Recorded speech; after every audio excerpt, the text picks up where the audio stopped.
I totally love watching that because it shows Rich right after he buzzed his head.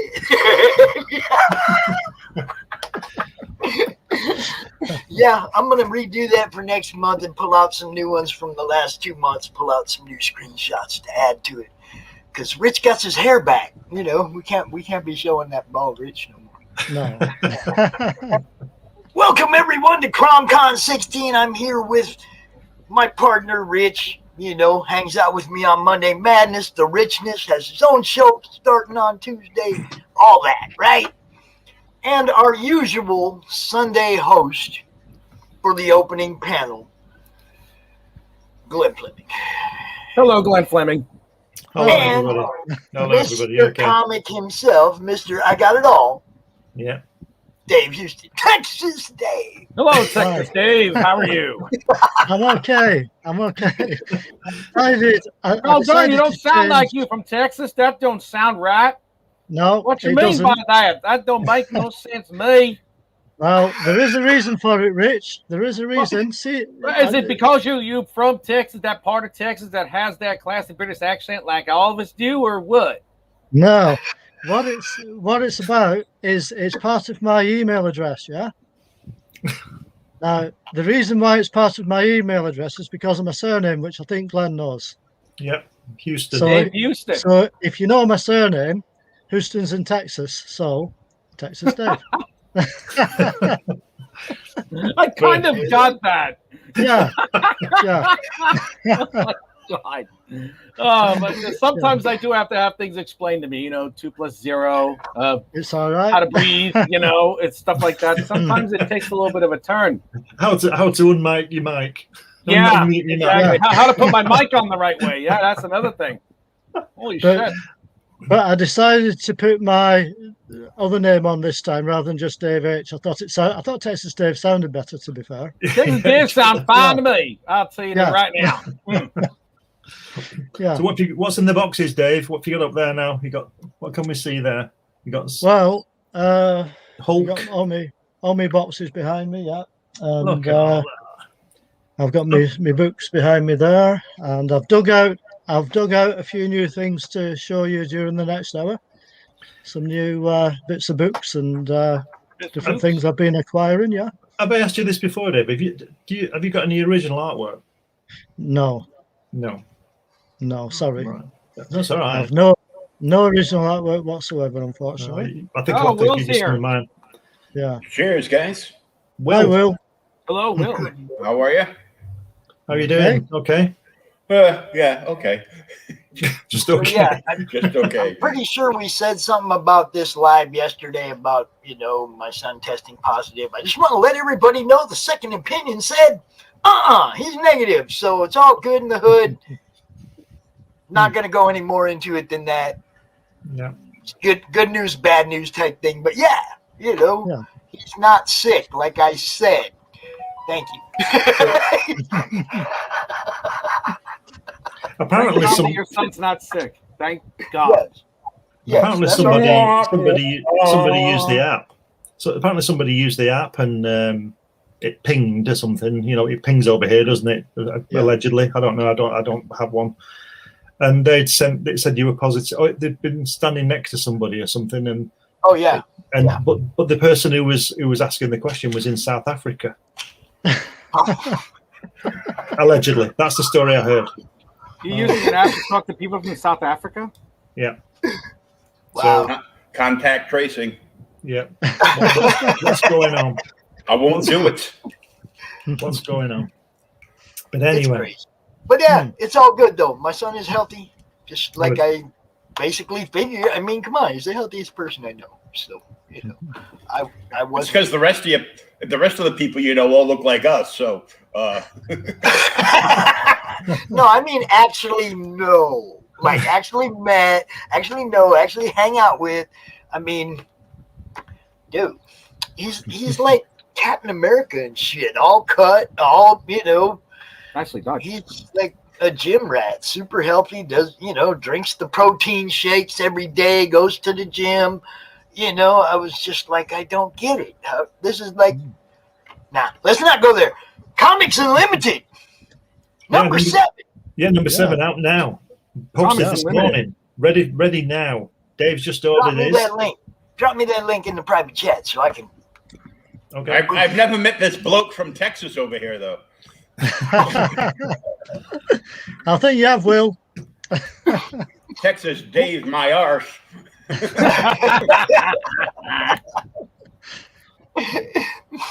Look, you look behind old Texas Dave there, man. I'm trying not. We try not to every week because you know. I have a friend here local named Rick Bass, and he has 70,000 some comics, right? But that's not what's cool about Rick's collection. Rick has a notebook this thick, and it has every single book handwritten on paper in his collection. Wow. Yeah, that's what we used to have to do before. Dude, it's crazy. He has I've actually seen the book, actually paged through it, because I got to meet him at a meet and greet, a few years ago, man. Totally cool dude. But Dave, he's got a collection rivals you, bro. Definitely does. I'd like to get you two in the same place. Holy shit, that'd be a mess. You would drown in a sea of newsprint and fucking paper, comic bags and stuff like that. Jesus Christ. Yeah. Oh, dude, it's amazing. Actually, Will has a collection that's like the Book of Babel or something like that. It just keeps going forever. I know. It's because it's all over the place. Yeah, you have every single permutation of letters A, B, C, D, and whatnot for all eternity for comic book titles. Oh my God, it's Trish. She called us sexy every time. She loves us. We love her. She's only telling the truth.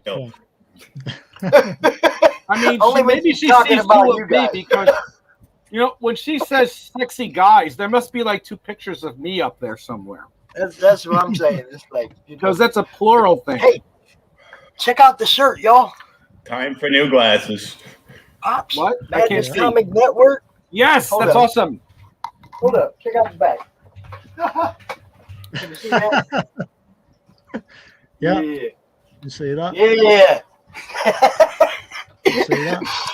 Now that one, as cool as it is, this one, the golf shirt that I can go represent on the golf course when I'm in the clubhouse with all them ritzy businessmen, they'd be like, "What's Madness Comic? That's my network, bro. Come check it out." You know how we do it. It's all about networking now in every way possible. Get seen. Yeah. If I go out in public, I'm gonna be wearing probably something that represents what I'm doing now.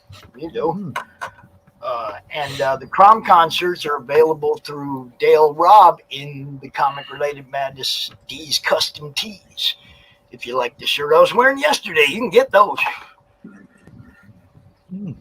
So, I'm trying to find. I like that shirt. I like that shirt. It's an awesome shirt. I want a golf shirt. CRoM Con. What is that? What was that, Will? What was that? That's the giveaway that he put up yesterday on his Twitter page. All right. Also, my Twitter page reached 800 overnight. Woo! So probably gonna give a little something today. Give a little something away today sometime during the show. Yeah. If the YouTube channel gets to 400, I think we only need like 5 subscribers. If the YouTube channel gets to 400, I'm gonna give something else away. If we get to 500 during all of CRoM Con, I'm saying if we get to 500, I'll do a sexy dance. If I could get 100 people to join today, that would flip me straight the freak out, dude. Yeah, and I'd have to do a sexy dance. That's horrifying. Yeah. Yeah. It's like undulating waves, like in a seismograph. Oh, Jesus Christ. Yes, thank you, Mike Jimmy. Glenn, give me that link in the private chat. I'm trying to find it. I can't get it. You can't find your own link? No. I just can't get to it. Hurry up, Will. Will, that was your cue. Please, I'm not even awake yet. That was a Hey Boomer cue. Come on, man. Where you at? Hey, Well, while hey, we're all we're boomers in here, so We're all what? Hi, Dory. I say, Rich, I was going to say, while we're waiting for Glenn, I'll Yeah. make a start with one of my Oh, magazines. Oh, look There at you that. Oh, Holy shit! What is that? Is that Kirby? It is. Yeah. Oh, he is God. And that's the back. Oh my God! Look at that. That's awesome. Wow. It's not I so love bad, is that. it? Kirby is the master Yeah. of the It is. dramatic scenes and the dramatic poses. Everybody does what the king does. He is just that good. There you Oh go. my God. Ah! I'm fanboying all over the floor. This is amazing. I love that stuff, man. hold up. Rich, how much Yeah. do you know about Glenn? I know his name is Glenn. I know his last name is Fleming, and he's British, I think. No, he's English. He's English, and he loves Jack Kirby, and he writes books about Jack Kirby. He does. He's got a new one coming out Stuff like soon. that. Yeah. Okay, I just wanted to know because, like, you know, Glenn got to hang out with dude. Yeah. Wow, really? Mm. What's he like? Yeah. Like in a social What's he like setting, as a hang human? out with dude. What's he like? He was brilliant. He was really friendly and really kind. His wife, Ross, was absolutely gorgeous woman, really, really generous woman, really lovely people. And what I'm doing later this year for November, I'm re-releasing my DVD. whoops, that's not the right one. Say again?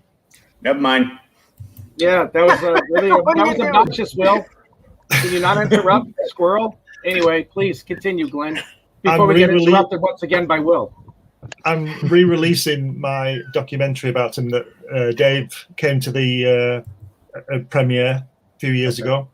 It's the Kirby Final Cut, Jack Kirby, A Personal Journey, the Final Cut, and it's got new information on it and blah blah blah. It's about another hour longer. We've got a Q&A session that we held that Dave was at. That was filmed. That's put on the back of it. And I'm also just finishing off writing another book. It's to do with the making of the film and all that kind of thing. And that's going to be released at the same time. I'm not sure whether the film is actually going to be streamed, Okay. pay for view type of thing, or Okay. DVD or purchase. You can get it on a DVD with the book. That's probably the way I'm going to go. So if you purchase the book, I'm going to do a crowdfunder. If you purchase the book, you'll get the DVD with it, and that will be the final cut of it with bits I've left out before and all that kind of thing. So that's probably that should be out in for November. That's excellent. Let me ask you a question. Have you ever tried to get into a streaming service, a la Netflix or Disney, or forgive me for asking, it sounds naive of me to say, but is there any success or is there anything in the works when it concerns this? I was put off by the amount of money they want before you do anything. What they wanted you to give them money in order to. Yeah. You have to go through Really? this thing called You have to go through this thing called an aggregator, and that's 2,000. Really? Is that a common thing for anybody who submits to Netflix? Well, I presume so. That was the path I went down. Wow. And that's $2,000 for somebody to tell you whether your product is worth them putting on. Holy So shit!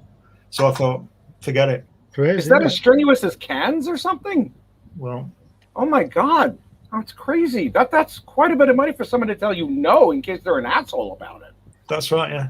Well, I mean, I don't know. It's something as serious as Jack Kirby. Jack Kirby is really the father of all American comics. Yeah. Well, It's one hell of a is, subject. the thing is, you see, there's about what is it, Dave? About 40 minutes long. Me talking to Jack, isn't it? Yeah, roughly. Yeah. Yeah, and That's it's incredible. not. And I've seen little 5-minute pieces of people talking to him at conventions, but there's nothing like this, is there, Dave? Nothing like No. this. And No. it might be the worst thing you've ever seen, but it's the only thing you've got. Hmm. You understand what I mean? It's the only thing you've got. It's no good some guy saying to me, "Thanks for the $2,000. Your film's crap. We're not showing it."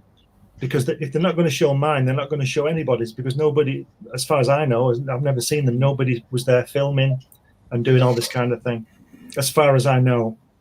You know, they may have lost it, they may not be showing it or whatever.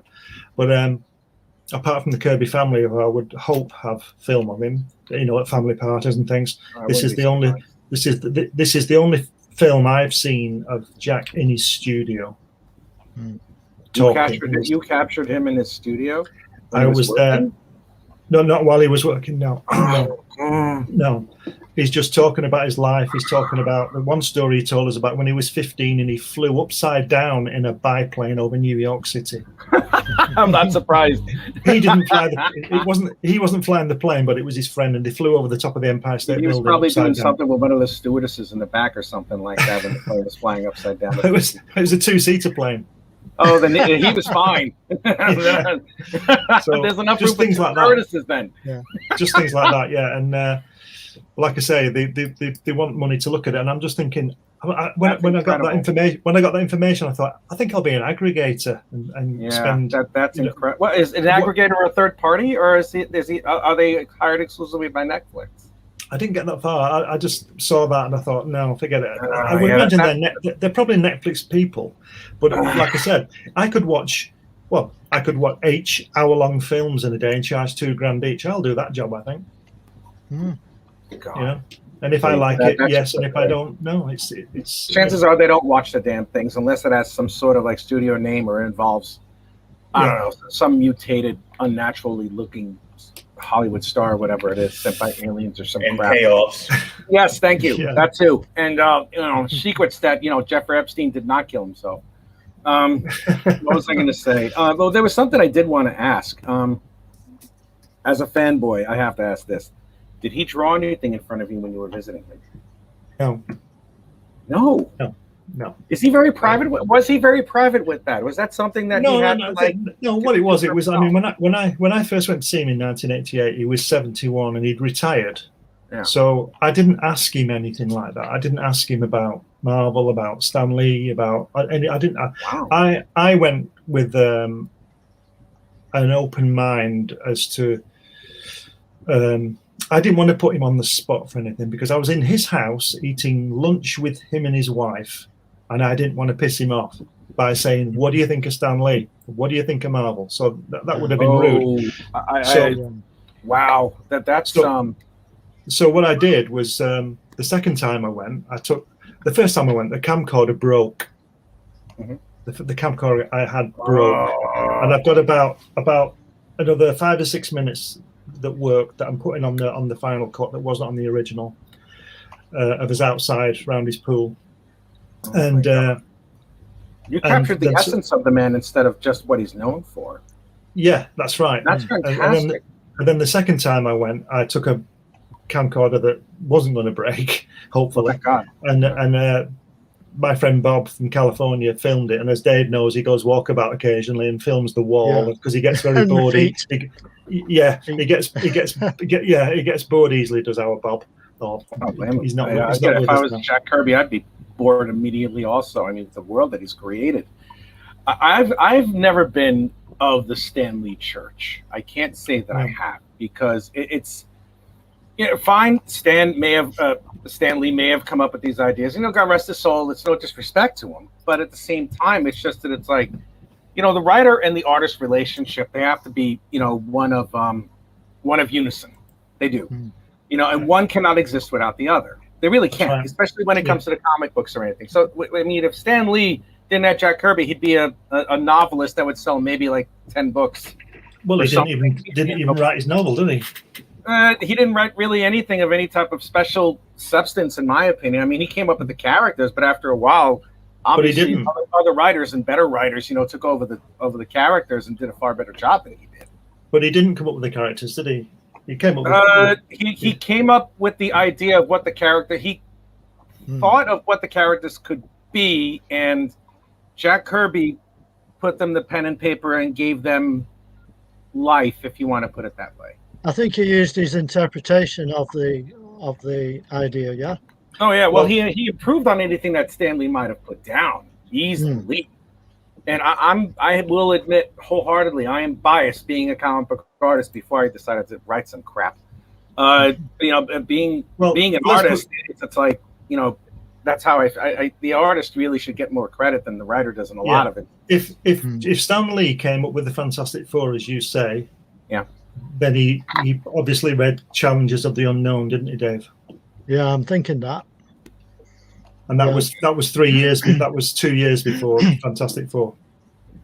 Yeah, but anyway, yeah, Stan Lee was brilliant. He was a good front man. He made a great marketer. He was a great marketer. That was it. No doubt. I never thought he was that fantastic a writer. No, he did do a good job selling the thing. You can't. Oh yeah, of course. And his words. He was a good promoter. Yeah. Yes, he is very good promoter. But he might as well just be, a really good door-to-door salesman if he didn't have comics. It's like. Well, he said to his wife, didn't he, wanted to write the Great American Novel, and he didn't write any novels, did he? No, he wrote a few books about Marvel comics, but he didn't write any Great American Novel. Anybody who says they're going to write a Great American Novel doesn't write the damn Great American Novel. They're full of crap.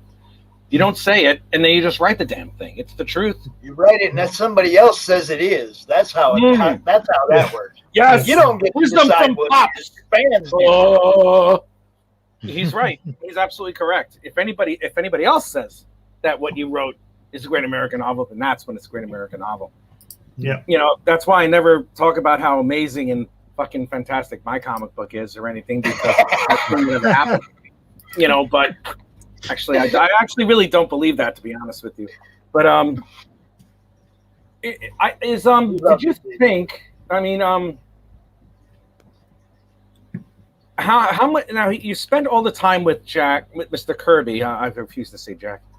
You spend all the time with Mr. Kirby in his art studio and the drafting table and anything, and something like that. And he didn't draw anything.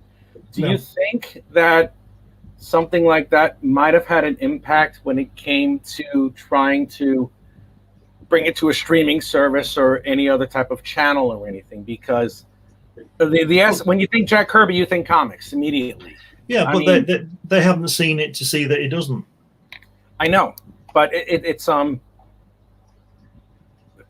studio heads and people who choose like that are very, very fickle. They're very quick when it comes to anything. I mean, case in point with the Justice League movie in 2017, Zack Snyder was trying to do his vision, and the executives over at Warner Brothers kept on interfering over and over and over again. Like, hurry up, can you get this out? Can you get this out so we can make money? And they wanted to take a 3-hour movie that Zack Snyder put together and cut it to 2 hours, simply because they wanted to do an extra showing in a movie theater. Yeah. What I'm saying is that these guys decided they wanted flash and boom and explosions and stuff because, they think the American audience is that stupid. And it turns out they weren't. But if they don't see any type of like super crazy flash or anything, or like the King creating something, even if this documentary, which I'm certain it is the most in-depth, deep inside characterization and realization of who Jack Kirby actually was as a human being, I don't know if they would want to look at it because they're just that vacuous. Yeah, but if you don't look at it, you're not going to know, are you? I know, but the only reason why they wouldn't look at it is because it doesn't have that stuff. You see, again, but they don't know, do they? They don't know what it's got. They have never seen it. How can they know? I wish they did. That's the thing. They don't. Look at it, do they? I didn't submit it. I wish they did, because I'm dying to see it. I'm dying to see it, and I would. Is it on DVD or Blu-ray or anything? I mean, I'll purchase it. It's on DVD. It's on DVD, but I've only got a few of those left. But it's coming out again in November with the full final cut. So the first one is about an hour long. The second one is about an hour and 50. Please pencil me in for one, because I'm very interested in doing that. Okay. Very interested. Well, like I said, it's been released with a book as well, so you get two things there. That's fantastic. I'd love to, because as so many of us artists, over a certain age or anything, we do view Jack Kirby as the absolute king. If it wasn't for him, there wouldn't be comics the way you have. That's right. Yeah. That is very right. I'm very happy that you're doing this, Glenn. Thank you for creating this. How do the Kirby family? How do they feel about you? How did the Kirby family feel about you? They contacted me I contacted the Kirby Museum about it many years ago in the late 90s, and I offered them the film for nothing. Wow. Okay. But they didn't want it. How come? So they didn't take it. I don't know. They just said no. So I had it in the drawer for several years, and I got it digitized and all this kind of thing. I thought, well, I'm to do something with it. Yeah. I contacted the Kirby Museum again about it, told them what I was doing because, you know, I'm straight. I don't want any upset on anything. And the Kirby lawyer contacted me and asked me what the content was. And at the time that was going on, they were going through all that Marvel thing and, you know, the settlement and all that. And I said to this guy, I said, look, if you want me to send you the film now, I can send it to you now. And you can watch it and you can rest assured that there's nothing in there that's going to compromise anything. And I said, and even if there were, I would take it out. I would take that part out. And there's a couple of things in there that won't see the light of day that I've got. And you know, and that's the end of it. I'm never going to show that because I said I wouldn't. And it's as simple as that. Nothing so inflammatory, but things that might not be good for anybody. So nothing really bad. Anybody in the family to say or anything along those lines. No, nothing really bad. So I edited that out. I've taken some stuff out. Well, if they were going to do that, and the lawyer decided to tell you something, if the lawyer told you that there were certain things that could not be in there, couldn't he give you? Did he give you any type of comprehensive list as to what could not? No, he didn't. Why? No, because I don't know. I said to him, if you want to see it, I'll send it to you right now. And that's how open I was. Yeah, he said, it'll be okay, you know. So I said, right. I said to him, it will be okay. I said, you don't know me. The Kirbys don't know me. They know of me, but they don't know me. Yeah. And I said, if I will send it to you, I will send it to Lisa Kirby. I'll send it to anybody you want.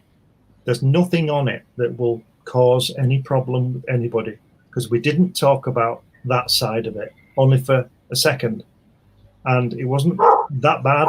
It wasn't crazy. It wasn't anything that would jeopardize anything. But I took it out anyway. Well, I think I speaking on that standpoint, you see, from what I understand, I mean, you know about Kirby's history a lot more, far more than I do. How long was Jack Kirby's estates or Jack Kirby himself in a lawsuit with Marvel? I mean, from what I understand, it was to try and collect non-return royalties towards him because of the sheer amount of money that he was supposed to get from royalties that was not given to him. I mean, was that what it was? No, it was to do with his original artwork. Oh, all right.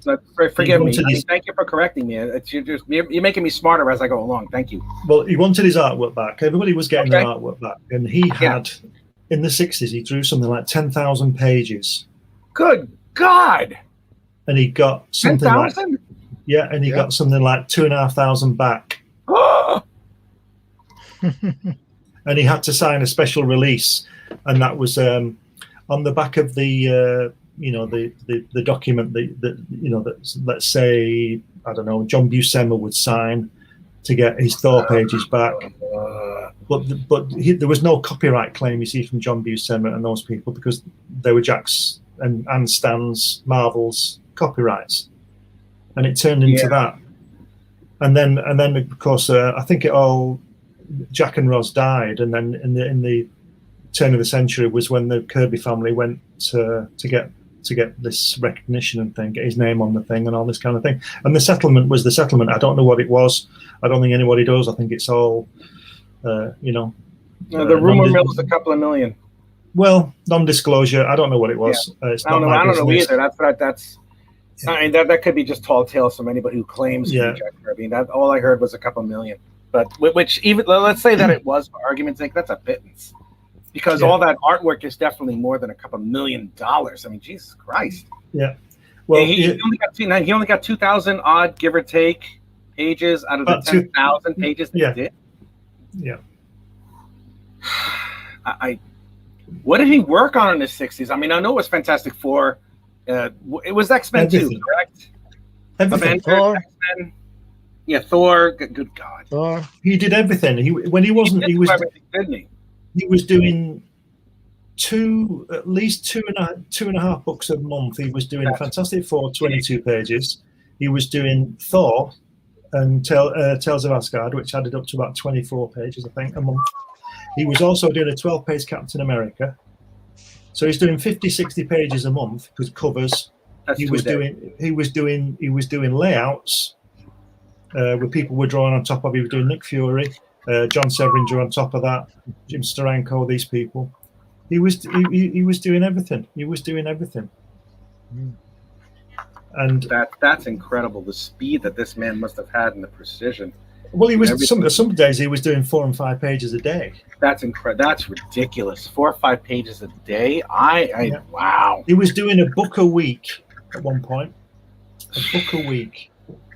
God, there were some artists that there were some artists that I knew at Marvel who couldn't do 4 or 5 pages a month. Well, God. 2 or 3 pages a day. Mike, he just said 4 or 5 pages a day at certain. Well, I'm not even close to that. Oh, the only way that I would ever even do 3 pages in a day is, if I had like a Tony Montana-sized mountain of cocaine on my desk. That's the only way I'd be able to do it. It's the truth. I'd have to go, mine. I go, mine. We're gonna go to war, and then it's like, my hand would fall off from the vibrations and everything. It's like, God. Let me introduce you to my little pen. Yeah, let me give you a little friend.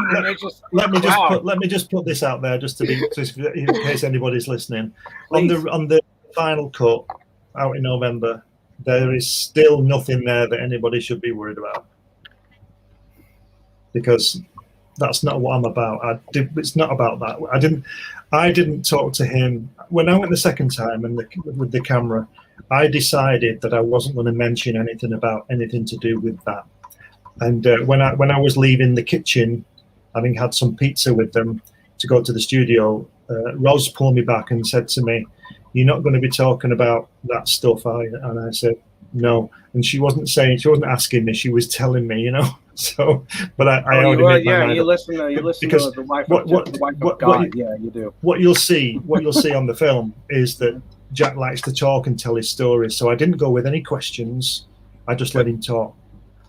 What was his most fascinating story that you heard from him? That he was asked by NASA to go and draw the astronauts in training. The Apollo astronauts. Did he? He didn't go. He said to the guy rang him up and said, "We want you to come to NASA to Florida and draw Neil Armstrong and the guys all training." And Jack said to them, I'm paraphrasing, "Can I go up with them?" And the guy said, well, of course not. So he put the phone down. Oh my God! Imagine if they said yes. Holy shit! Dear. Can you imagine how he said yes? He's drawing pages in orbit. Yeah, and Taking a stand right there, baby. You want me? You want me? Also, It is a price. he got a call from Paul McCartney's agent. Wings were in town in the mid-70s, and he got a call from Paul McCartney's agent because Paul McCartney apparently is a big comics fan, knows who Jack Kirby is, got some of his artwork and read his comics and all this when he was a kid. And so he were in town in California, and he got his agent to ring him up. And so Jack Kirby said, "Yeah, we'll come to the show." And they went to the show. Him and Roz and Jack's kids went to the show. And Paul McCartney couldn't speak, and Jack Kirby didn't know who he was. Oh my God, that's funny. That is funny. Imagine Paul McCartney fanboying over Jack Kirby, and Jack Kirby's like, "Who are you? What?" Oh yeah, no kid, I'm not going to sign your fucking comic. Go away. Oh my God, I could see him doing that. That's definitely idol worship with the exaggerations that I threw out there, and so many artists of my generation, we feel the same way about him, and I'm very happy that you put something like this together. And well, let Dave. What made you want to do this? Yeah. What made you want to do it? Dave, is my film any good? It's very interesting, Len. Very interesting. but it's not very good. But it's interesting. No, it's good. It's no, it's I'm good sure as well, Glenn. It is. I mean, but It's good and interesting. what persuaded you to do that? Because I'd got this film that that people were turning me down to the Kirby I'm Museum. sure it is. I'm not asking that. What I'm asking is what persuaded you to do this? What do you mean, go over there? I don't understand what you mean. I think you mean to release what you did, to put it onto DVD. Well, that's what I was saying. Yeah, I had this film. Okay. And I gave it I offered it to the Kirby Museum so that people could see it, so you could see it on their website. I mean, what I'm saying, what I'm asking is that what possessed you to do the film in the first place? Is that where you're going? We're breaking up, can't hear. Mm-hmm. You're roboting out now, Rich. It's a bit like how I used to be before I got a new tablet. Yeah. And they still didn't do it. Yeah. I can't. Okay. There's no sound.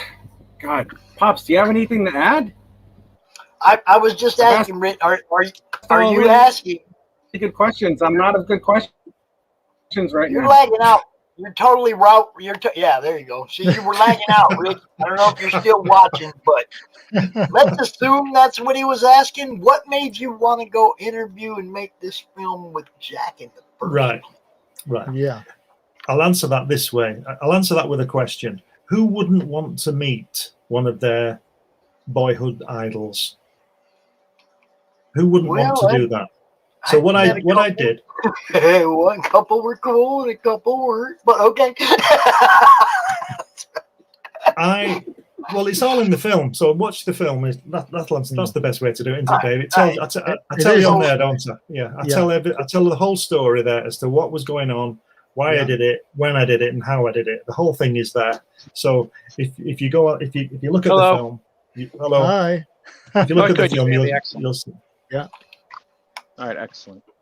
Yeah. Okay, Rich. So basically, he said that the reasoning behind making the movie and all that is actually in the movie. Yeah. Okay. It's All right. part of the movie. So if you watch the movie, you'll get the whole reason behind it and everything. But basically, he answered your question with a question. He said, "Who wouldn't want to go interview one of their childhood heroes if That's the very opportunity was there?" Yeah, Yeah. But yeah, you were totally lagging out. We couldn't hear what you were asking at all, bro. I'm sorry. I have a crap Wi-Fi here, and it's like I have to keep my phone on to make sure that it works. Wow. Oh, there we go again. Another Jack Kirby book. Yeah. Damn you. Dude, look at some of these books though. Now these guys both live over there with you, Rich. Yeah, if I find out where they live, I'm gonna steal their house. You see that Hulk box behind him up there? Yeah. Yeah.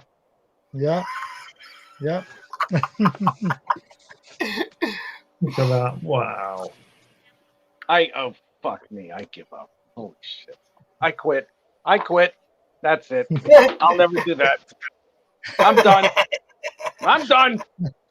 That's it. I'm gonna roll up my sleeves and be a bare knuckle boxer. Maybe I'll look better without my teeth on. Oh, here you go. There's another one. Wow. What? You son of a bitch! How dare you? What are you trying to do? Are you trying to give like? Oh yeah, dude, he does this every month. He comes out and he goes, "Hey, check this out." You see, now that the size of that book, is that 11 by 17 or is that a little bit bigger? Because I know the comic book pages were larger in the 60s, and then I don't know when, but I know that they were reduced to 11 by 17 at one point. It's more like one of the old Treasury editions, Rich. I thought so. Okay.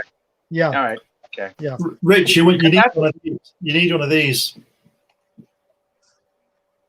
Oh, that's lovely. Is that you next to him? Yep. Yeah. Wow. Yeah. That's it. It's on my wall. That's a hell of a piece of history. That really is. Well, That's nobody a- seems to want it, apart from the That's a fans. shame. Yeah, That's a shame. So, you know, don't know why. I'd love to see it on a TV screen or whatever, but what can you do? Rich Glenn has been everywhere, bro. He's been on Easter Island. He's been all over the freaking place. Well, I'm sure he has. It's just that it's like all right. He's written books, and he's All so right, many pictures about his travels and shit. It's amazing. Cowboy Dave, what the hell are you doing? Come on. Now it's Cowboy Dave. We're gonna have to get him a cowboy hat with a British flag on it. All right, hop along. Let's just keep throwing the pages up there that I can't friggin' touch. Thank you. It's pretty much All right. This is Sorry, like watching. Rich. This is like watching, the most unattainable porn that you can ever watch and then never watch it again. Why? That's why we kick Sunday off with these guys, dude. Oh yeah, well that's why why we I have. kick Sunday off with these guys, because they always got good stuff to show and good stuff to talk about. I love that. That's right. I really love that stuff. I love those large prestige format books because they really. There's another one. Jack Kirby variations on the theme. That's a lovely design cover. This is mine. Yeah. Excellent. Did you design the cover too? Yeah, I did. I do everything. I do the whole thing. That's a nice job. Even Nice job. I design all the pages. Oh man. I write some of the articles. Okay. Yeah. And that's on Amazon right now. You can get that. Oh, I love that. It's a good book. I've got that. You can also get that one as well that Pops was talking about, Easter Island. Yeah, Easter Island, dude. Easter Island. I like. Did they have bunnies there? No. They've got everything. They've got everything you want. Statues, though. Yeah, they do. Really Are they statues? You know what I heard? Those things are like buried to the head up, and then you dig them out. It's like the rest of the body, or it like goes. Isn't there something with Stonehenge? Is there something exactly on the other side? Oh, I thought there was something else. Okay, there's a head. This guy, that is about 15 feet tall, and he's 15 feet down as well. Oh God, that's creepy. How the hell do you do that? I can't imagine how many tons. How many tons does that thing weigh? 60. That's a lot of weight. The Hulk could pick it up at one end. All right, there it is. There's another one. I'll find one where you can see the size. All right. Somewhere. Like a human sitting next to it or something? We've got me next to it. Glenn's standing next to it. Yeah. I'll find it for you in a second. Just a second. Somewhere. And hey, man, Glenn's seen the Great Wall of China from the moon. Standing next to Steve. I can never find this picture. Just bear with me. Just talk amongst yourselves while I. All right. There's another book. Show me some more Kirby porn. Thank you. That's Comic Book Apocalypse: The Graphic World of Jack Kirby. Well, Cowboy Dave. Yeah. Hop along. Out of all of those books there, here's the basic question here. Which one do you like the least out of any of those? Oh, I don't think there is any. Expectations. I don't think there is any, to be fair. I don't buy stuff I don't like and shit. Look at that. No, it's like if I don't like pasta. Jesus Christ. What the frig is that thing? What is that? Is that Ulick? It's Mangog. Mangog. Yeah. Wow. Mangog with the claw with the claw hand, like the claw that comes down and gets the prizes. Yeah. That's it. Is that where he stole that from? Because Mangog took like the thing that goes down and gets like the little fuzzy thing, and it's like you put the quarter in, and it's just like it's like that's what he had. This is Kamandi, the last boy. Oh, that's so cool. Oh my God. Have a few of those. I love his eye. He had such an incredible eye. Yeah. His camera eye is just astonishing. There's very few artists that I know of. Yes, sir, Glenn.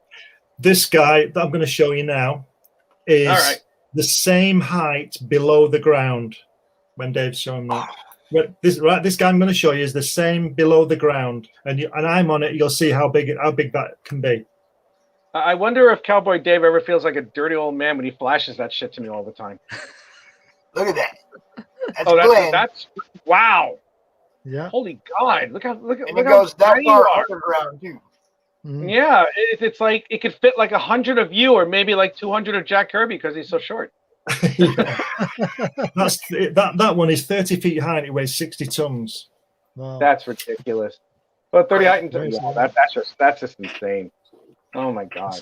I say, Glenn, keep flashing me, please. I love it. Yeah. I'm getting hot over it now. I just wanted to ask.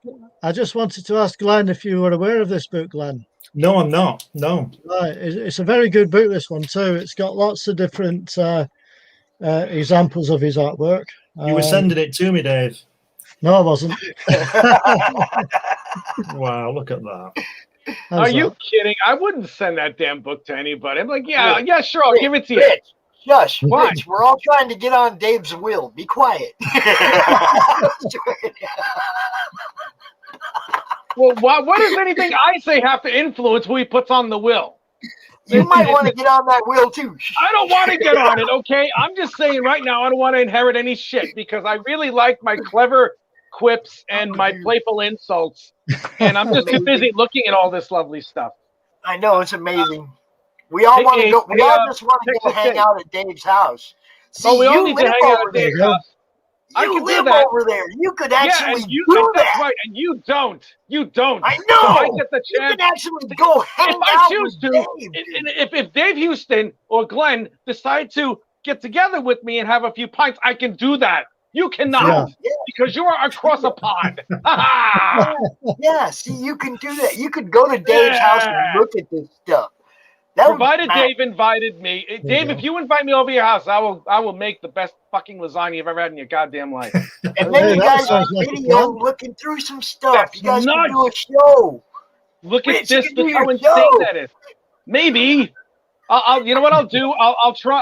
I'll see if I can find some Jack Kirby pencils, and I'll try and ink them, which means I'll just murder them because there's no.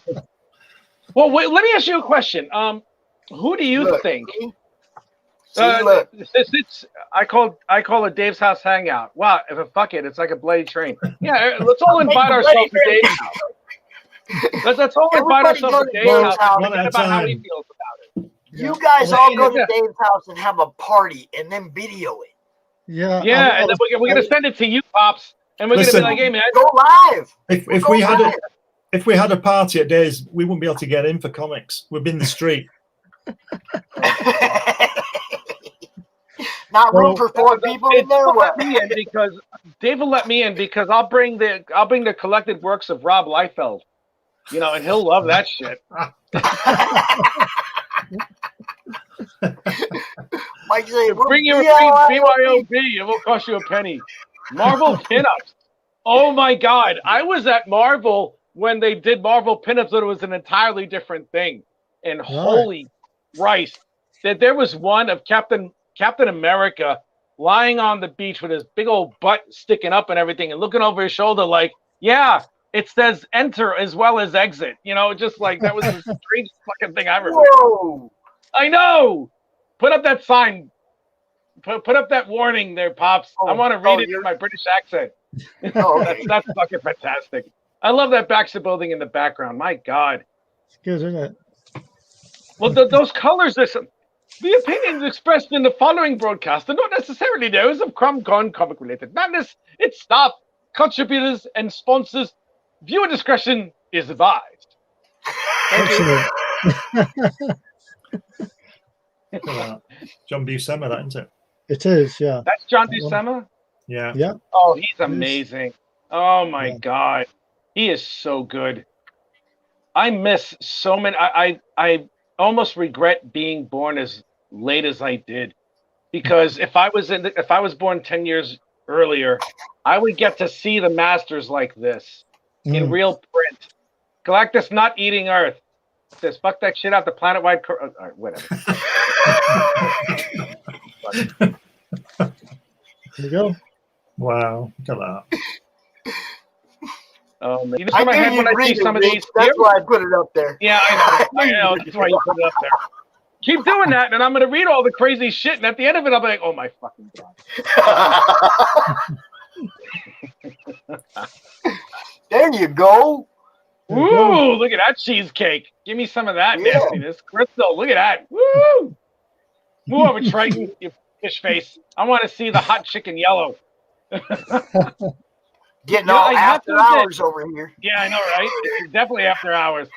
I gotta tell you, man. Every time I see those Kirby drawings and stuff like that, do you remember the cartoons in the '60s when they actually just took stills of the comics and then moved the arms a little bit and then changed the mouth? Yeah, it's like every time I see the Hulk and everything, it's like Doc Bruce Banner felt it by gamma rays turns into the Hulk. Yeah. I love that stuff. That's right, that Mike. that was the shit for me when I was a child. I was like, wow, the Hulk's there, and so's Iron Man and Thor, and they're moving. Wow, great animation. Spielberg's work. Anyway, let me see. What's this? Johnny Future.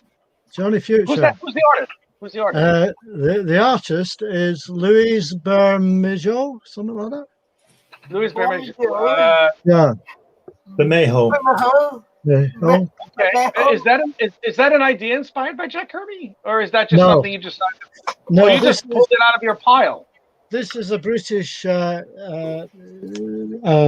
comic book that was done for a comic called Fantastic back in the 60s.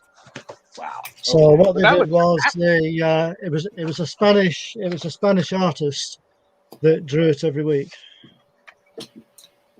Wait, that's from the '60s. This guy? Yeah, from the 60s. Oh my god. Yeah, from the 60s. Hey, Rich, this is what you want. This is what you want. What do I want? This is a very smashed up. Wait, is that the New Gods? Yeah, I saw it. Just wait. I saw the word "new" on it, and it's not like a. Listen. Yes, It's a bit smashed up because I look at it. I don't slab things. I like to enjoy them. Watch this, right? Now, if you take the cover off,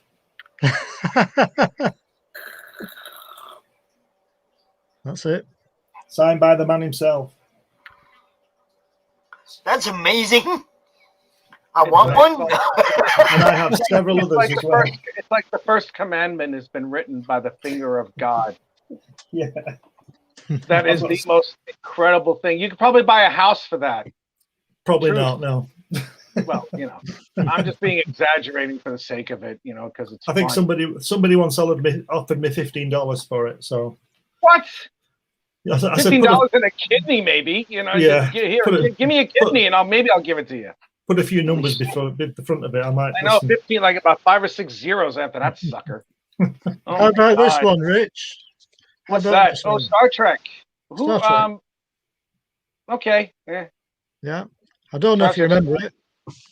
Of course not. No, I've never seen any of the original episodes. Who's James T. Kirk? Oh, it's Ensign Mount. Yeah, that's who James T. Kirk is. Or it's that other guy, Chris Pine. Yeah, that's the comic it was in when it came out back in the 60s. Can we zoom in on that, please, Pops? Is that possible? And can we see that? Yeah. Wow, that's a piece of history right there. Certainly That is a history. I had one of the classes I had to take for advertising design is that I had to go through I had to learn a lot of the designers of a lot of the ad campaigns and comic books as well, or any other type of thing, or logos. And it's just like the guy who who was the guy who created the I logo for CBS Television Network? Oh, that's incredible. Who's the artist on that one? let me just check. I'm not sure on this one. I do not know. You have that book first. Harry F. Linfield, I think it is, Rich. Nicely done. Yeah. Nicely done. Yeah. And That's beautiful. a bit later on, you've got some Mike Noble artwork as well on the same stories. Yeah, Mike Noble is fantastic. Yeah, so he did these stories for a bit, as you can see. Wow. So yeah. You know, a lot of that stuff that you have there, you both of you can really start your own museum at this point. Possibly. If either that or your own, you know, Smithsonian type of library. It's like you have, looking at the stuff that both of you have. I mean, yeah, they might be printed up or something recently, but they're all history. They're all history of the American comic and the American lexicon. It's just absolutely incredible that you have all of that stuff, and I'm glad the both of you do, because, you know, I mean, we still need that type of history. It's been what, how many years? How long has Batman been around? Like 80 years. Same thing with Superman. It'll be something like that. I mean, you need to have that type of continuous history with these pop culture icons, and these cartoon characters have really become woven in like the planetary fabric, much less the American fabric. Yeah, You know, I mean, just about every kid I grew wants to be Superman or Batman. I'm sorry, go ahead, Glenn. Please forgive me. I was just going to say, I actually grew up with watching the Batman TV series, for example. You know, back in the 60s. Yeah. All right, gentlemen. That's a still, Rich, from my film in Jack's studio. That's incredible. Oh my God. He's showing you around his studio. Yeah. I will forward that to your Facebook, Rich, so that you can get a better look at it when you're on your computer. I just want to let you guys know it is like 3 minutes before our next guest. I really want to introduce you guys to this youngster, because, dude, he like blew me away when he first came out with this book, Seasons. And the concept behind it and everything. And now he's got something else going on. And I want to introduce you guys to him before you check out. So, Glenn, go ahead and let everybody know where they can find you. And you can get all my books and stuff on Amazon. And Comics Unlimited is there as well. And you can get me on Facebook. And you can get me at Comics Unlimited Magazine at gmail.com. Cool. Texas Cowboy Dave. I thought, yeah, you can get me on Facebook, as you know, and I'm into all things comics, reading, collecting, and just enjoying them, basically, Marvel, DCs, and independents. Right. It's great to see you guys, but I want to introduce you to this guy, Mr. Nandor Fox Shaffer. Hey. Hi, Nando. What's up? Hi, Nando. Good to see everyone. Look how young he is, Glenn. Look at this guy. Look at how young he is. My God, he does look young. He's 15. Oh my God, he is 15. Wow. Yes. Dude, look at this. Now look at books, book. Yeah, these are my three graphic novels I've made so far. Have you ever seen anybody shamelessly plug their work like that before?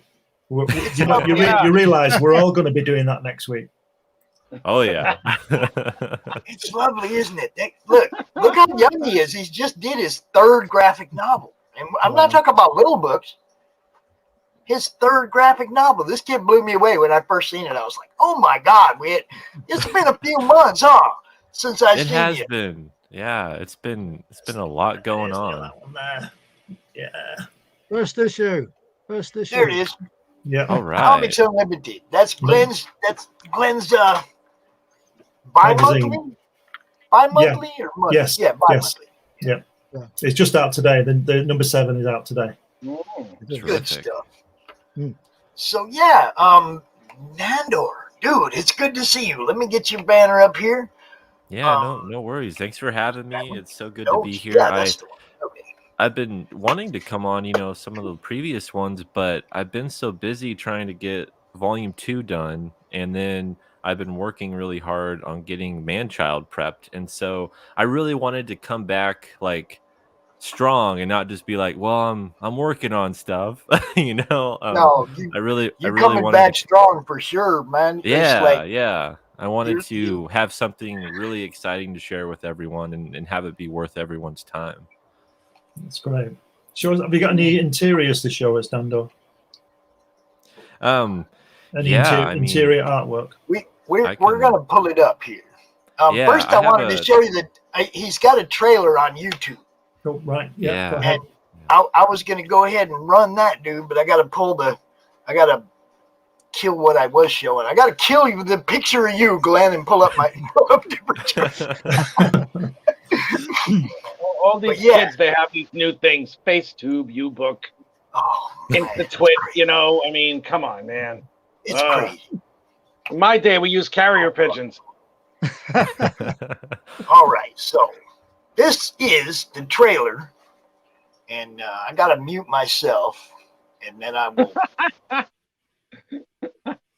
I wish I could have an off button for me.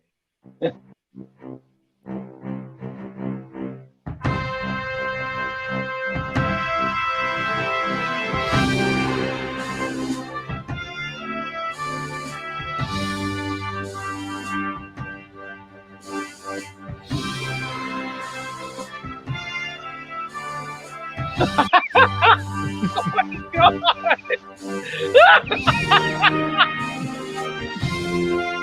Oh my God, you cheeky bastard. This is brilliant. He has a beard on his mask. Oh my God. Oh, this is funny. Oh, man.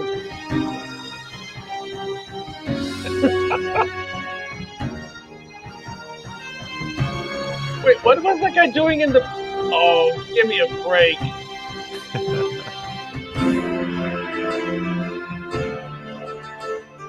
I just eye rolled all the way to the back of my head. There, I did it again.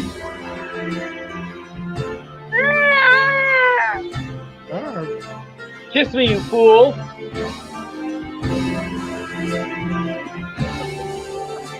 Rufus. This is actually very good art. I really like this. Thank you.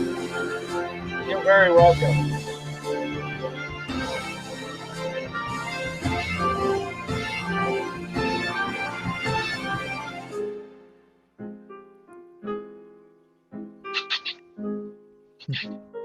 Look at the cap. Let me kiss you. Oh, you missed. Ooh, your face is ugly.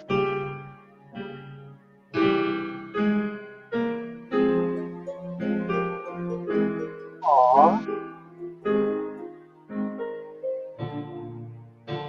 Well, look at that.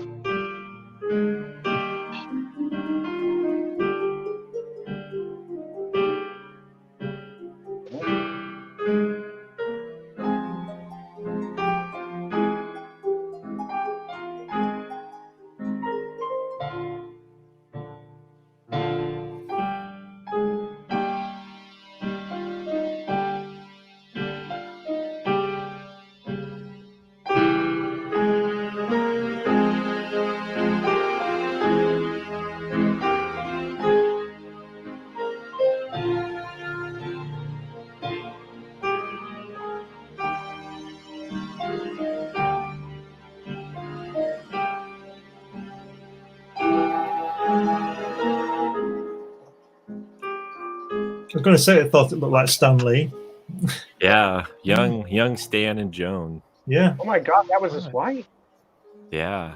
Yeah, that's pretty cool. Thank you. Very nice trailer, son. I like it. Yeah, excellent. I didn't like to say at the time, you know, to interrupt it, but yeah, so it was Stan Lee. Yeah. Oh Wow. yeah. No, Wow, thank that's you guys. fantastic. Yeah, and that music was composed actually by my brother. He's Right. we're both musicians, and we're in a band together. And Is I asked he him. playing it as well? Yeah, he's the sorry, one performing it. Right. Yeah, Sorry, go ahead. Yeah. So You we're in a asked band him. together, and I asked him. I was like, hey, like, would you be able to do something? Because I have always loved, you know, scores for superhero films, especially John Williams. You know, Richard Donner Superman, and Danny Elfman Spider-Man, and his Batman. And I was like, man, this story, I was like, it needs a score. And so I was super impressed with what he did, and I was like, I got to make this a trailer. So the music really helped inspire making the video. Excellent. That was the beginning part of the trailer was one of the funniest, cutest things I've ever seen. That's just Thank so, you. it was so lighthearted and so goofy, and I was just like, wow, this is one hell of a callback. And then you really subverted expectations on that, because I had no idea what you were doing. It was lovely, but I didn't know what you were doing. And then it's like for Stan Lee, and I'm like, oh shit, that's Joan. I'm like, wow. Now, That's very kind of you to do that, which is funny, because if you were here about 20 minutes ago, you'd be like, that son of a bitch. Why is he saying all that shit about Stan Lee? Because that's all I did. No, this was the perfect segue, because I was watching you guys talk about everything. And great. Yeah. No, but check this out, you guys. I want you to understand. Nandor's first book, season, and part 2, okay, so different. This kid has a serious future in comics, man. That's two books that are so different from each other that are coming out of this youngster's mind. He's got a big future. I'm just saying. If I may, what's the title of it again? Is it under a crowdfunding campaign right now? Which one? So not Man-Child, the other one. Rich is looking at his phone, so he can't see that little stuff. So my other one, Seasons. It's on. This is actually the last day that you can get it on Indiegogo. Seasons volumes 1 and 2, and I have there's a ton of different stuff. But yeah, these are both of the volumes right here next to me. And they're both 100 pages. They're hardcovers. It's a supernatural superhero story that follows this young man through 1 year of his life, and with each passing season, his abilities change. But it's a very grounded type of character study. Completely, like Pop said, like completely different from what Man-Child is. I just dropped the link in the chat, Rich, if you want to try looking at it. I already got it. First off, I want to wish you congratulations on achieving your funding. Congratulations. Thank you. Yeah, you got 69 backers on this. What'd you say, 100 pages or 80 pages of the graphic novel is this? Yeah, it's 100 pages. And that's actually... Is this released annually or biannual?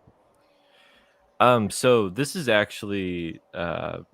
Volume 1 was actually released in 2018, and Volume 2 just came out. So all right. It's a really long, ambitious series that I've been working on for a long time. But that's actually, that campaign followed up a Kickstarter campaign. So for Volume 2, we actually raised almost $10,000. So it was actually really great. Congratulations. Yeah. Good that. Well, it's a very interesting concept for what I was just told a second ago, and that's the one thing that I love about indie books, is that you can come up with virtually any type of concept, and as long as it sounds like it's really cool or goofy or silly or really, really excellent when it comes to putting all these, that's disgusting. Putting all those things together. It's not bad manners. It's good Pepsi. Oh, wait until I have the next time. I'm gonna have Mexican before I show up on this show. Forget it. Oh my goodness. All right, let's see this over here. I'm looking at some of this art here. That this is all you, correct? No, I work with different artists, but with Seasons, I worked with one guy, Anthony Gonzalez Clark. We did both volumes. Okay, let me pull Seasons up. Let me pull this down. Yeah, sure. Yeah, I'm looking at it right now, and this is incredible art. Good God, what does he use? Dude, is he a digital painter? Yeah, he's mostly digital, but he does both. So usually, starts out traditionally, and then he'll go on and add effects and stuff. Yeah, cause the marriage of the two mediums is flawless. It's almost flawless. It's phenomenal. Yeah, I'm looking at the one where he's exploding in the middle of the forest, and it's wow. Mm.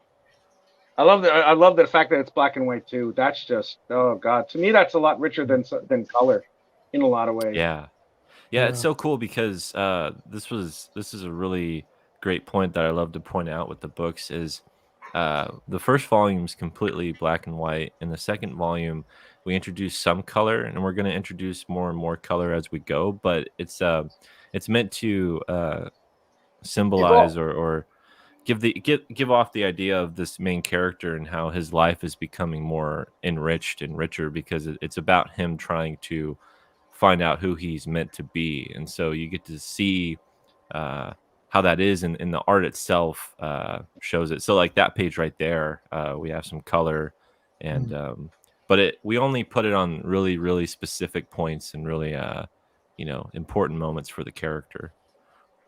Just to highlight it, yeah? Yeah. That's incredible. Telling you guys, this kid's he's got moxie and he's got a future in this, man. He's amazing. Right. Nando, I'm gonna try and I'm gonna ask a very basic question. How old are you? Sure. Look at that. I just turned 24. 24. Okay. Yeah, 24. Yeah. I hate you.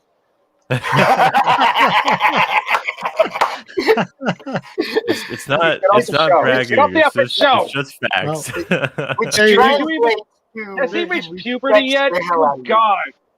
Rich, I was going to say, Rich, I think you're still What? younger than me, though. I think you're still younger than Well, me. I though, am. Even if I wasn't even if I wasn't younger than you, I'm still damn a shit more handsome than you are. So there. Anyway, no, well, I'm just kidding. You're a sexy bastard, Cowboy Dave. Thanks, Rich. Yeah, this is some of the. You see, what I love about this show here, and the guests that come onto this show is the incredible, almost undeniable art that I get to see, and wow, that's sexy. I dig it. I had a mustache like that not too long ago. 24 and you do that? Fucking hell. Yeah, I know. Tell me about it, Dave. Screw this kid. Oh my God. Yeah, I love this kid, man. Look, the first time I seen him, come on, I think you had to have been 22 or 23 when I first talked to you. Yeah, I was. I think it was around there. You were the better side of 21 when you put out this first issue. Yeah, when I put out volume 1, I was 20, and then when I my second book, Lifeline, which is it's a little off the camera here, but I did Go this ahead, one. put it up in there. Yeah, let's get that Merc in there. So this is a trade paperback, but it's like 96 pages, and I did this when I turned I think 21 or 22, and then so every like year or two I come out with a new book, and so even though these are really big, I've been trying to get faster at making them, and that's why I wanted to finally go into single issues instead of doing graphic novels, because it takes so long to make a graphic novel. Yeah. Has that hampered you in any way when it comes to production, because you feel like you have to put out, you have output that you need to go faster as a result of it? Now, what was the schedule of these smaller sized issues? Well, with Man-Child, I'm still like what I want to do is, instead of doing a campaign or doing a book every year and a half or 2 years, I'd really like to come out with maybe 2 books a year, and those would be single issues rather than full-length graphic novels. And I just find that you really have to, for me, even though I'm really happy with the quality of my work and what I've done, I found that people are still discovering who you are, and if you take too long in coming out with something, they're going to forget about you, or you just won't have the same impact.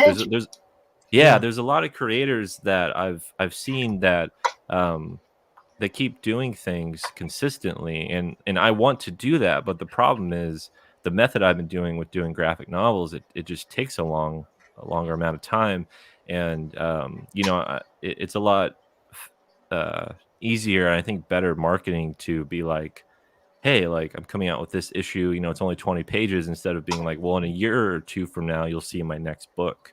Instead it'll be maybe 4 to 6 months down the line. And I think keeping people's interest and making them excited about what your next thing is going to be, and keeping that momentum going is a real struggle. And that's something that I've struggled with myself, because when Volume 1 came out of Seasons, you know, I had so many people wanting Volume 2 right away, and I was like, oh man, I just came out with Volume 1. Like it's gonna be a while, because like these are 100 pages, you know, and it's a lot of budgeting and a lot of work.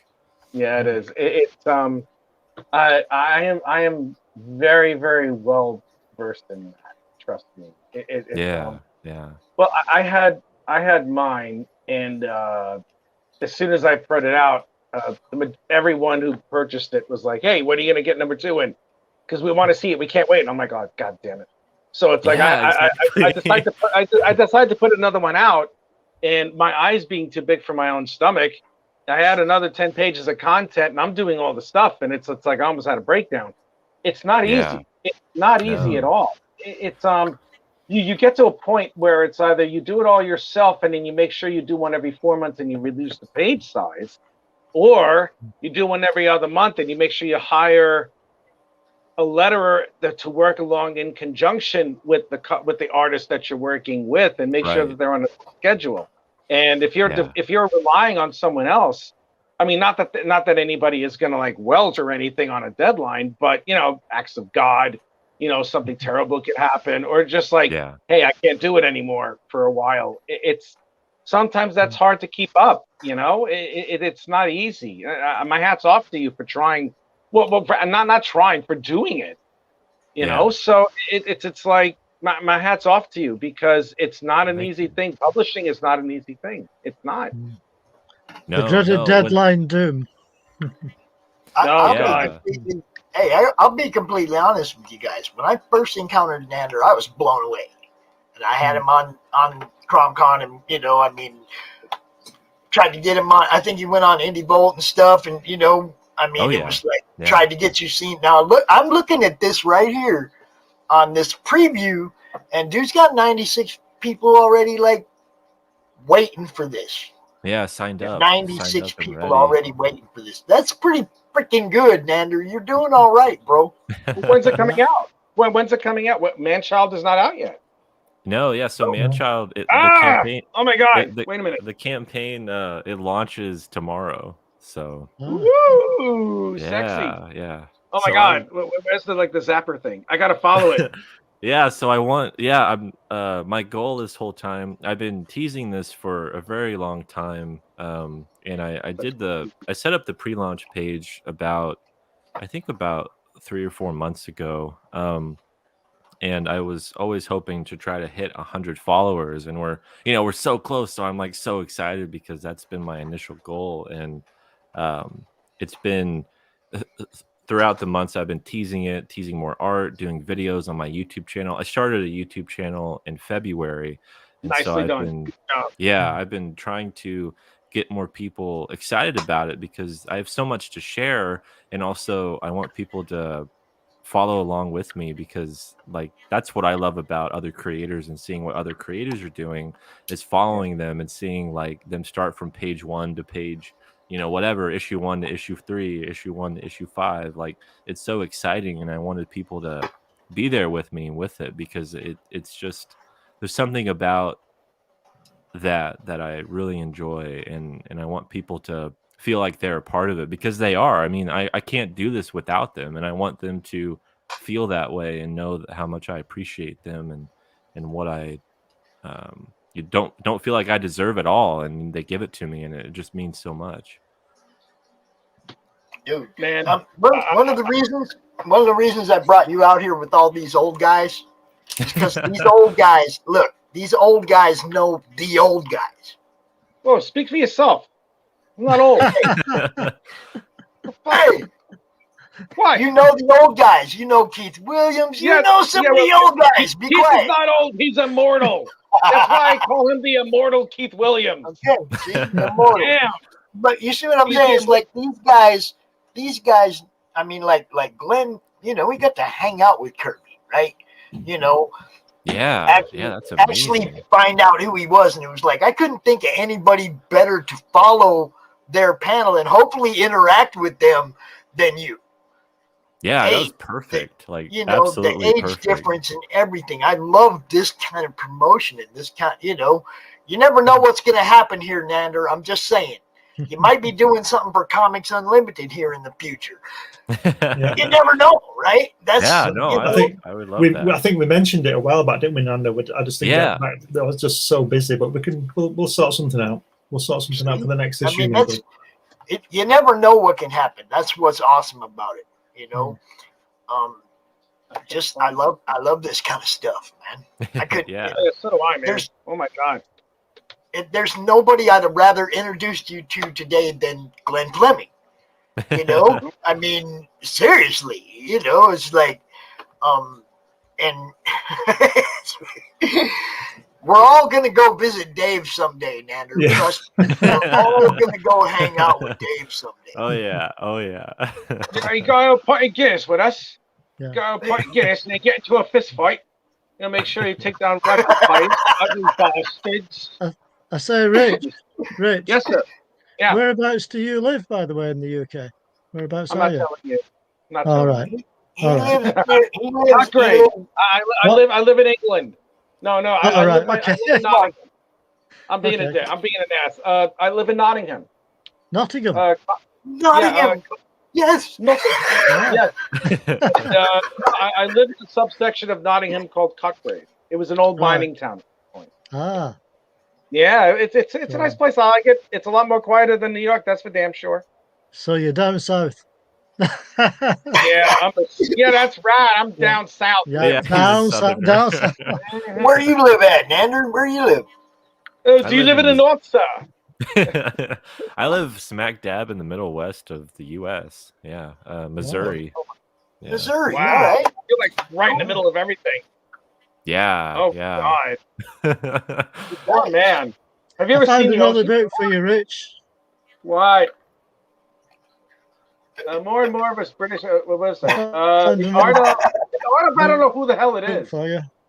I can't see it. You're like an icon that's the size of my fingernail. It's the Babbers. In the com scene, love it. Okay, what is that? Yeah. It's Bristolian Dave, man. No, Dave. I'm talking about what the hell Cowboy Dave is holding up. Oh, who knows? He's always holding something up. Okay, the art of painted comics. Okay. And then he froze like Alex Ross compendium or something? And then he froze there. You see what you did, Rich? He decided to rudely interrupt what we were talking about with Nando Italiano here, who's blowing everybody away with the stuff that he's doing.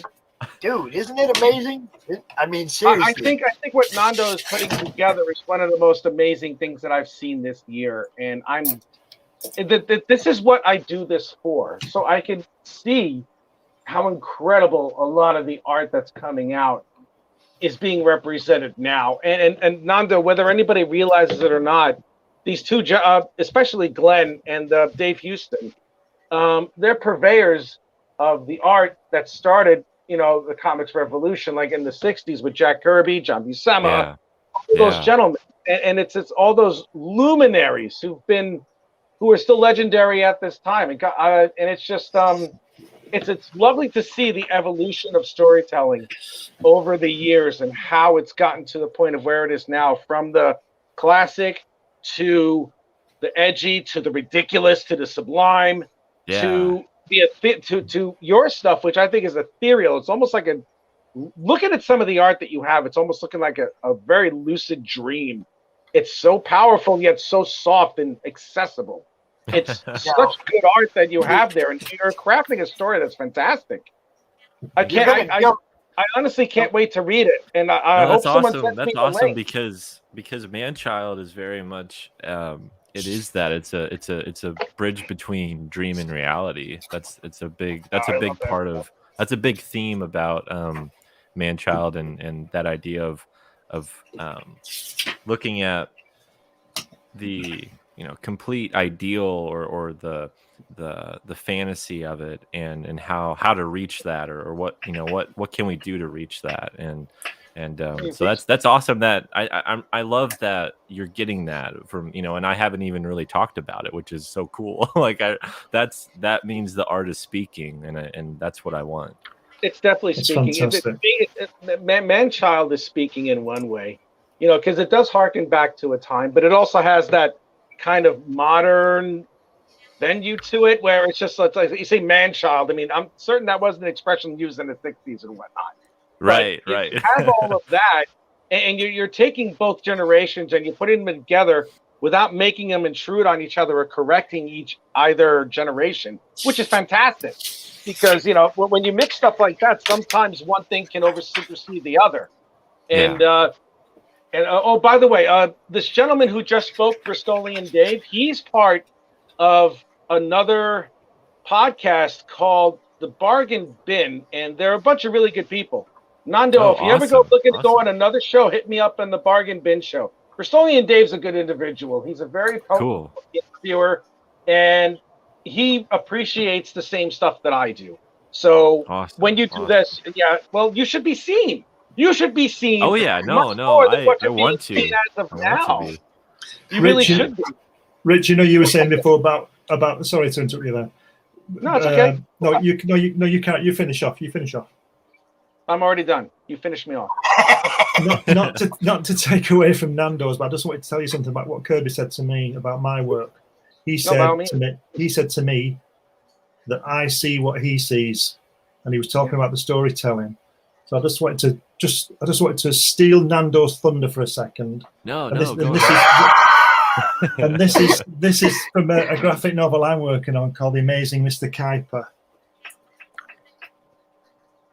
Oh my goodness! Oh, that harkens! Wow, there you go. Oh my God, that harkens back to the day the Earth stood still a little bit. See that? Now that's what we're talking about. It's like all done on board.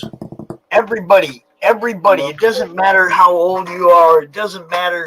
It's like what's in here and how well you present it to those of us who want to read. Yeah. I mean, we're all here to tell a story. We all hate Nando because only 24. So he's going to be around a lot longer than we are. Certainly me. Man, you got a future in front of you, boy. I ain't lying. You're gonna be out here doing this longer than I'm gonna be talking about you. Yeah, and if you come to Britain, if you show up to Britain, Nando, we're just gonna give you a sippy cup because you're too damn young. Y'all go check out Man-Child on Kickstarter. You're gonna take it to Indiegogo when it's done, right? Yeah, it really depends on how well it does on Kickstarter, but I mean, I'd love to bring it there. I found a lot of great support over there and a lot of great people over there, and I by all means I really don't see why not. It's both platforms are great. Yep, that's right. Both platforms. Kind words, Rich. Well, Dave, get on out there. Okay, now I'm gonna get you though, Nandor. Now I'm gonna get you twice a day, bro. Twice a day you post that in the madness. Post it, absolutely. Once in the morning, once at night, all through the campaign. Twice a day. All right, I'll do it. That way I get to share it everywhere, dude. As long as it goes past my feed, I'm gonna grab it and do something with it. Yeah. Put it in my feed. Awesome. Yeah. That's what we do. Nandor, do you remember Frank James Bailey? I do, yeah. You do? Awesome, because they're here. How are you? He's going to be our next guest. Now, I am definitely not going to be getting in the way of this guy because, he don't need no urging. He's going to talk about his stuff. All right? But I want everybody to go check out Seasons on Indiegogo. Okay, the link is in the chat. You might have to scroll up a little bit, but the link is in the chat. I want you to go check out the Man-Child preview page. Hit that thing a few more times. Get it over 100 before he launches tomorrow. All right? Yeah. Yes, and, that would be perfect. All that helps. You guys know what's up. I have a question for you, Nandor. Is your comic for all ages or just like teens up, or is it more of an adult thing? Just curious. Yeah, no, it's more of a teen and up type of book. Okay. Because what's really cool is that it's a story that is told through two different storylines simultaneously. Okay. So One storyline takes place in the Silver Age inspired universe, and then the other story takes place in the modern day. And the whole idea of man-child, is a oxymoron in itself, or contrast in itself. And so that's what the story is. So you're going to be reading a modern day kind of mature story at the same time you're reading a really innocent, like comic book story. The only reason I ask because I like to share Kickstarters and stuff, but I try not to share stuff that's like nudie girls and that kind of thing. Oh yeah, so. none of that. Yeah, none of that. you know what I mean? There's a lot of those on Kickstarter, and I like to help out, but it's like my audience is probably a lot younger than that. They don't need to see that. Oh yeah, nothing wrong with that, but it's just Yeah, as Pops mentioned before, there's an audience for everything. Exactly. Yeah. Totally. Well, Frank, now that you're here, forgive me. I think this might be the second or third time I might have met you, but we didn't talk much. Okay. Tell me about you. For a little me? bit. I am a voice the guy next to you. I already interviewed this guy. Over here. Where actually next to you on the screen. Oh, okay. I am.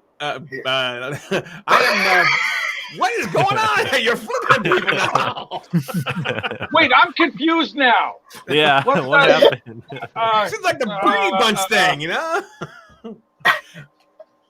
just so you know, in case you guys were wondering, I'm also broadcasting live on TikTok at the same time. The camera's just kind of just pointed to the screen. And I have like about close to 5,000 followers. So I want to let people know about this. My followers know about the CRoM Con stuff. And I did this a couple of months ago. So, and yesterday I had a lot of followers and a lot of people watching. Of course, I was doing gaming with my son. So that might have been a little different. But there's not as many people joining my live thing today. But, I just like these live things. It fluctuates from day to day and con to con, right? But anyway, I'm a voice actor. I'm a comic book writer. I do voiceover stuff for not cartoons and stuff, but I've done like for things for YouTube channels, mostly radio and TV commercials, podcast openings, book trailers, and some liners for radio stations like 94.5 XKR. The liners between the radio stations. I do those kind of things. I was trying to figure out where I've heard your name before, your voice before. I was trying to figure out what cartoon they're talking. Well, it wasn't a cartoon. Although I do a lot of good impressions. Like there's My Hero Academia. There's a guy, the character, he's the big character named All Might. All Might, he sounds like this. I am here. Wow. People have told me I sound a little bit like him. So. No, that's awesome. That is all. How long have you been doing the voice? Did you do the voice? Well, I was in radio. I was in radio between 1989 and 2009. After 2009. Oh my God! Yeah, for 20 years I was in radio. What was the format? What's that? What was the format? What was the format of the radio? I worked at different radio stations all over Ohio, Cleveland, Akron, Canton, Youngstown, Toledo. I worked at top 40 stations, the country. Matter of fact, I'm Frank James Bailey, so my middle name is James. And when I was working at a country station, I was the outlaw, Frank James, and I had a cowboy hat and stuff. And it worked beautifully. Oh God. People looked at me and said, "You're the outlaw." Oh, I love it. This is really freaking awesome, man. And there was only one station that ever had to change my name entirely earlier in my radio career, which was a radio station called 102 Zoo. I had to change my name to Moose Morgan. Why? Why would they do that to you? Oh God. Great voice and excellent name. First thought of Frank and Jesse James. Yeah, I love you. Your voice is almost. It's like it was instantly recognizable. Hearing your. Are you there? You muted yourself.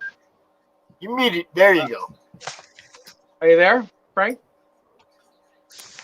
You muted yourself or something. I do not know what happened to you. It's not me. Go out. Go out. Come back in. Yeah. Zoo Radio.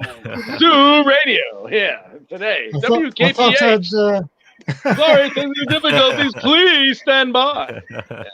I thought I'd try this one again because I got cut off before. That was the book I was trying to show you there. Dang, that's amazing. That is amazing. Look at that. Old Hulk covers, y'all. Yeah. That's why Dave's here. Dave's here to fill in between, technical difficulties. That's the Frank, are you there, bud? Commercial break. Can you hear me now?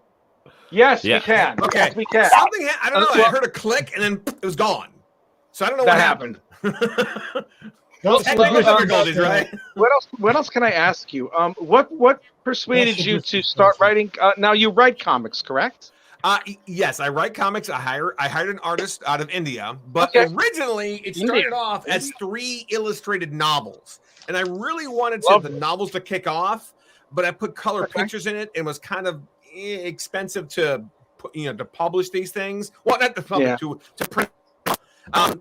Determined to do it, and it's like, well, okay, in 2019, I thought I'd try a comic book, and this is the first comic book. It's called Turkana, comic book number 1.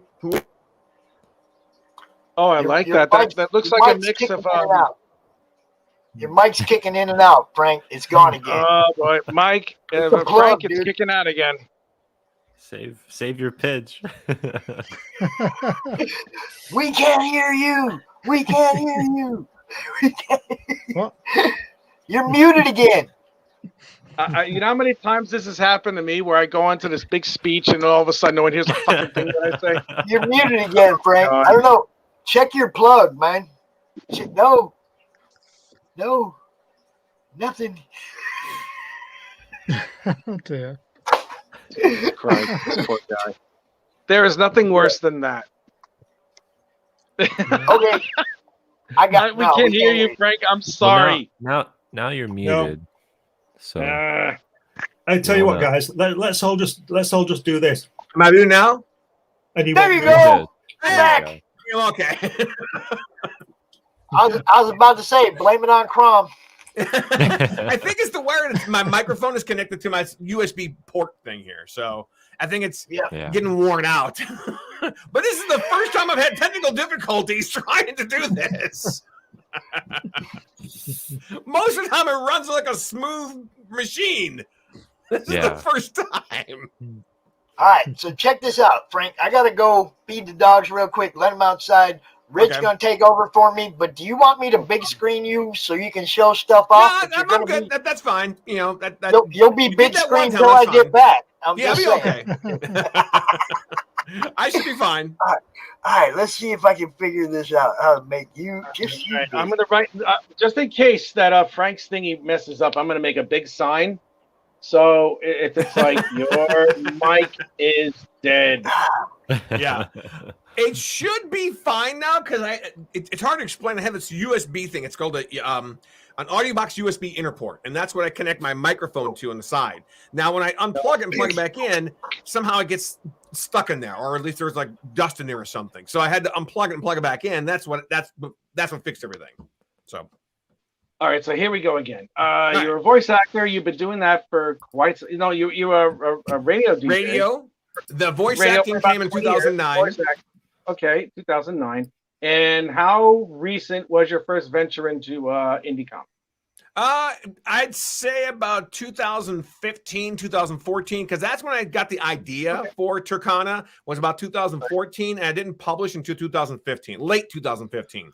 But I planned all these different Comic Cons, all these different places to promote my first book, which was the Turkana.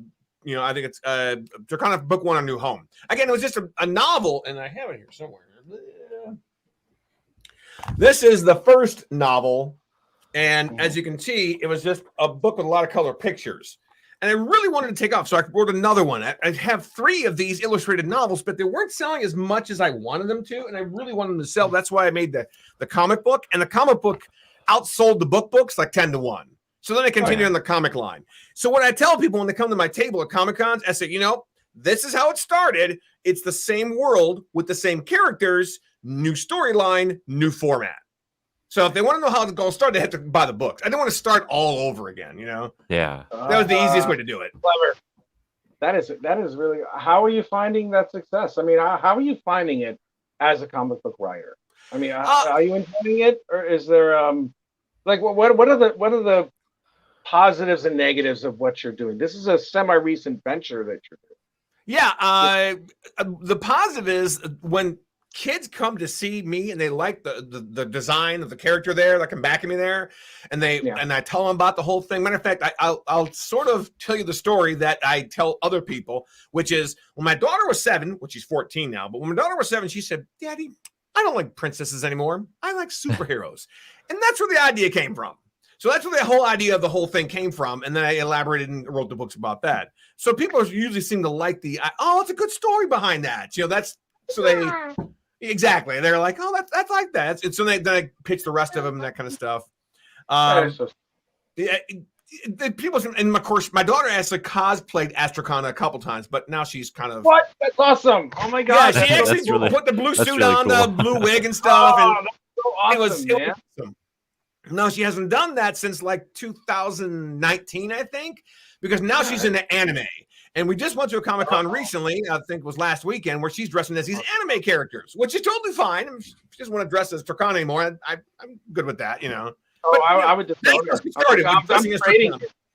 What's that? Oh man, I would trade her. I would give it to a Japanese family. It's like, you like that? Here, 5,000 yen. Now. What the hell, man? That's betrayal. That thing. Oh, that's terrifying. But she loves anime, and that's what kind of gave me the idea to sort of like slowly mature the characters in this. Okay. When I was writing the first book, I knew one of the characters was a lesbian, and I didn't really talk about it, didn't really mention anything. I just kind of like gave little hints here and there. And my newest comic, which is comic number 5, is called Coming Out to a Friend. Now, it's not about a crush. It's about a girl who doesn't have that support at home, so she needs a friend to talk to. And that's her crime-fighting friend, Paige, or Turkana. That's how the whole thing starts off in number 5, where they're kind of helping out a woman who's being robbed. And like, do I need a super? Yeah. Then she wants to go kick the butt of the superhero people. And this old woman, once she's saved, she's like, well, how long have you been together? No, we're not together. We're just crime fighting friends. And that's what makes this conversation about that. And then she tells her about that. So it's not about a crush. It's about how do you deal with this at home type of thing. You know, it's a moral support type of thing. So it's very brave of you to do that. That's a very brave thing for you to do. Go ahead, you first, please. I'm sorry. I know. I was just thinking. I've had a couple of people, not very many, just a couple. It's like, well, that's not really family friendly. It's like, no, that is family friendly because it's not. We're not talking about crushing or nothing. We're not talking about sexual things. We're talking about how she deals with this at home because that's her life. You know. Yeah, you're taking it from a different perspective, and you know, from the standard, you know, comic book that has lesbians in it, that all of a sudden, hey, I'm lesbian, I'm going to do this. And it just sometimes I've seen some indie comics where it's like out of nowhere. Like there was one where it's like, you know, this little girl and her dad are there and they're hanging out and she's like, Daddy, do you think I could be a great, powerful superhero like you? And he's like, well, of course you can, my young child. And then 20 years later, like, you see her in the most awkward lesbian act you've ever seen in your life. Incorrectly drawn as human possible with and it's the most blatant thing in the world. And it's just like, oh, you're that. Well, that's great, you know. And it's just like out of nowhere. What you're doing is you're taking the character and you're giving the audience permission to immerse themselves into this character, because it's like you're bound to have some people in your audience or whoever decides to purchase your book who have felt that way or even worse, or, you know, a little bit more better, and then they can understand what it is. That's how did you go into research along those lines? Because there's things that I've had to do, that I've had to research that I was completely unfamiliar with, and I found it really enriching my life, because it's like learning about something entirely different. I mean, how did you come across that? I'm not in the LGBT community, but I have friends who are. Yeah. And I have relatives who are, and I've asked a lot of questions, and some of them are very accepted and some of them are not. And that's the one thing I really wanted to do differently about. And some matter of fact, at the last Comic Con I went to, somebody asked, and that's the only comic. Generally, yes, that's the only comic I'm going to talk about her being, you know, lesbian, is the number 5. Because number 6 I've already written, and my artist and I were putting it together, probably out next year. It has nothing to do with that. we're moving on to the Thea Baymont storyline again. So it's like we mentioned it, we talk about that, and then we move on, you know. But yeah, that last comic, number 5, is about her how she deals with that kind of stuff. And you're right, it was a different way of looking at it, because I was just watching the episode of The Owl House recently, and it's like we're watching The Owl House, and it's a cartoon, and these two girls are getting together. We want them together, which is great. You know, they're great characters, but this is a different perspective of the whole thing. Yeah. Thankfully, there's a little bit more acceptance of that. When I was working at Marvel in the mid '90s, and I was privy to have.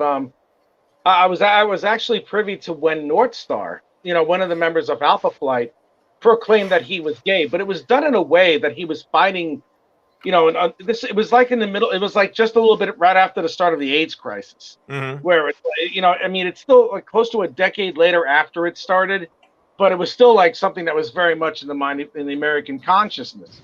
And I forgot how the story went. But I think the person that North Star was fighting was against gays because of the spread of AIDS or something stupid. And he's like, I don't know why you're saying that. I'm gay. And if you think I'm a different person, I'm less than you because of that, then, you know, you messed up.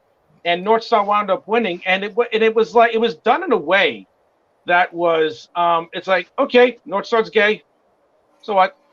Yeah. You know, but that's the best way, because it's like, I mean, the way, and it's also the way that you're doing it also, because you're not pandering to any type of specific thing. You're not trying to overcompensate like I'm gonna say it because it's Marvel. I don't give a shit.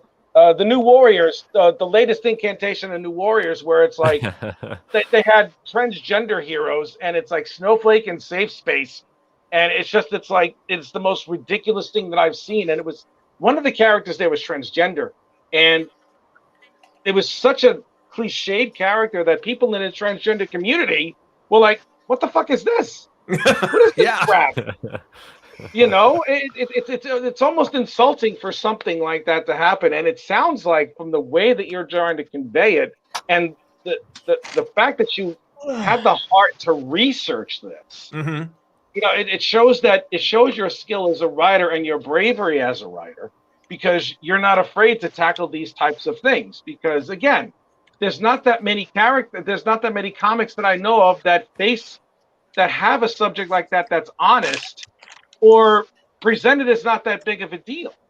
You know what I mean? It's just like, this is something that you should just accept. It's not like, oh, does she want to be accepted? No, she just has to deal with the feelings that she has. She's not going to care. The idea about the comic is her dad doesn't. What she sees, her dad is always like, you know, oh my, turn that TV off. That's not meant for kids, that kind of stuff. So she deals with her dad being that way, and she doesn't want to tell anybody that she is. So that's and there's a lot of LGBT people out there who have to deal with that. And I wanted to write a comic about that. So there's, like you mentioned, it's like in one of her, she wants to talk to her friend, and well, what is it? And she's says, I'm a lesbian. Well, I already knew that. It's like, wait, how did you know? It's like, I work with you every day. You were fighting crime, I can tell. But these two, like I said, Turkana, who is Paige, actually, her alter ego. By the way, kind of side subject, my daughter's name is Paige. I named the character's alter ego after my daughter. So, but the Paige, the girl, doesn't look anything like my daughter. No, okay. I wasn't going to judge. That's awesome, though. Actually, that's like a Dave Matthews Band thing where he names all his songs after one girl or something like that. Oh, really? Yeah, he does. He always puts one of his daughter's names in there. You know, but that's really cool that you did that. Oh God, what was I going to say? I lost my train of thought. God, I'm seeing all these days. Can anybody ask a question? Because I'm trying to like figure out what next to say, and I had a brain fart. Someone save me, please. Someone ask a really important question. Read that. There you go. Handling the LGBT correct. Unfortunately, a lot of creators who can make the fact that they. I don't want to make the character, that whole personality, that whole thing. It's like, hey, look, Yes. I'm a proud lesbian. Oh, That's God. not what it's about. Thank you for Scully and Dave. Yes, but there are so many characters lately, like in major mainstream type of superhero stuff, that will tell everybody, I am woman and I am a lesbian and I am 5 or 6 different ethnicities and you will respect me. And it's like, okay, we're gonna anyway. I don't know what you're screaming about. You know, just well, the one thing like I said in the comics, the one we realized that Brittany, even though she's Latino, she's a badass. She can really kick somebody's butt. She knows martial arts, and she's really Turkana's backup or sidekick. Oh my God, is she like the Kato? Well, she's supposed to be like helping her out here and there, but she doesn't be known as the sidekick because she can handle herself. Oh my God, that is so cool. Yeah. www.turkana.com. Have you put this in Turkana, just so you know. Oh, I'm sorry. No, that's okay. That's okay. Why is Pops gets it wrong every time. But that's what I mean. It's interesting to tell people about it. Every time he mentions it. No, that's okay. Matter of fact, I tell people that I do it all the time, Rich. I do it all the time. I don't know. But it's Turkana. I've known him since CRoM Con 1, and I still screw up sometimes and say Turkona. That's okay, man. Whatever. Look, people have been getting my last name wrong for the longest time. My grandson Isaac. My grandson Isaac's always Grandpa's Turkana. Have they read more of the comics yet, or? Oh yeah, she read them all. I think we posted something about it. Yeah. Okay. She's down. You know. Well, no, only the oldest one. I gotta let the rest of them catch up. You know, but the oldest one, you know, she likes it. That's good.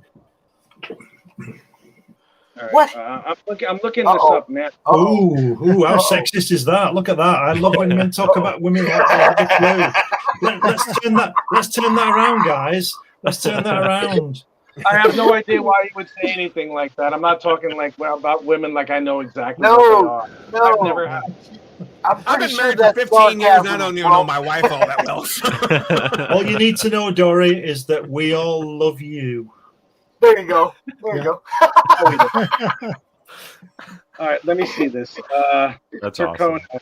Cheers. Well, I'm looking at your website right now, and this is where you can purchase directly some of the books you have? Yes. Not only on Turkana.com can you purchase the comics directly, but I have some special covers of some of the comics. There's also some prints of the comics as well. That was the last I got to update the blog there, but that was the last Comic-Con I went to last weekend. But the top of the page there's you can find out more about the characters. You can also purchase there's Brian, there's Brittany, there's Turkana. That's where you can find all the comics, more about them and stuff. Those are their 3 original books. And I'm looking at it right now. Go to the characters page, which is the right end of there. Yeah, and you click on like Turkana or Brittany or. I actually had my artist draw up these pictures a long time ago to make it look like they're really real. Okay, like she took a picture by the bathroom, and then of course her and her best friend are Brian. She used to be on the cheerleading team. I put like a little backstory about each character to sort of kind of tell you about how what their character is. And she had a crush on another cheerleader, but then this other cheerleader girl came in, and her excuse is she didn't want to be on the cheerleading team because this other girl kind of bought her way on the team. But I like this art style. I really like this art style. It seems like it's inspired by like Kim Possible. Really. Yeah. If you look at Turkana's upper lip, it's the Kim Possible lip. But other than that, you just notice it a pinch, He plagiarized the lip. Holy God. I love you too, Dory. Oh wow! Sorry, Frank. Go ahead. But yeah, that's all the other characters there: Tiffany and Brian, and like I said, Turkana is the first one. She's the main character, the main superhero girl. But the whole real basic story is all about Turkana, obviously, and her adventures and her being the superhero. But I love to talk about other characters as well, like I said with Brittany. Matter of fact, it really kind of started off with just Turkana doing things on her own. And when I wrote the comic, what if she had like her crime fighting partner? And then it kind of evolved after that, and it kind of went into more. So, but the one girl, the red hair there in the pink shirt, she's kind of like a hippie girl, and her name is Maya, and she's in comic book number 4, and she has these powers where if she meditates, she can kind of see everybody on the planet, and she can get in somebody's head, but she can't control that person. She just kind of like, hey, you really need to go left, and they'll go right. She can kind of guide them like their conscience, but you can't force them to do something. Only when she meditates, and she can talk to animals. She's very hippie-like, that's why she's a vegetarian. And the girl on the right, she's the blonde girl. She's the cheerleader. Yeah. And the other two are the main characters, which is Paige. Cheerleader. Oh my god, it's amazing. What's that? I love cheerleaders. I'm making fun of the cheerleaders.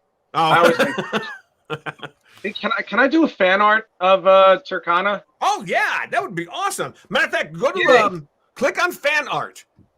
Because I have a fan art there. Let me see. There's people who have made fan art of Turkana from all over the world.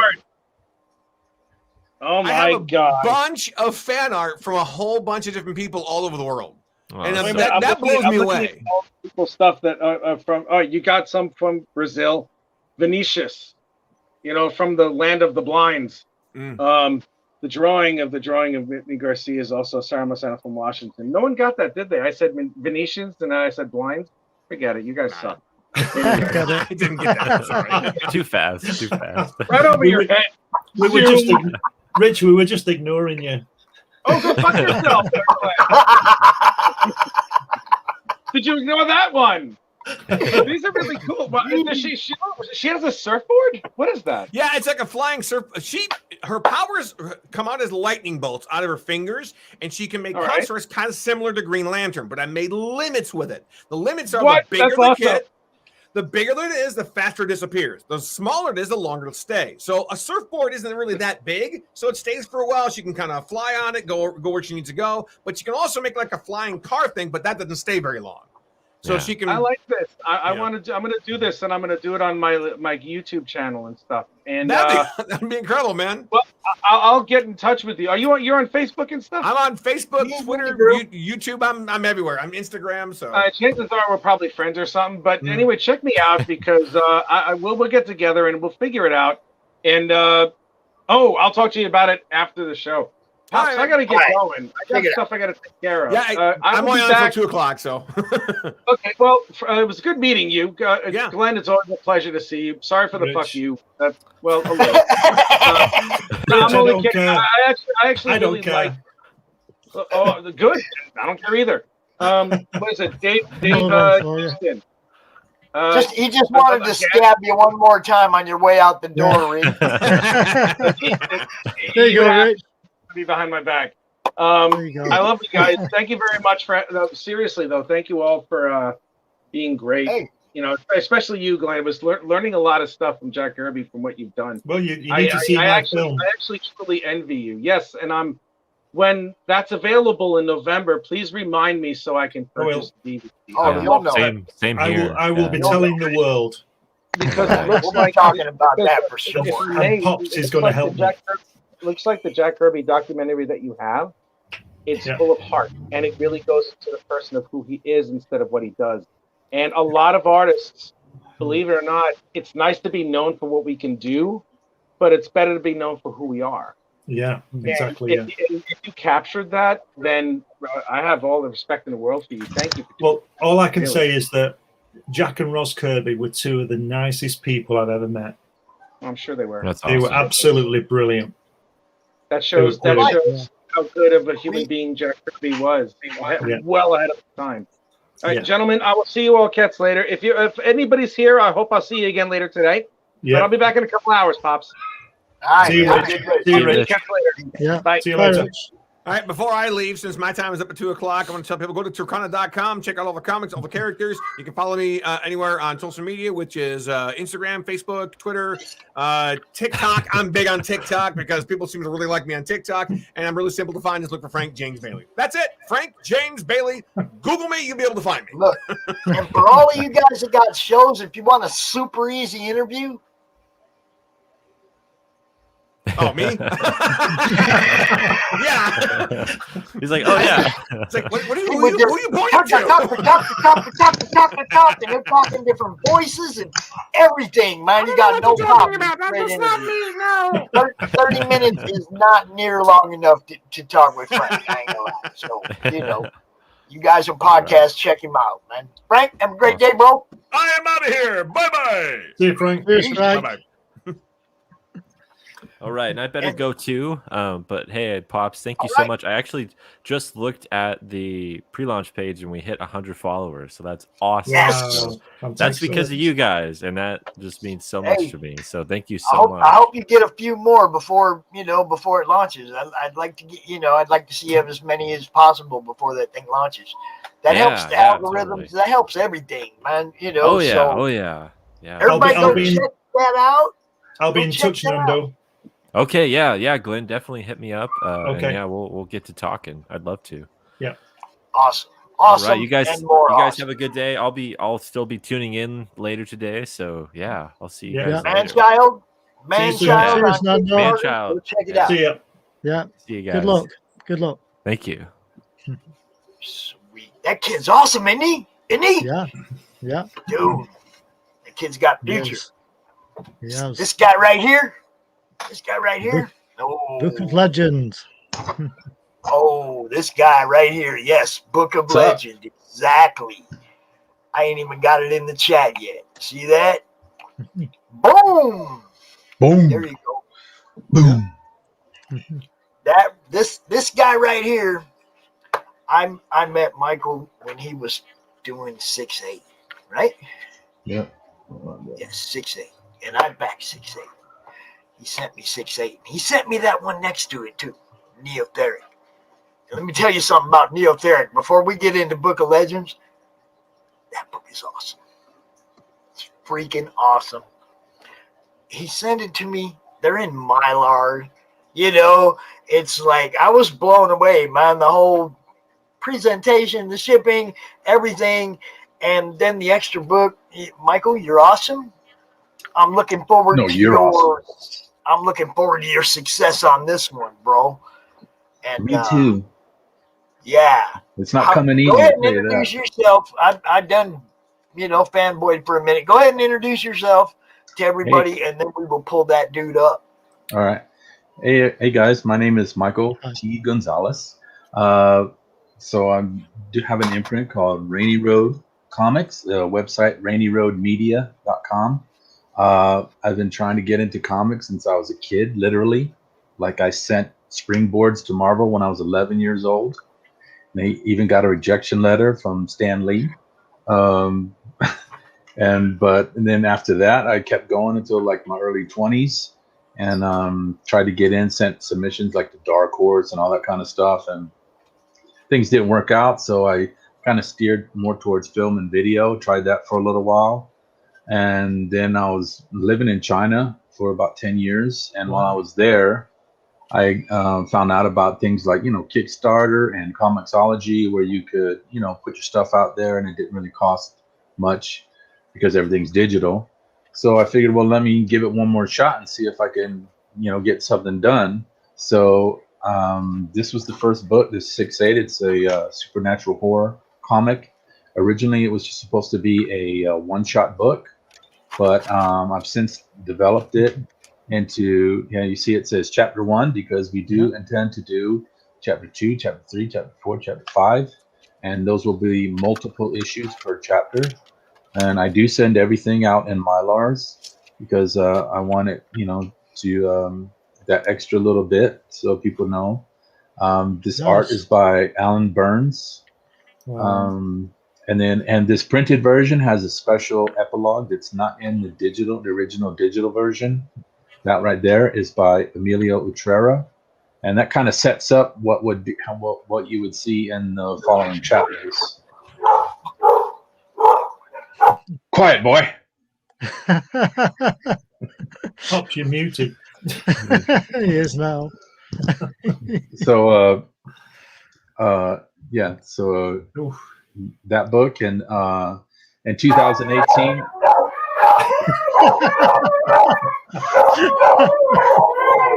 Wow. Somebody's hungry or dying or something. I think it's the Hound of the Baskervilles, that sound effect. So in 2018, that book was chosen by Charlie Adler, who's the artist on Walking Dead, as the comic of the year, the horror comic of the year on the Comic Central website.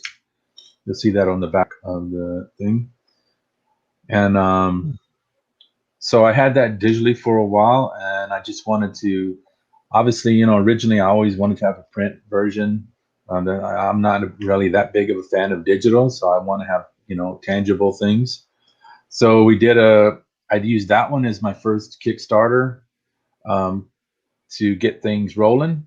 And we did that in May and fulfilled it in June. And so now the other book that I'm doing right now, Book of Legend, it is 9 short stories. It's 52 pages, and it's got artists from all over. Okay, I'll talk about that right after. Okay, so Book of Legend it's an anthology, like superheroes, sci-fi, adventure, ninjas, vampires, all kinds of different genres and stuff like that. And so we're trying to get that out there now, just to do a short print run. And again, these 2 first Kickstarters I'm trying to just set up everything, build a foundation so we can keep going with, you know, future projects. I got a lot of future projects I want to do. Obviously, I want to continue 6/8. I want to continue Neotheric. Neotheric is supposed to be an ongoing series. I've already written the next issue for it. The artist Andre Portilla, he wants to continue with it. He's ready to go with it, and so that's 92-page graphic novel. That's the first 4 issues collected. There were only available digitally, and the first 2 issues are done by Dave Mims. He worked with Alterna with the book called Scrimshaw. And then the next, like 2.5 issues, Andre Portilla helped me finish it up. And so it's about these anthropomorphic asshole dinosaurs that return to modern day Earth because they want to live free. They live as slaves to these aliens. And so they want to live free. And so they leave, they escape, they come back to modern day Earth. And it's just about all the chaos that their actions cause all over the universe. So the first 4 issues just basically covers like the first 12 hours when they return to Earth, and they get into a fight with the National Guard and all this kind of stuff, and it's just setting up the whole series.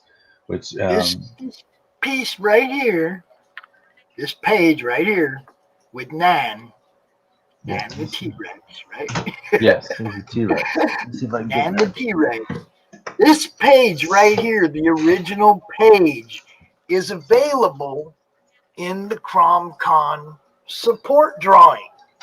Y'all, there it is. it's available. That published piece is available in the CRoM Con support in the tiers. You know what I'm talking about. All the original art that we have, you know, prints, everything.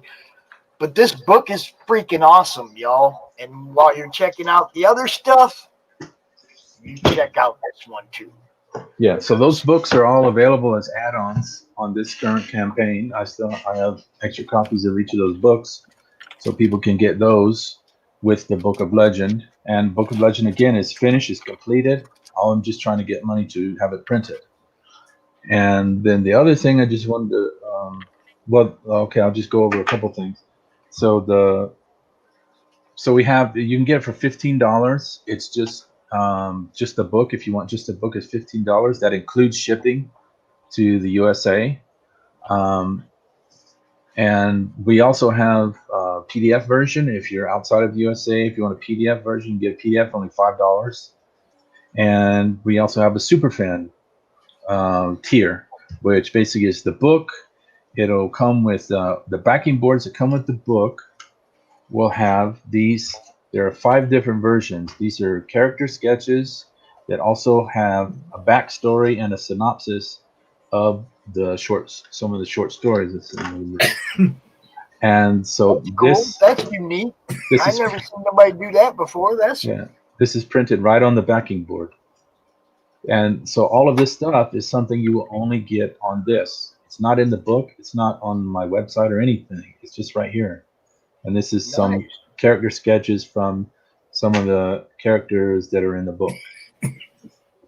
And of course, these characters, we could do, they could spin off into their own book or to, another miniseries or something like that. If people, really respond to it, they say, hey, I like this character. This is interesting. We can do that for sure. And then we also get in the Superfan, you'll get like these 8 character stickers. This is the whole set. You'll get all of these. Nice. And you'll get a metal trading card. It'll similar to this. This is from the cover of 6/8, but it'll be the cover of Book of Legend as a little metal trading card. And I also have this book. This is my daughter's. She came up to me. Everybody pay attention to this. This one is special. This is the important part. So a couple months ago, my 9-year-old daughter came up to me and she said, hey, Dad, can I make my own comic book? I said, of course. And so we brainstormed it. We talked it out. And after about like 2 months, we finally have a printed version of it. So we're printing this at home, but it's on quality paper. We use like 32 pounds for the cover and 28 for the interior. And so she wrote it. She drew it. Wow. And we just scanned it in and we color it. And also teaching her how to do the coloring. She did some of the coloring herself.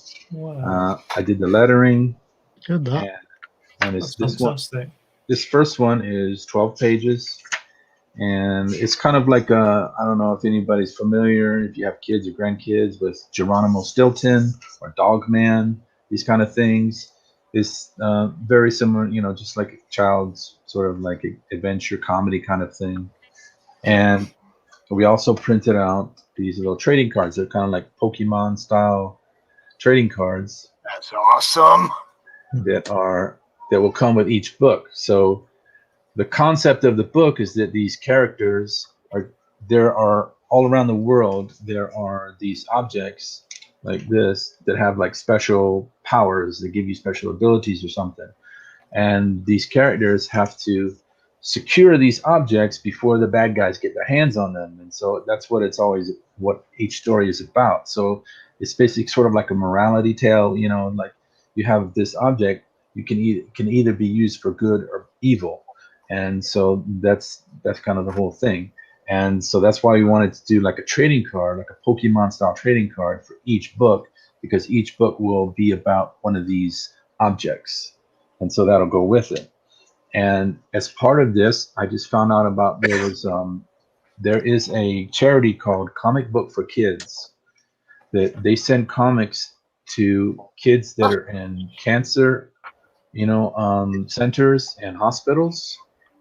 And pretty much I've seen like everybody, like Marvel, DC, Dark Horse, Image, they all support this kind of stuff. But I talked to Mark and Russell. There are 2 guys that run the organization, and I talked to Mark on the phone specifically about this, make sure this is all cool with them, and they were, they're excited about it because again, it's like it's not just a comic for kids, it's a comic made by so I thought it might be something that kids really enjoy.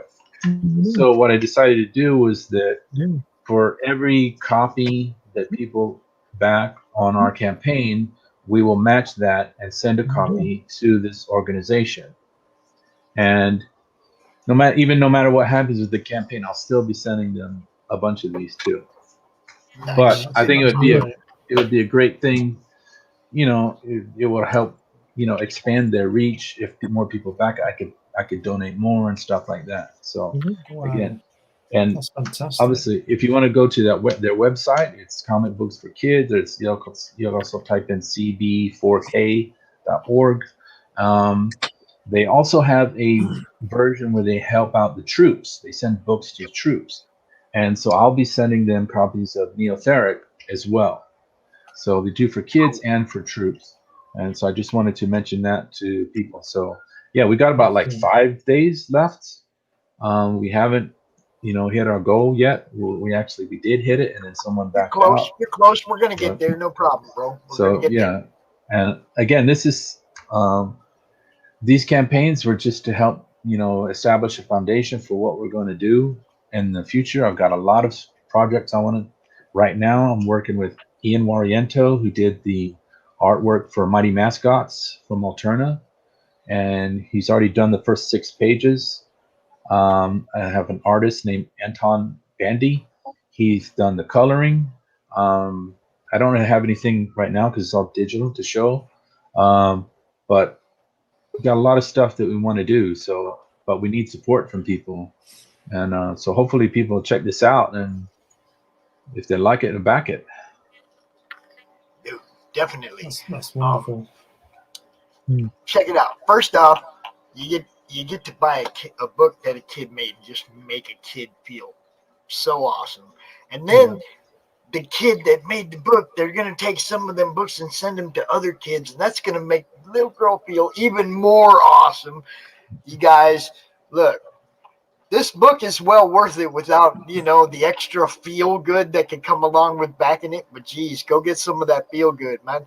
$83, it'll be at goal. Make a little kid's day, man. Go back this thing right now. Seriously.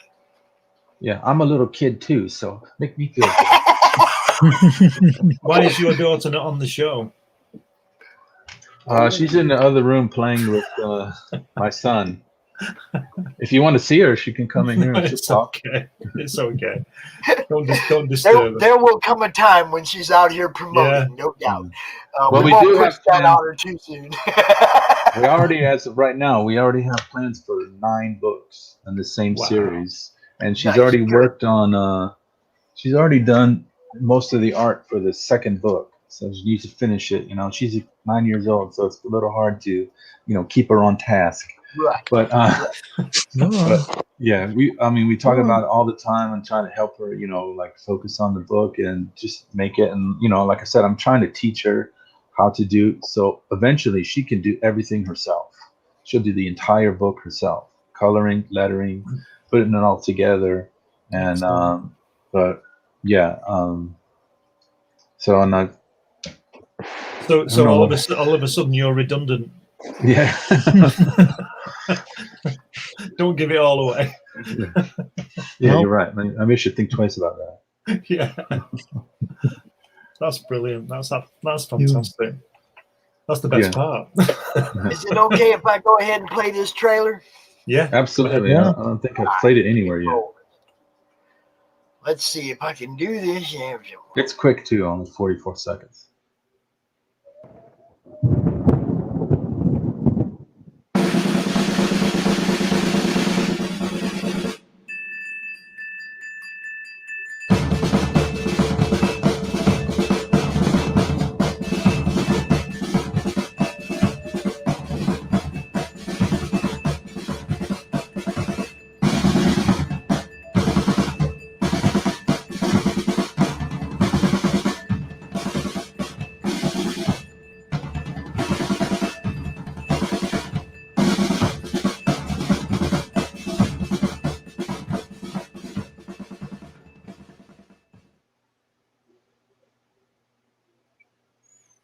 There we go. Wow. Short and sweet, just to the point. Yeah. I was 20 back in 1974, if anybody wants to know. I'm still 20 right now. Yeah. Yeah, so on the Book of Legends, so the first 4 stories you see in the book are in the tradition of 2000 AD's Future Shocks. For those who don't know, they're like 4-page sci-fi stories with an ironic twist. It's like how people like Alan Moore, Mark Millar, all those guys got started. And so I wrote them with that in mind. And then the next 5 stories are more like focused on the characters. I wanted to develop like original characters and sort of have these stories that could be as a way to introduce them. And the basic concept is that they're, just stories about heroes through different genres and through different ages. So like the first story that you saw up there was kind of like, like a classic sort of like based on Greek mythology sort of characters like Superman, Wonder Woman, that kind of thing from the Golden Age. And then we go to like 90s with, sort of like Image style where it's hyper violent, like, ninjas and all this kind of stuff. And then there's also the character, this like war character that's a soldier, and it's sort of like Sergeant Rock, that kind of, the war comics, stuff like that. There's a lot of different things. And so I think it's stuff that, everybody can enjoy. And I tried to get the, really good artists to do the artwork, not skimp out on that or anything. So I think they did a really good job. It's this brand new cover by Erwin J. Arosa, just for this print version. So hoping people will take a look at it because we're close. But how long you got to go in it? It was like 5 or 6 days. 5 days. Okay. I can vouch for the way that the 2 books that I got from him, the way they, the way you received them. I can vouch for the fact that they're very well put together. They're nice books. They're beautiful books. I ain't even gonna freaking lie. And they're good books too. Look, if you're looking for somebody that you haven't read before and you're looking for something to read, get all 3 of these books. I ain't lying. Get 6-8, get Neotheric, and get Book of Legend, man, because yeah, I was thoroughly entertained, and we'll promote what this guy's doing all day long. I ain't appreciate that. Yeah. So Book of Legend is pretty much for, I don't know if it's necessarily for small kids, but maybe preteen, teenager on up. There's no like this. But you get this too, so you do get something for the little guys. Yeah, right? So if you got kids, you can get that too. But Neotheric and 6-8 are obviously for adults. But the other stuff is pretty much general audiences. That's great. Got some add-ons. There you go, right there. That's what I'm talking about, man. This is good stuff. Yeah, and if we can get enough support for that, we will definitely continue that series. And so is that previous one there? That's a limited edition. Yeah, all of these are very low prints. I don't have enough money to print. Like with Neotheric was the first one I printed, and what I did was I just took my tax return money last year, and I just said, well, let me just print, like 100 copies and just see how it turns out, and so I could at least have some, and maybe, go to conventions and start selling books. This is before COVID, like right before COVID. Yeah. So that kind of screwed that whole plan up. But I did, I just took the money and, invested in it and printed out some books. So Neotheric, I only printed like 100 copies. 6-8, there's only, I think 80 copies I printed of the standard cover. Wow. And there's 3 variants. Those 3 variants I only printed 15. So they're extremely rare. And some of those were actually damaged too. So I only have like a handful of copies, literally, of the variants. So they're very, very limited. And I'm serious though, y'all. This stuff is all great. Everything that the Neotheric and 6-8 were great reads. I have no reason to doubt that Book of Legend ain't going to live up to that same standard. No reason to doubt that at all. I really like the kind of effort that Michael puts into what he's doing. He understands that it's a job all the way through too. He's out here promoting, on a regular basis. So check it out, man. Go pop this one up over the funding so he can relax here for the next few days and just have fun promoting. Yeah, my blood pressure's through the roof, y'all. That's great. I want to see that one fun, no doubt. Yeah, and especially it's really difficult, when people like pledge and then they back out, and so it ruins your whole momentum kind of thing. But I can never believe people do that. I know they do, but I just don't understand how that works at all. Yeah, I don't understand it either. So I may not be using Kickstarter in the future. I may go to Indiegogo. Yeah. Yeah. Because apparently this is a common thing, people like backing and backing out. And, if you're, because I was talking to somebody mentioned this on Facebook and we had this conversation and somebody was saying, well, that's just the way it is. And, all this kind of stuff. It's like, well, that's fine if your campaign makes like $20,000 or whatever, and it's not really an issue. But for me, I'm just trying to start out, trying to build an audience. So every single dollar counts, literally. And so if someone, and this person had backed like almost $200 and pulled out. Yes. And they even spoke to me on Facebook. He sent me a message on Facebook and said, congratulations on getting funded. I was like, wow, what was that? And I didn't see it. So I went to the campaign and I saw, and this person had like not only bought like backed a whole bunch of copies of the book, but had added on like extra money just, as a, just with nothing, no reward. So I was like, was this a mistake? What's going on here? So it seemed kind of weird. And he's like, no, it's not a mistake. It's like, I like to support indie people and what you're doing and all this. So I said, wow, that's really great. When I ship your stuff, I'll send you some extra stuff that I, just as a thank you. And then sure enough, a week later, he pulled out and it went from over 100% down. And I was like, what's going on? I don't know. So it's crazy. Yeah. All right. So we're not going to end this on a downer, though. No. Look, excellent work.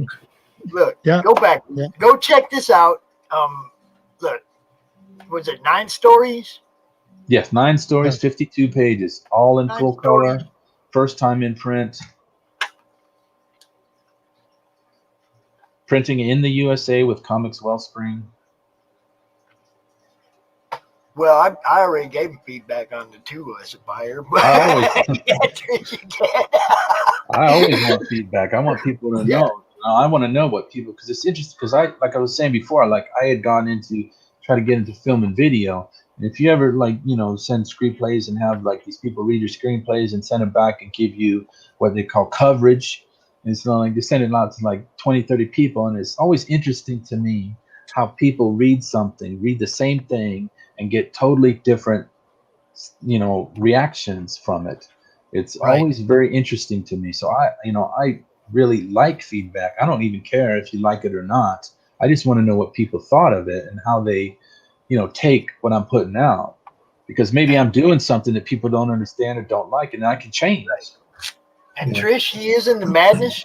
Michael Gonzalez, you can send him a message, private message, and let him know what you Oh, he doesn't like. She don't like the video, but she's already. We know Trish is one of the people that wants to read something in the video and know, like get some narration, some kind of something to go with the art in the videos. Yeah. And there's right there. She's blind and she can't see what's in all the pics, and doesn't always get what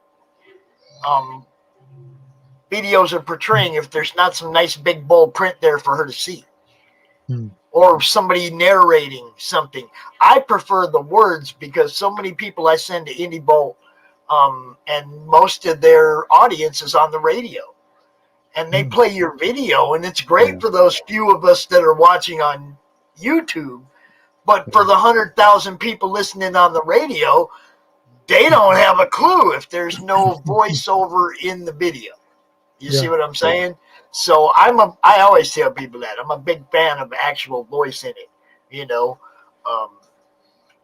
because the pictures don't always match up with the storyline, and when you're trying to portray 9 different stories in one video, it's going to be convoluted, if you know what I mean. Yeah. Unless you got somebody saying,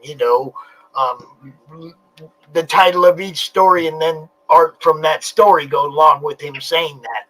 Or that's why I have in the campaign itself, like when you scroll down, I have every single story listed with a small, synopsis. I know. We talked about that. What I'm saying is a lot of people don't go past the video. Really? Well, A lot of people don't go past that video. Just Hi, as Katie. It's 2:00. just as an aside, Pop. I didn't want to leave her out in the backstage while we were like stuck on the subject. Everybody, Michael, go ahead. Let everybody again know where they can find you. Obviously, it's Book of Legends on Kickstarter, but where they can find you personally. I'm on Facebook, so Rainy Road Comics. I have my own website, rainyroadmedia.com, where I put out a newsletter. I just sent one out this month. Those are the main things. I'm not on Twitter. I'm not going to bother with that anymore. Or I got you there, bro. Don't worry about it. I got you there. Yeah, I can't get back into that. So, but those are the main things. Website and Facebook I'm trying to use, and so I'd appreciate it again if people just check out the Kickstarter. Here, now see what Trish said. She usually only goes off of the video because if you put it to video, it's important enough to you. So if you're gonna make a video, make one that's multi, so everybody, blind people, deaf people, everybody's got something, can get something out of it. If you're riding in your car and you can't really be looking at it, but you're listening to Varian on YouTube, right? You want to hear that extra voice over it is to me, I love any videos that people are talking about it. Those are the best. Can I just say that on my Kirby film to Trish, it's subtitled. The entire thing is subtitled, so she'll be able to read it. Yeah. So, with that being said, it is that time, Michael. It's always great talking to you, brother. I appreciate it, Pops. I totally appreciate what you're doing. Comics for Kids, you guys go check that out too. They are big on putting comic books in hospitals for kids to read. I've actually known about them for quite a while. Every now and then you'll see something pop up in the madness about them, and I'm glad to see that Michael's doing something with them. That's freaking excellent. Appreciate you, brother. All right, fellas. I really appreciate it. All right, you have a good day, man. To you guys. See ya. Right. Take Bye-bye. care. Later, Michael. Thank you. Bye-bye. Pops, I've got to drop out. All right, sir. I know it's getting late over there. Yeah. Time for something to eat. Me So, too. Nice to see you, Katie, but I'm going. Oh, no worries. You have a good night. I'll see you All later right, on. you guys have a good night. Peace out. Yeah, see you soon, Glenn. I'll See you, soon. Dave. Yep. See ya. Take care. Thanks a lot. See you later.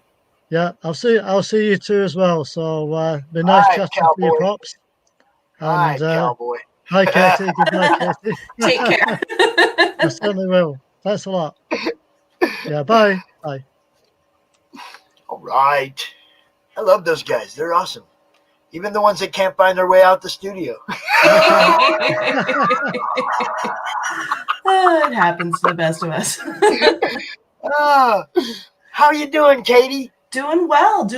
I a couple days ago finished this page, which is very, very detailed. I have had a ton of fun with this. But yeah, so this marks 9 pages left. I have the first panel on the next page drawn. But so yeah, 9 pages left before all of the 32 pages for issue 8 of Dragon Child are going to be ready. So I'll be able to start inking. Yes. But yeah, I'm Katie Shaw. I am the cartoonist for Dragon Child, which currently has 7 issues out, 6 in this volume here, and then issue 7. But yeah, it's all ages modern day fantasy comic that I've been working on. I've been writing it since high school, and I've been, showing it on the con circuit since 2013. And just, working on getting more and more of it out so that people can read it. It's basically, the idea is mythical creatures are real and they want to find a way to integrate into human society. And so to do that, the dragons have decided to pick one human to then introduce themselves to and the rest of these mythical creatures, and then have her help them then introduce themselves to the rest of humanity. And hopefully not. Would you be me a favor and drop the link in the private course. chat, please, because I'm getting all the other Dragon Childs. Oh, no worries. It's like everybody else is above you on the search engine. Dang it! Everybody needs to go hit her website more so she moves up that ladder. But yeah, we've been following Katie for a few months now. She's been coming out as a regular guest at CRoM Con, and she does all kinds of fun stuff. You see over her shoulder over there. Yeah, so behind me is other side though is two of my dragons actually. If I can, wrong way. So the purple one is brand new as of 2 days ago. Just made her because I actually shipped one off to Poland, which was awesome. So I had a brand new one to make. But so those are all handmade. Is that it? Okay. Is that the right one? Dragon Yes. Child. Okay. Yes. All right. There you go, y'all. But yeah, so I hand make the dragons. They're all characters from the comic. The comic itself, I write it, I draw it, I, tone it myself. So it's all in black and white. Mostly because I grew up reading comics like Bone and just absolutely fell in love with the black and white comic medium. And so when I was creating my own, I wanted to make sure to, follow in that standard. And so that's my comic vibe, is black and white all day long. And on the website, you can actually read the first 3 issues, but I've also over the last year been adding everything to Webtoons, which you can read all 7 issues on there. It's at a lower resolution, whereas on the website, it's full resolution. So it gives people ways to find it, which frankly, for us indie creators, I feel like half the battle is just letting people know that we exist. So I find that over the last year, especially, we've been all finding new ways to try and make that happen. And for me, one of those new ways that I've been trying to find more people is, through, more social media and through Webtoons. So I have, right there. Exactly. So I try and keep, all of that as updated as possible so that everybody can know exactly where we're at, every, week going forward. And so, luckily there's California, all you people in Northern California, Oregon, there you go. There's 3 places she's going to be where you can actually go check her out. Exactly. So you can see my tree filled with dragons and you can read the comic. So I have, physically you can see all of the issues here, but only the first 3 actually have the pages from the comic. The rest have the cover and then a quick synopsis of what happens in that issue. Right. All right. And then, I have other things on here to try and let you know what my path to getting to comics has been, starting with, like I said, when I was a kid reading Bone and, of course, also, being a kid of the late 80s, early 90s, watching Disney movies. And one of my big, non-comic art people was Bill Peet. And he did a lot of the storyboarding for a lot of the early Disney movies. And he also did a bunch of kids' illustrated books. And before I found comics, that was kind of my, I love the artwork. I love these telling stories. But something about that medium just didn't fit exactly what I wanted to do, the whole, illustrated kid stories. And when I discovered Jeff Smith's Bone, I was like, oh, this is exactly what I want to be doing. Because it let me, tell a story, write a comic, and, have it all through pictures, of course, being in the comic medium. But to me, it was more the idea that, it didn't have to always be funny. It didn't have to always, fit in something like a Sunday strip. And at the time I was living out in Green Bay, Wisconsin, which was, now it's a completely different world because everything grows, but it was maybe an hour and a half to get to the closest comic book store. So, it was not only did I have to be interested, so I had to somehow find it before that, but, for my parents to say, okay, we're going to drive you all this way to go to a comic book store and then hopefully find something that you like. But once that, flame was ignited, I was like, oh yeah, this is happening. And so I was that nerd that would write him letters and be like, oh my God, I love everything that you're doing. I'm totally going to do that. And I'm sure he was like, oh, of course you are, kid. And, right. And so, right. And so I've done it, and it feels like, I'll admit, the first time that I did a printing, granted it was at my college printers, so it was by no means the quality that I'm able to get printed now. Seeing, my stuff in just pristine black and white printed out, I was just and honestly, it was for the first page, because I have this beautiful backdrop with the sheer black mountain there for the cliff. I was just like, oh, that looks nice.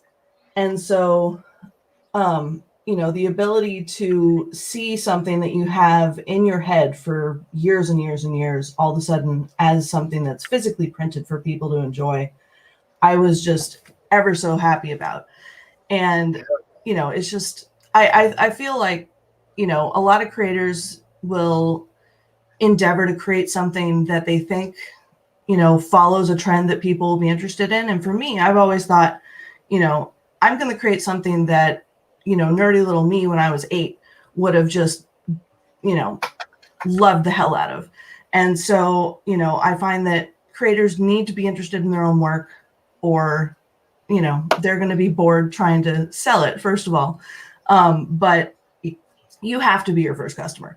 And so, I was that person that was like, oh, this is an earworm that's never going away. These characters will happen. And so that's been my life for the last 7 years, is getting this all out. And then somehow along the way, also making all these dragons. So I have, the 2 main characters, variants for the, people can order them whatever colors they want.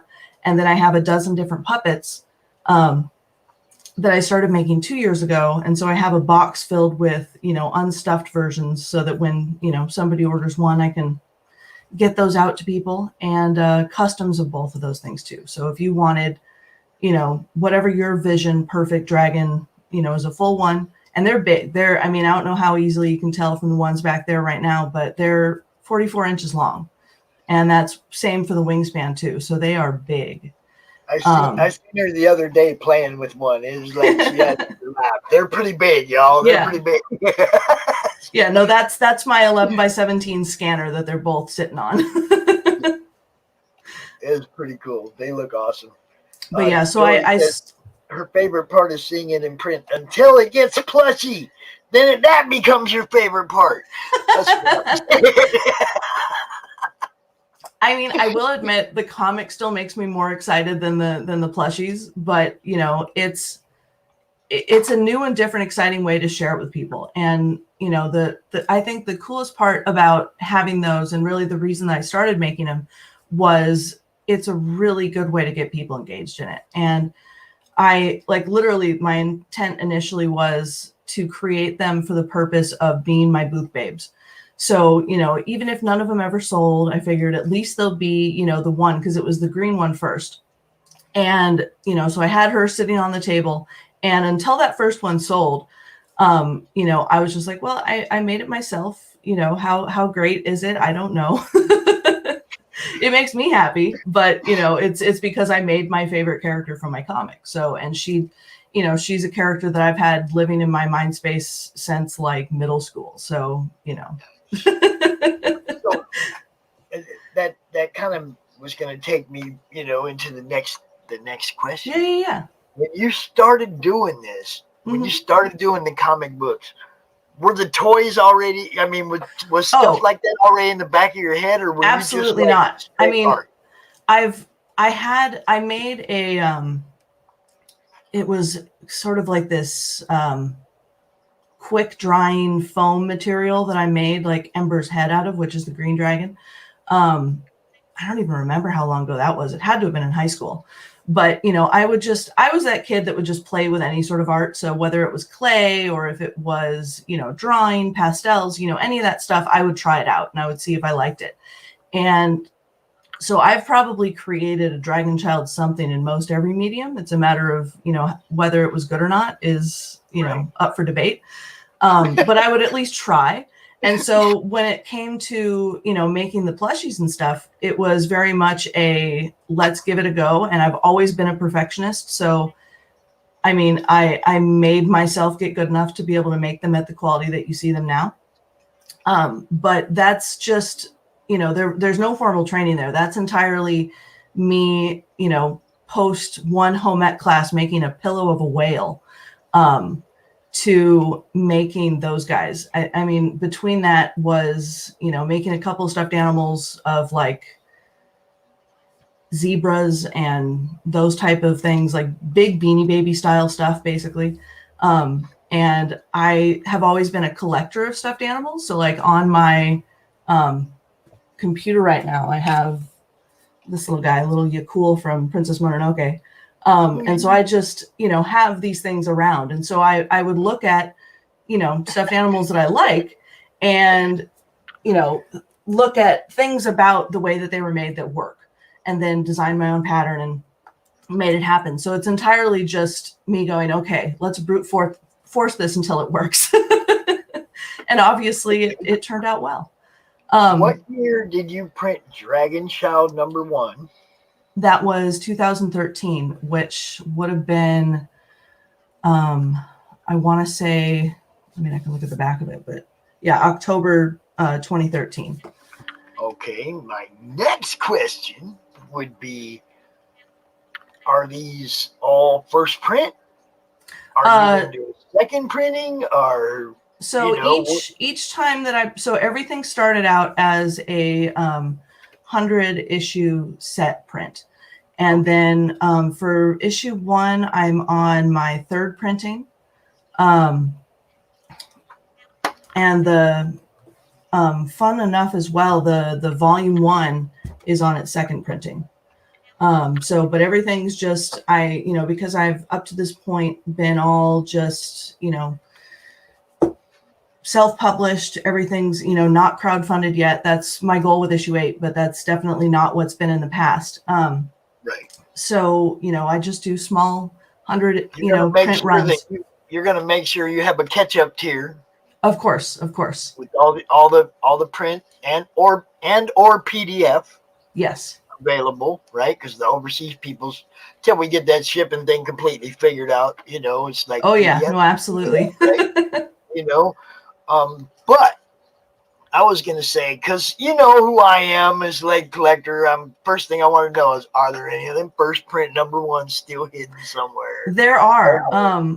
This is actually one of them. So this is the one that I set aside for myself. This is definitely one of them. And I do have a few of that initial run left. So absolutely. Cool, because you know me. Yes. I'll be like, I want one in 3rd print. Not that there's anything wrong with the 3rd printing, but I'm a collector guy. Absolutely. So you are planning to take it to crowdfund. Yes. That's awesome, because now we kind of have a platform where we can promote you to do that. It's, Yeah. And one of my thoughts is, because I figure, there's 2 avenues through which I could do that. And because my plan is the least successful item that I have is what I call is the mini volume. So they're my little 3-issue trades. And I think that they're just got, skinny little profile there. But so there's nothing wrong with them. But what I've found is, because they have, a cover that matches one of the floppies, people tend to get confused as to what they are. So literally on the table, I'll have people say, well, why is that one $12 when, your same thing is $5? And so I have to explain, this is something different. And so my plan is to make 2 brand new covers for each of the mini volumes. So I have mini volume 1, which is issues 1 through 3, and then 2, which is 4 through 6. And so those exclusive to the Yeah. crowd. Exactly. And so Okay. having that be, a way to differentiate those a little bit better, try out, the various crowdfunding sites. And then, based on how successful that is, then launch issue 8.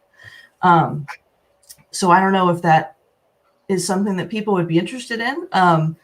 But for me, I think that would, as far as not only, because that would, the two of those together would be one, crowdfunding event. So it wouldn't be like I would do. What I was going to say is you're going to crowdfund number 8. Okay, you're going to have a catch-up tier with all 7 of the floppies. Yeah. Then you're going to have a catch-up tier with 1 and 2 of your graphic novels of the three issues with number 7. In case somebody wants to get the 2, just get 3 books and get caught up instead of getting all 7. Yeah. Right. Then you're going to have a tier that has what's available on that first print number 1 might have a slight markup and be signed because those are your first print number 1s. You're printing your 8th book. Okay, so give those a little premium, put them on a tier, and we start moving books for you. That's what we do. It's like put everything out there. Some original art, pages. If you have original art pages from the books, add them in tiers and at a nice price. Get you some money. Get funded. Print up a whole bunch more stuff. Well, and that is one of the nice things about the way that I've done this, because for my so when I was in college, I was lucky enough to be able to have a sort of create your own major type deal where I was able to combine art and English as my comic major. And so my senior project was to basically make issue 1 and issue 2. And when I, started professionally making those available, I had to redesign some of how that worked. But the original ones were all done completely by hand. So the inking was all done by hand. The tones were all done by hand. So those were all, pasted onto the paper and everything. And the new stuff is all, the initial, like I showed with, the newest page, it's all done in pencil, but then that gets scanned in and, that then gets inked digitally. And so that means that the pencils are pristine and perfect for all time, which, to be honest, if I could, market a comic that was just entirely penciled, I love that stage, so that would make me happy. But realistically, the finished inks look nicer.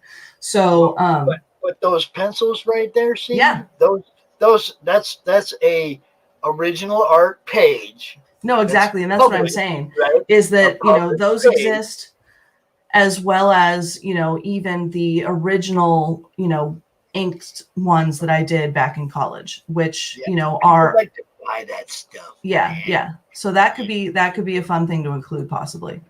I don't know how much you look at like other people's campaigns just to look and see what they're doing, but there's a lot of people out there that you can really learn a lot from. I've learned so much since I started covering what everybody else is doing. Every CRoM Con, somebody hits me with something that I never even thought of that. Oh yeah. Well, and anybody who has, it's like exactly. Every time there's that one guy. I think Michael did it to me just a little while ago. Great idea. We can all learn from each other, which is great. And it's the whole concept of crowdfunding to me is very new still. So I've definitely been looking at, the various projects that I've seen on here and, other ones that I've funded myself, separate from CRoM Con. And, you're right. Everybody does something different. And, the various little add-on tiers and whatnot, some of these things are really fun and really cool, whether it be, coming up with your own trading cards. Obviously I have, the ability to do the dragons. So there's, those type of things would be possibilities. I have seen, options where it's like, oh, we'll have a keychain or we'll add, special edition prints. And so all these type of things, nothing's off the table as far as the types of things that I could add, because at this point it's definitely, I'm still learning. And open to. Are you having fun? Yes, no, absolutely. I mean, if I wasn't having fun, I could not have gotten this far. That's absolute. I mean, I'm definitely, like I said, every time I get,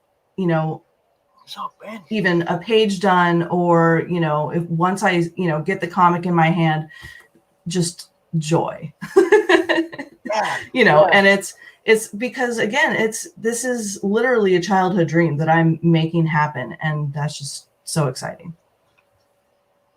There you go, y'all. You can see it. You got 1, 2, 3. You got Dragon Child Volume 1 Awakening. And of course, 3, 4, 5, and 6. And, also in a bind together. Man, go check it out, and you never know. You might just want a dragon. Go look. Yeah, no, they're cool. They for the big ones, they take me about a week to make,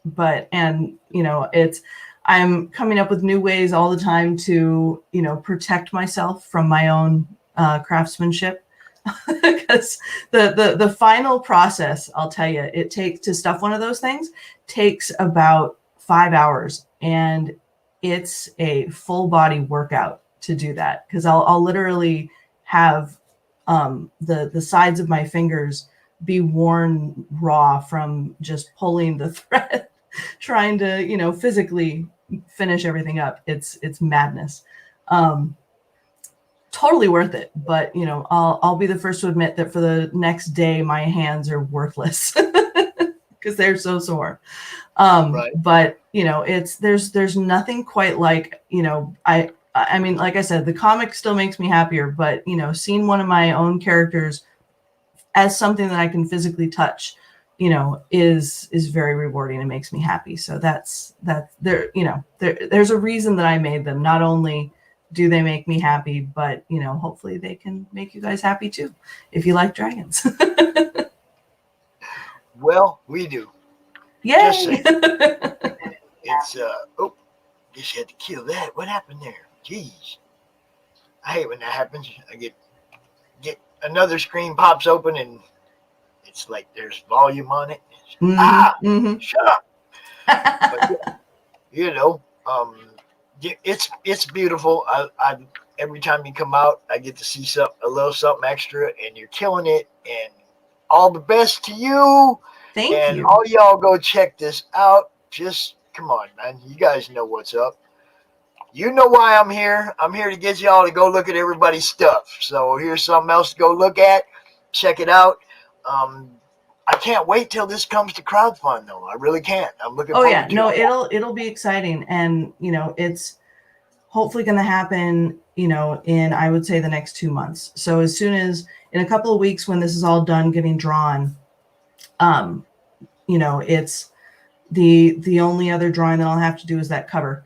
But the inking usually takes about a month and then a week for the tones. So yeah, it's going to be coming soon. Let everybody know where else they can find you other than dragonchild.net. Absolutely. So for most of the socials, it's Dragon Child Comic, which the only exception of that is Twitter, which is Dragon Child KS. Dragon Child Comic was a bit too long, so it's the odd one out. But I'm on pretty much everything. I'm on Facebook, obviously, on Instagram, on Tumblr, on Twitter as well. And, go check it out on Webtoons as well. You can, read it there before you buy it. And I actually just the other night read a cute little note on there from somebody who had found me through the cons, but, obviously over the last year that hasn't happened.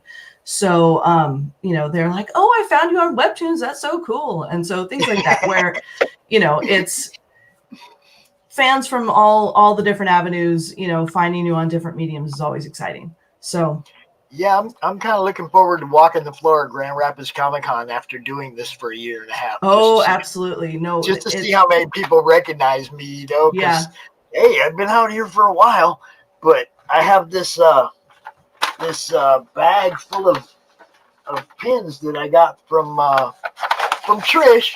You seen her in the chat. Yeah. I got this bag full of pins, and I'm just gonna be giving them away to everybody that walks up to me and recognizes me. That's Says, awesome. "Hey, Pops." I'm gonna give them a madness pin, man. It's gonna be a blast. I'm really looking forward to it. It'll be my first con on the live floor since I started doing online cons. You know, so it'll be fun. Yeah, I've had 2 little shows so far, and you know they've both been single day events, and honestly, like we sold so many comics, it was awesome. Hello. Hello. Pops. Now, the man, the myth, the legend. The I have streaming to machine. introduce you guys. I like to do this. If somebody's going out, somebody's coming in. Katie, this is Ben and Max. Hi, they Katie. have an awesome book. Hello. We're gonna be talking about it. They've been in the background watching and checking your stuff out for the whole like at least 20 minutes. So I just followed you on Instagram, Katie. Cool That's stuff. awesome. I Thank love you dragons. so much. Well, you'll have a lot to like. All right, Katie, you have a great night. I'm sure I'm going to see you again next month, right? That'd be fantastic. Absolutely. All right, I will talk to you then. You have a great night. Thank you. You guys too. Take care. Dragon Child, Bye. y'all, go check it out. There you go. Man, I don't like this Now lighting, it's Pops. real up in here. I'm too shiny. You can't even see me. Yeah, you got a bright light off to the side there. It looks like you've died and gone to heaven, Ben. I just have the window open. It's too much window. Is that better? That's better, isn't it? That's a little better. Yeah, now we can see your face. There you go. What's There's up? my face. That's There you even go. more better. There. Yo, Doris Dory. is glad to see you. There we go. How's everybody doing? Yeah, I'm good, mate. Hey, Are you I'm having a Pops? great time, man. I'm like, you know, a couple hours into segment 3. How's Past CRoM the Con halfway going, man? point. Good Huh? books, eh? Good stuff coming up. All kinds of killer stuff. Did you see the youngster early in the day, Nandor? I'm familiar with Nandor. I didn't see him on Yes. CRoM Con though. God, man, that dude. Nice look, guy. I had him out back during seasons, you know, during the seasons campaign. And that kid just blows me away. Now here he comes again with a completely different kind of book. Come on, man. That kid's got a future, bro. Yeah. Future in this. He's a good writer, Nandor. I like him. Yeah. So we got Marv out in the chat, and we got Dory. Oh, Dory loves you guys. You know that, right? Hey, Dory. Yeah, she's awesome. Doris. All right. So, let me change that banner real quick. Get this one up here. Boom. Okay. What do you want? How do you want to do it, Pops? You want to show the campaign? You want me to link you to it? I have it. I have it here. Cool. I can Of pull it course up you right do. now. What am I talking about? I would, you know, I mean, it's always one of those things. If you'd rather be in control of the scroll, then you know you're welcome to do it. But I got you can be in control of the scroll. I trust you. There you go. I trust your scroll skills. I am getting better at this stuff. I ain't gonna lie. Yeah, there you go. Creators Outlet. Katie's still watching.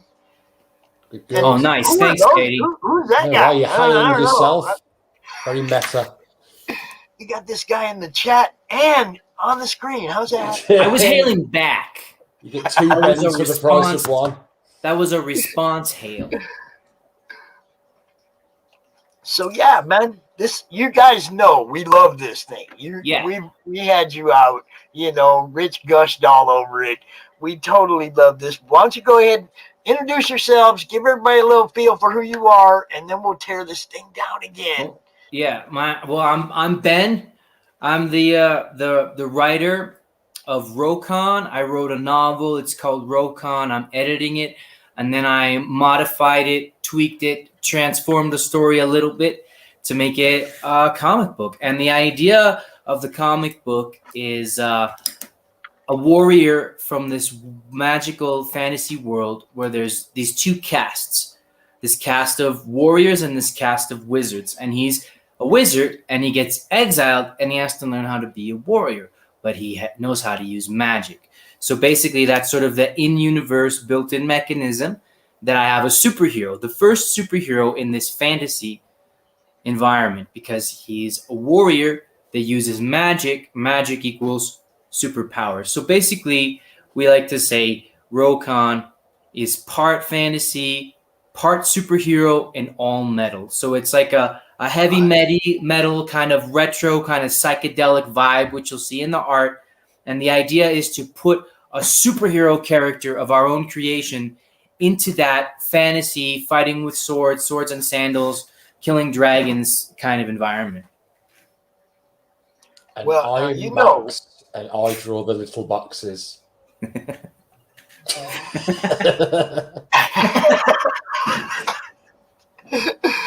Bye. I tell him what to draw, and he makes it look good. He tells me to draw the tiny pictures, and I draw them. And he draws the pictures. He does the drawings that I tell him to draw, and they looks good. Any questions? Yeah. Right, I do the words. He does the pictures. That's it. You can tell these guys get along well, and that's why they're successful with what they're doing. Oh, yeah. Now, look, I'm looking at this. You had, what, 138 backers in your campaign? And it's been in demand. 155 backers. Yeah, now. Yeah, it's been in demand for a little while. And we're going to, geez, man. Yeah, man, we've got a solid fan base already. Yeah, everyone's been excellent, man. They've been really, really supportive, especially since we came in so cold and we had absolutely no idea what we were doing. Well, see, that was the whole thing. I hadn't heard about anything that you guys had done previous. And I was like, there isn't anything. Where these guys come from, right? I mean, granted, I ain't been out here doing what I do all that long, but I was blindsided by both of you on I don't even remember who show you were on. And I was like, we've been on a bunch of shows, but nobody knows us. This is our first book. Yeah, I was just like, where'd you guys come from? And it was like, okay, we're gonna have to get you guys out here and talk to you. And then Rich was blown away by Max's art. I mean, totally blown away. And there's no way we're letting you guys get away now without pushing this thing as long as it's in demand. So, you know, thanks, Pops. We appreciate that a lot. And we got Danny Morales. Danny Morales is watching from the collective. Danny? He's watching from the store, the collective. It's a place that he works at down in Florida. That's awesome. They have a wall. They have a wall on the store dedicated to indie comics. Do you have a retail tier? No, but maybe. Well, no, we don't, because I'm gonna go to Florida at the end of the year, so I'll make a bunch of copies, and definitely put me in touch with Danny Pops, because I'd love to go there. I'll go there in person probably if it's not too far. Oh, I see your comments, bro. You just your name ain't up on there. But yeah, I would definitely hook you up with Danny. Danny is one of the admins in the Madness. He's like the most enthusiastic person I know about, you know, indie comics, getting them in his customers' hands. You know, he loves to promote what everybody's doing. There's a whole bunch of people in the Madness that have books on the shelves at his store. It's crazy, man. There are a lot of additional steps we're going to take for the second issue. By the way, this is not a one and done. This is an ongoing series that we're going to keep putting out. Con Volume 1, Con Issue 2, Con Issue 3. So when we make the second issue, there are a lot of additional steps that we're going to take. One of the biggest ones being that we're going to have a retail tier. I didn't see much point in that since nobody knows who we are yet. We're just getting our fan base out there. But what I'm going to do is I'm going to do an in-person campaign in Florida to get my book on the shelves of as many indie stores as I can there. And I'm going to talk to RJ. They do signings and stuff in their store all the time, man. Okay, All then the definitely time. put me in touch with him. Definitely gonna hook you up with Danny. And then once people know who we are, once people are familiar with the book, hey Danny, he knows who get at you me, are Danny. now, bro. After issue 1, for issue 2, we'll definitely have that tiered because a lot more stores are going to be interested. But I don't know if I made myself clear. But like, I want to do the campaigning in person, mostly in Florida, to get the physical books out there. I mean, on the shelves. That's great. And also, I mean, Liberty Entertainment distribution. We have a few different people. You know RJ already. I know RJ. Yeah. Yeah, we have a few different people that are really working at making this thing, making it more of a symbiotic relationship where everybody's working together. It's pretty awesome. What's up, Will? We got Will in the chat. What's up, Will? Oh, we were on his show a little while ago. Real cool guy. Yeah. Will's he's one of our normal co-hosts. His daughter's visiting him right now, though, so we giving him a break. We letting him go hang out with fam. So Max, other than just being the guy that draws, how'd you guys meet? It was pretty cut and dry, really. It was at the beginning of the pandemic, wasn't it? I just decided I wanted to do some comics work, and so did Ben from the other side of the world. It's the perfect love story. Really. Yeah, he just messaged me. I think did you see my stuff on Instagram? Yeah, I saw your stuff on Instagram. It was the perfect style, precisely what I was looking for. I had another artist that wanted to do the book with me, and he was a very good artist, but I just didn't think it was the right style for the book. And so I was like looking around, trying to fishing for other ones. And a normal person, a normal, like, smart person would have checked out a lot of different artists, put a lot of feelers, talked to a lot of people. I didn't do that.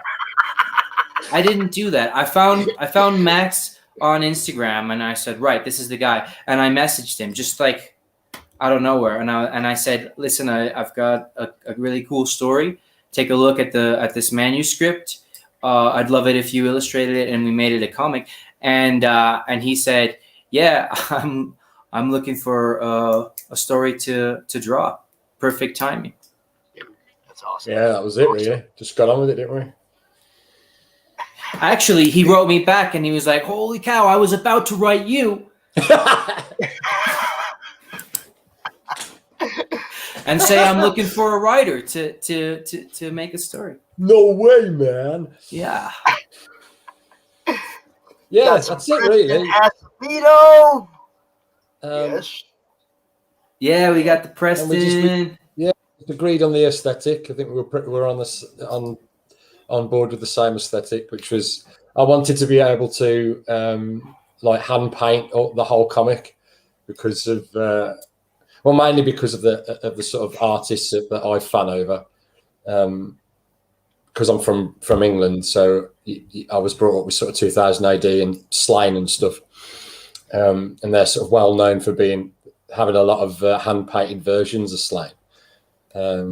I think the aesthetic just goes really well with the sort of story and setting that Ben's trying to tell. So, it's a story full of a lot of really brutal violence and a lot of very unusual characters and creatures. So it's perfect for Max's style. Max excels at two things: creatures, like monsters, and armor and gore. And this story has that in spades. So it was a no-brainer for me. It's got a nice philosophy behind it as well. Yeah, it does. That we've sort of discovered as we've been making it applies to almost everything, really. Go ahead. Which is the philosophy of standing in two circles, like being part of more than one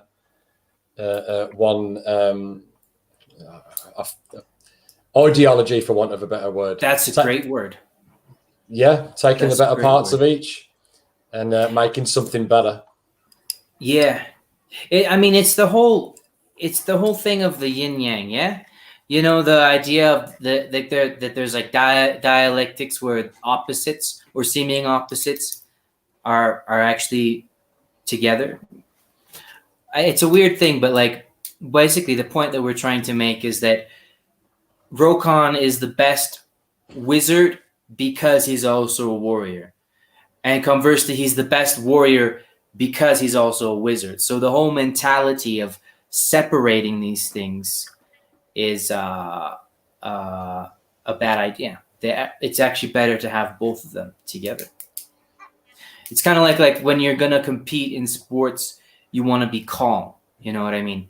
If you're calm, and then you perform better in sports, which is criminally contradictory. Yeah. Yeah, if you're aggressive, if you're angry, you lash out.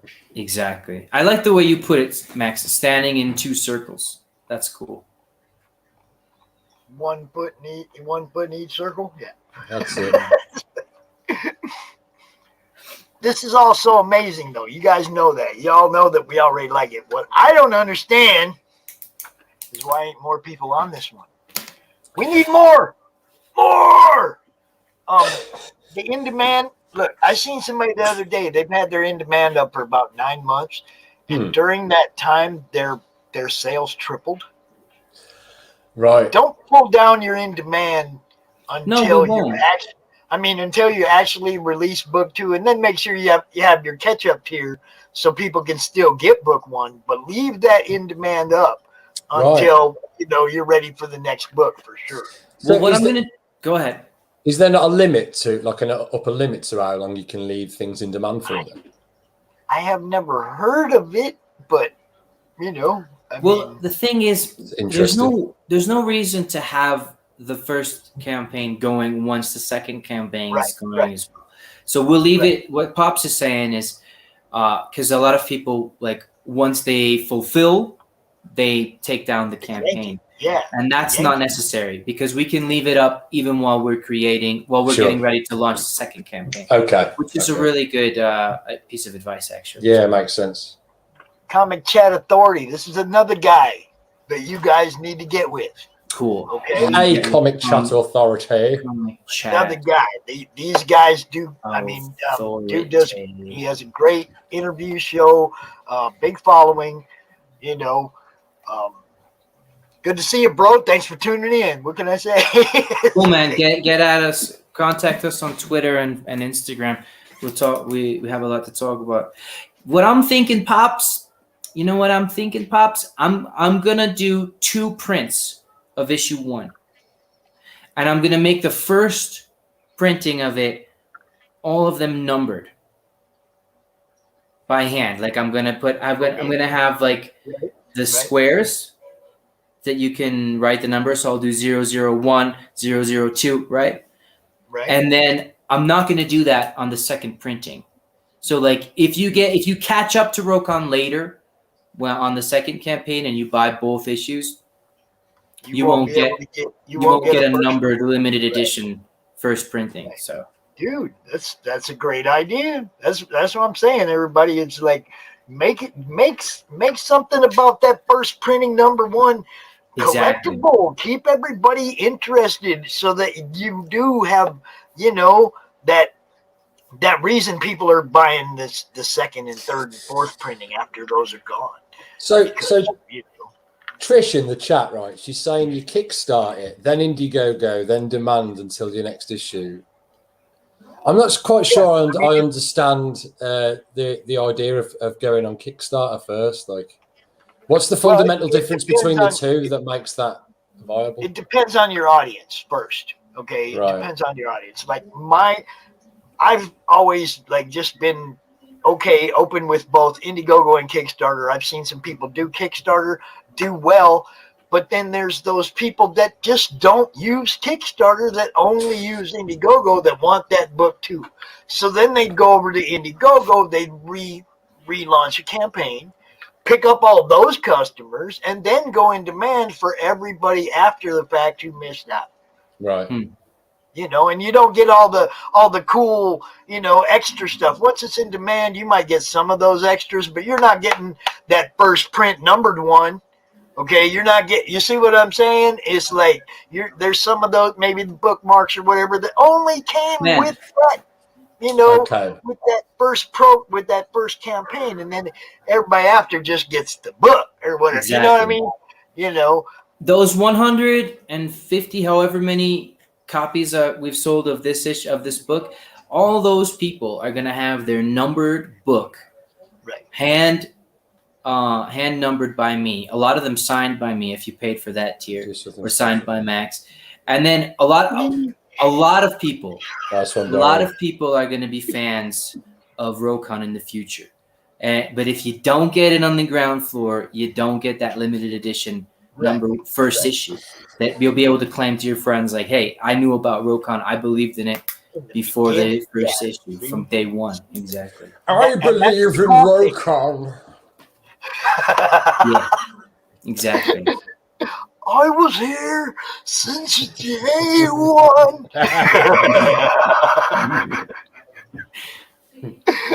It's good stuff, man. I love it. Okay, I think I understand that. Yeah, I mean, it's just you go to every platform you can use. I mean, if you have customers there, if you have somebody who says, hey, bring your book over here, I don't care if it's Amazon or where it is. If you have a fan base there that wants your book and says, put it here, we'll buy it, you put your book there. Mm-hmm. You know, I mean, there's no reason to shut doors on yourself. You're right. You're making a good point, Pops. I went with Indiegogo for one simple reason, and that was that the books the campaigns that I'm a fan of, and all the books that I've backed myself personally, I found on Indiegogo. So it just seemed to me like the place to put. Yeah, that's where the people that know you and your fan base are, and we're going to roll with that. You know, I mean, I get that too, okay? But I'm not against Kickstarter if it's going to make us more fans. Well, I mean, you got to feel it out. You know, if you got some, because there's people, like I said, there's people that use one platform only as a customer. Yeah, which isn't necessarily a problem. I think the problem might lie in there are people that are avidly against one site or another, aren't they, because of the political thing going on, which I'm not necessarily interested in. I'm just interested in we're just into making good entertainment for the people that want to read. That's all we want to do, you know. And that's why like there's going to be people over there that I won't use Indiegogo, but they want your book. Yeah. And there's going to be people at Indiegogo that I won't use Kickstarter. But what's the reason? Why? Kickstarter gave certain people the flick, didn't they? Because of political. I think was one of them Ethan. Yeah. And I don't even think some of them people even work there anymore. But that's all beside the point. The thing is people have their biases now. Absolutely. You're not going to change their minds.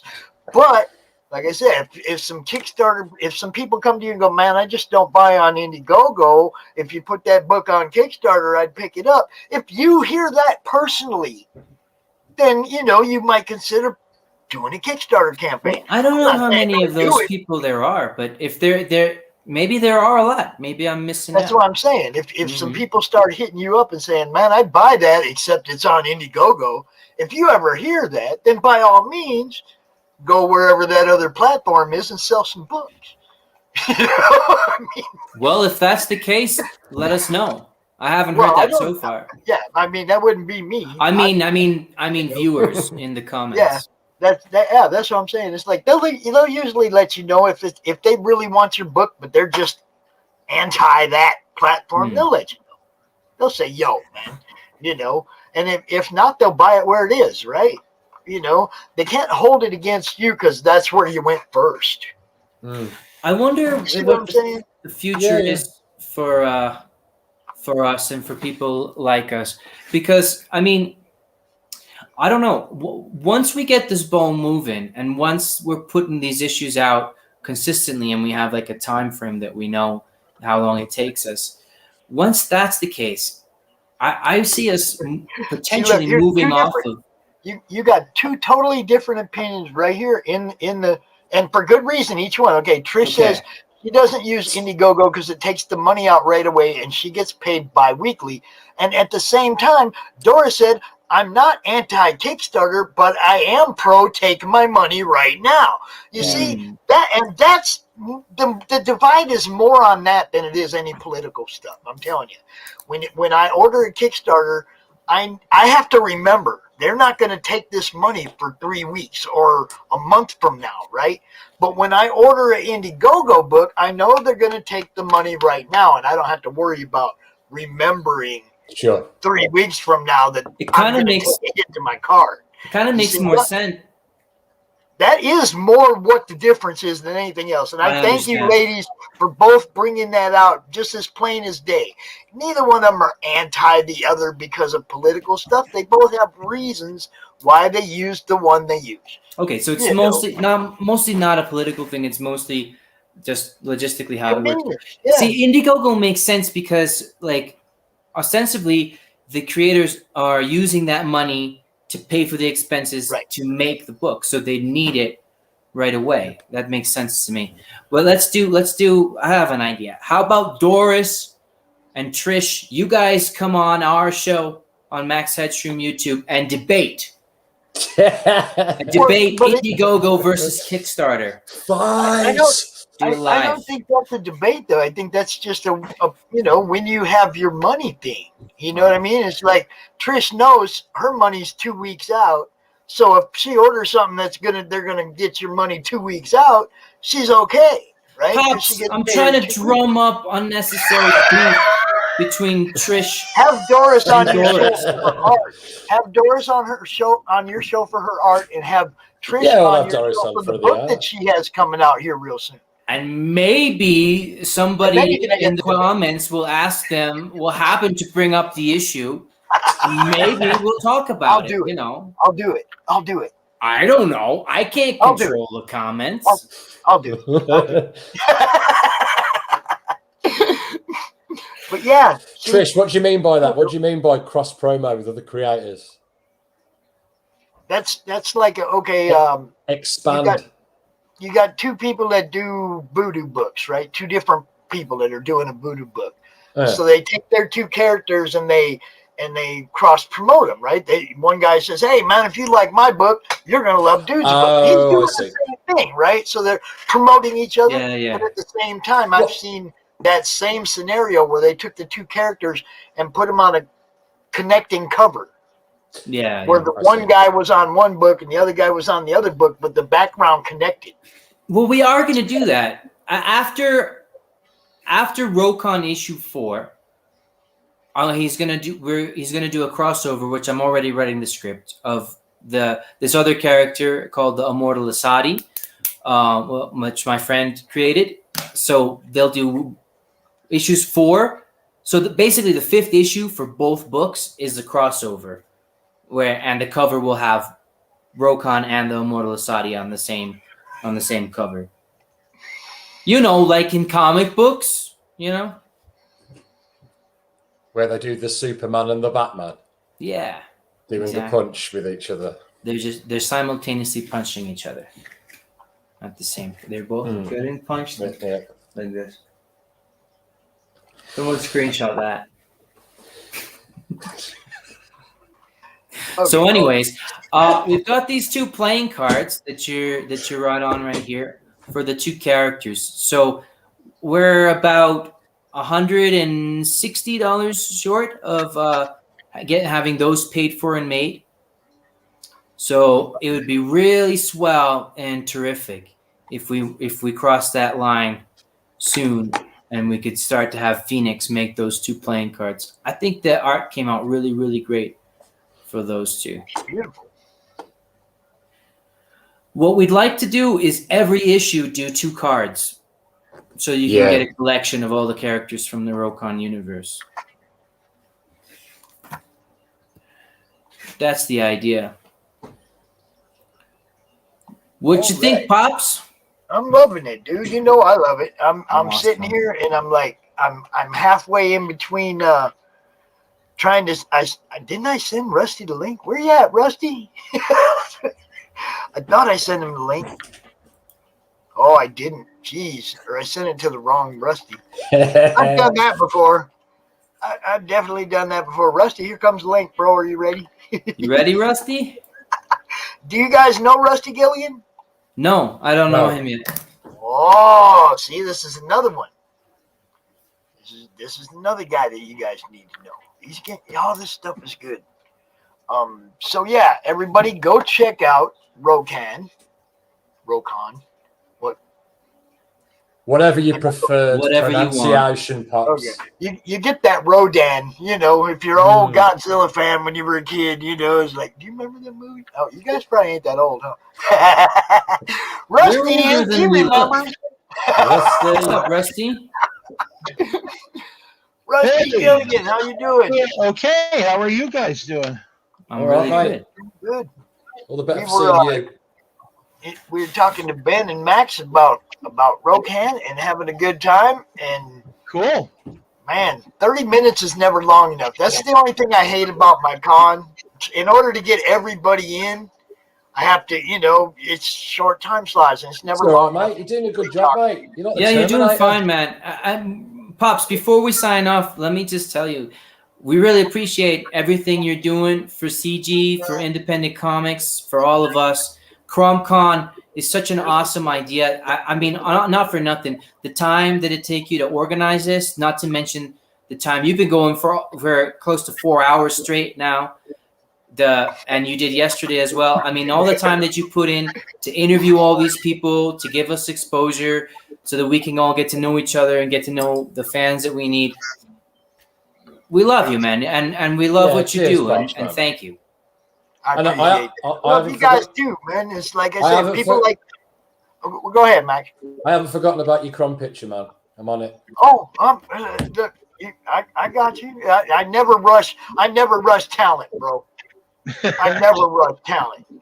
You know, where'd he go, Ben? We love you. Why'd you leave? Who cares about Ben? I'm the important one. Ask me more Nobody questions. said you could leave yet. That wasn't. Though it's probably seemed like I was like, "Love you, Pops, everything you do," and then. And thanks for the comments as well, Trisha. It was enlightening. It was good to hear. Yeah, thanks. We appreciate the information. Spot on, mate. And yeah, man, you guys, you know, you're more than welcome anytime. Anytime you got something going on, and definitely when the day comes that you are closing the campaign for issue 1, let me know ahead of time so we can set up a countdown party. Oh yeah, I'd love that. Nice yes. That'd be fantastic. Countdown. I'm writing that down in my agenda. Countdown party with Pops. Yeah, because we'll come out here like for the last hour before it dies, and we'll just pump the hell out of it. Share it to every group, and you know, I mean, just do what I do. You know. Yeah, we'll definitely be on for that. Thanks, Pops. You're the best. Cheers, Pops. Easy, Rusty. Nice to meet you briefly. Hey, you too, buddy. Have a good time. Have a good one, Rusty. And check this out. What we're about to talk about. You're gonna like this. Yeah, I'm gonna hang out and watch. Yeah. And good luck on your campaign too. Thanks, Rusty. You too. We'll watch and learn all about yours now. I really like to see people get ahead, especially in today's market. Thanks, man. Yeah, us too, man. Easy, brother. Cool. We'll see you later. All right. Y'all have a great night, man. Love those guys. And then there were 2. Dude, how you doing? All right, I'm doing pretty good. How are you? Especially since I got my haircut, I'm doing even better. Haircut? Yeah, I had a huge thing of hair. It was going like, it was longer than yours. I don't know nothing about no haircuts, man. I don't know nothing about that. For me, I've always been interested in having the short hair, but I donated my hair to a children's charity. They make wigs for children that have cancer. So what I did was I just like days ago donated all my hair. Just days ago? Just literally. Here we go. Bam. Ready to go. Nice. Goes in the mailer tomorrow and it gets sent out. So I was really happy about that. So some kid out there will be doomed to wear a wig with my hair.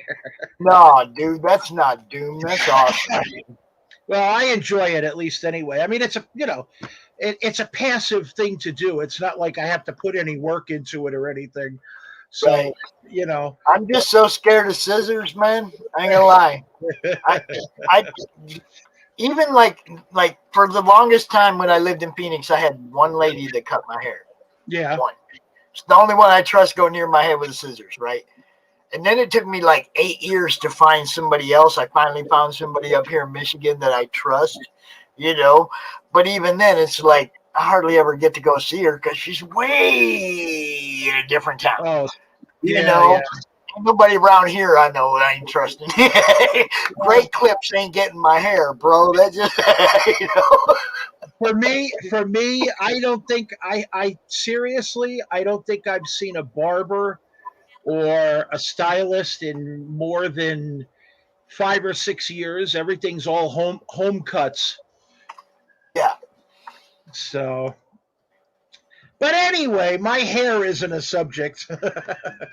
It was for a second. Okay, let me see. I want to pull this up here. What do we got? IGG me at Dinos. All right, let me get this. Yeah, that's the easy address.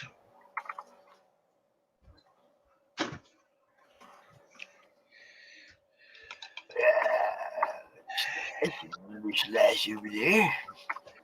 All right, let's see if we got this. See if it works. And anybody can always look me up on Facebook. My profile is public. I never do any private stuff. And I always have links there. It's actually the banner on my page is a link there. So very easy to find the campaigns that I do. And that would be it. That would be the link right there. Yep, that's the big one. How did it go to the big one? It's because of the fact. Yeah. That one on the bottom, I think, is theirs. Yeah, I'm saying I know why it went to the big one. It went to the website and then I copied that. Oh. Yeah, usually what happens what happens with Kickstarter and Indiegogo is they give you a chance to go ahead and shorten the URL, shorten the address. So I always go with the shortened one. It's personalized. I was very surprised that nobody had the word dinos as their site name. So I just went ahead and grabbed it and used it. Just like when I did my last set, nobody had the word pulp, and before that, nobody had Oz, like Wizard of Oz. So, sometimes it's just very, it's touch and go. So let's go ahead and take a look, brother. Yeah. Oh, there we go. We got Willie in the chat. What's up, Willie? And Ben says Rusty's super cool. Wow, that's nice. Nice. You're going to have Rusty on your show, Ben, for sure. Talk about this right here. That's nice to hear. It's especially since I have so many bill collectors. All right. Do you want to play the video first, or do you want to talk first? I tell you what. Let people go look at the site and pick up the video. It's kind of long. It's fun. It's animated, and it's got some nice voices to it with some good professionals. But I don't want to. I don't want to bore anybody. If they want to go, they can see the video. The campaign is based on a dinosaur trading card set. And the way it works is, at first, a couple of years ago when I designed the set, the idea was to have artwork. So we were thinking, we're going to hire all these large artists that are, known in the industry and on and on and on. They're going to draw T-Rexes and Stegs and on and on and on. And then I thought, well, let's try something else. And the idea has literally tumbled for the past 2 years while we've done other things. Then I came up with the idea of, instead of it being artwork, instead of trying to delve into the quote unquote scientific side and whatever, let's go ahead and make this about dinosaur exhibits. So when you scroll down a little bit, you'll see some of the cards. They actually look like real dinosaurs. These are exhibits. Nice. These are exhibits from around the world. We've got China, Iran, all parts of the United States, all parts of Europe. These are outdoor and indoor exhibits where you actually experience dinosaurs. And then each card set comes with a sketch card from some popular comic and trading card artists. That's them on the screen now. Dang, look at all the names on there, y'all. It's random as to which one you get, and some sets get more than one as a bonus. And then included with every set, a little bit higher than that, included with every set is a relic card. The left one there is an actual megalodon tooth. 100 lucky people are actually going to be getting a card with a fossil attached to it. The rest of the cards will be the one on the right, where they'll be getting dinosaur and fossil stamps from foreign countries. We've pretty much covered just about every country in the world with these beautiful stamps. But they're authentic stamps and authentic megalodon tooth right on every card. That's awesome, dude. Yeah, so people will be getting the set, and some people will get a piece of artwork different from others. People will get the tooth or the stamp different from others. We've already had good success. Some people have bought more than one or two sets because they're hoping to get the different variations. You know, one might be interested in a tooth, one might be interested in the stamp, maybe different artists, etc. And then we have a whole bunch of other things that go along with it, part of the rewards and the goals. People are getting some of the old Topps Dinosaur Attacks cards, which is more than 20 years old. People can go for the reward where they're actually laser etched wooden art cards, which have never been done in the hobby before. Then there's a lot of sketch cards and a lot of sketch covers from old comics and a lot of personal stuff that people don't see.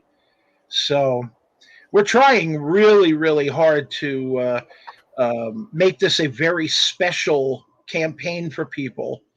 It's not your run-of-the-mill card set. And the funny thing about this set is, and then I'll shut up, but the funny thing about this set is... What do you mean, and then you shut up? You got to sell this.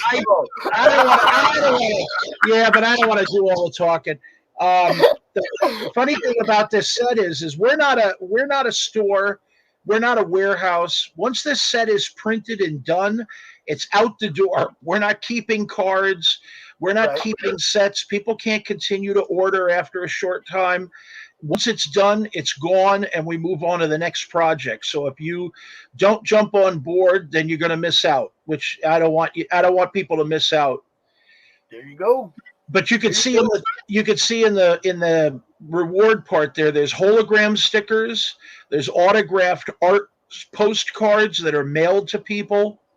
There's special sketch covers by huge industry stars. Every single contributor, because we hit goals, is now getting special promo cards from old conventions that we've done, stuff that's out of print. They're getting dinosaur cards that are out of print that haven't been seen before. There's free digital cards on the site, more than 30 free digital cards. And there's original art, the prototype for our sketch card, because the sketch card actually opens and closes. It's not just a regular sketch card. It actually opens and closes. That card already sold. Somebody jumped on that first day. And if we hit our next goal, 3 more cards will be added. So everybody who jumped in when it was a 9-card set is getting ready to face an 18-card set. Nice. And we're not changing the price. So there are some campaigns where they offer the 9 version, the 18 version, the 36 version. With our Pulp card set and our Wizard of Oz card set, we actually started as a 9-card set, and it went through goals to 36 cards. Nobody paid anything extra. They paid the 9-card price just to get in. Sweet. Dude, I'm digging this. This is, and if you guys can see, he funded at 610% with the Sex Scary Space. Yeah, that was our pulp set. That was a huge success.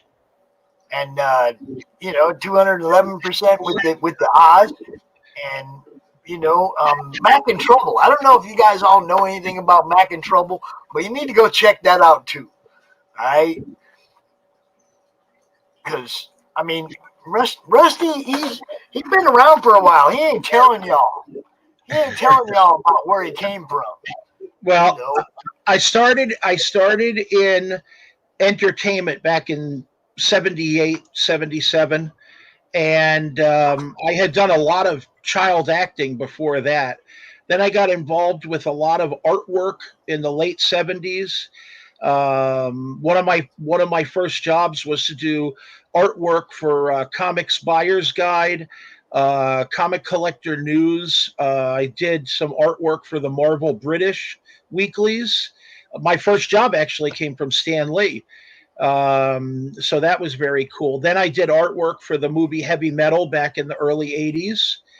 And then I've just been an entertainer ever since.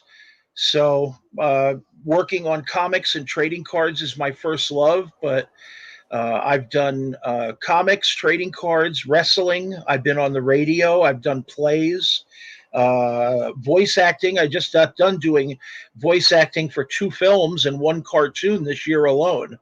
So I very much enjoy entertaining for people. Cool.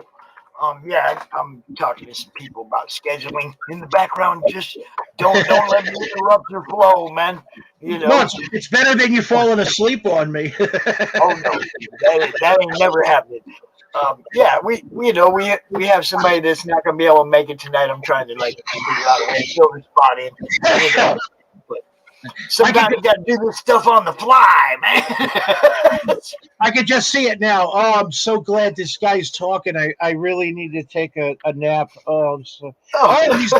He's still talking. Oh my God, it's 5:30. Oh crap, where'd all my guests go? Yeah, I'm just letting Jim know that we got him today, no problem. Cool. Or tomorrow, whichever day he wants to come out. Somehow got wires crossed. Got him scheduled for today and tomorrow. Got him for Monday Madness as well. I don't know if he meant to come out to CRoM Con and Monday Madness, or we might have just got wires crossed. But Jim, you're more than welcome to come out today and tomorrow, or today or tomorrow, however you want to do that. We'll figure it out. We ain't tripping. Well, right after this campaign finishes, we're going to be launching another one for our next card set, and then a comic book or 2 will follow. And then the film that I'm working on will be debuting at the beginning of next year. So this is literally my studio has been going for years, and this is one of the first years that we've been blowing up, which I'm very happy about. Nice. Very nice. If anybody collects trading cards, or they're interested in dinosaurs, or even if they're just interested in the freebies, this is honestly a cool campaign. I'm saying that to be fair. I don't like to blow up my own stuff, but it really is something that's a lot of fun. It's educational. There's jokes and trivia. There's science facts on the back. There's other artwork that's not seen. There's a lot of cool stuff. All right, how long is that video, Rusty? I would say probably about 3 minutes. Oh, we can play that. We got time, and okay. And Ben said, play the video. So I can't deny the fans what they want, brother. Do it, brother. All right, let me get this set up. Hold on. You just stop for a minute. Let me get my mute.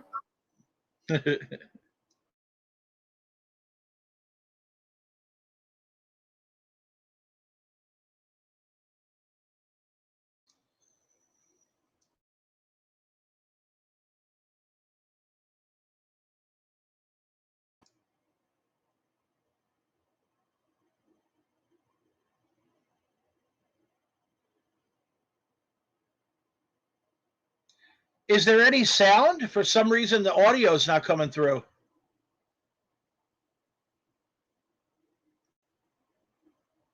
Now I can't hear your audio. Oh, I know. I had mine off on purpose. Hold on. I will fix this. I promise. Okay. All right. You go back and just wait a second. We're going to re-share this and make sure we hit the audio button this time. All right. Are you ready? We're going to do it right this time. I promise. Now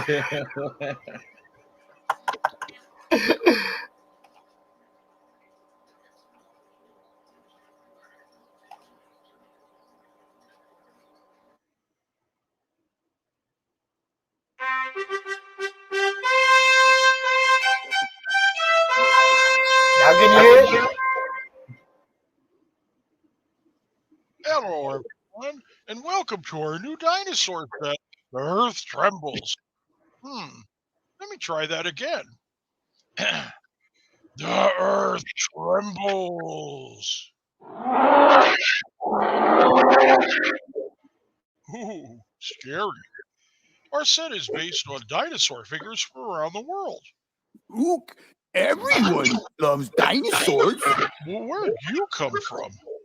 Anyway, the cards display some beautiful photos that center on exhibits from national museums to outdoor dino parks.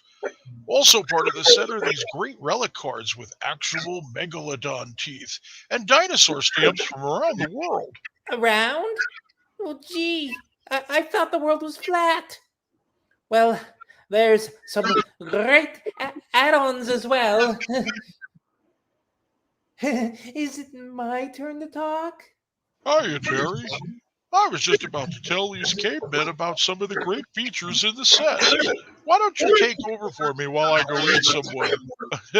I mean, something. Aside from the base cards, we have some great stuff. Oh boy, there's some beautiful sketch cards that fold over to look like a dinosaur roaring. Watch this. Wow, where did that hand come from? The sketch artists come from around the world and are among the best in the hobby. Don't forget about the rewards.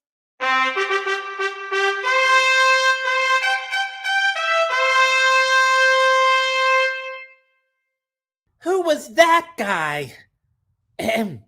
Well, I was just getting to the rewards, like this really neat hollow foil sticker. And don't forget, there's some laser cut wooden cards featuring some cool art. Hey, I was getting to that. I didn't want you to forget, just like the limited edition signed playing cards. I know. And the beautiful sketch covers. Come on, you guys. You're stealing my lines. Then there's the signed postcards, the silly dinosaur stickers, dinosaur charms. And the vintage dinosaur attack cards. Yay! Who is that guy? Hello, everyone. This is Rusty at Rusty Inc. I wanted to tell you a little bit more about the campaign. What my dinosaur friends didn't tell you about was the digital cards that we're focusing on. It's kind of a brand new thing. The digital cards are representing the artists in the campaign, and you'll also see some cards that aren't included in the base set.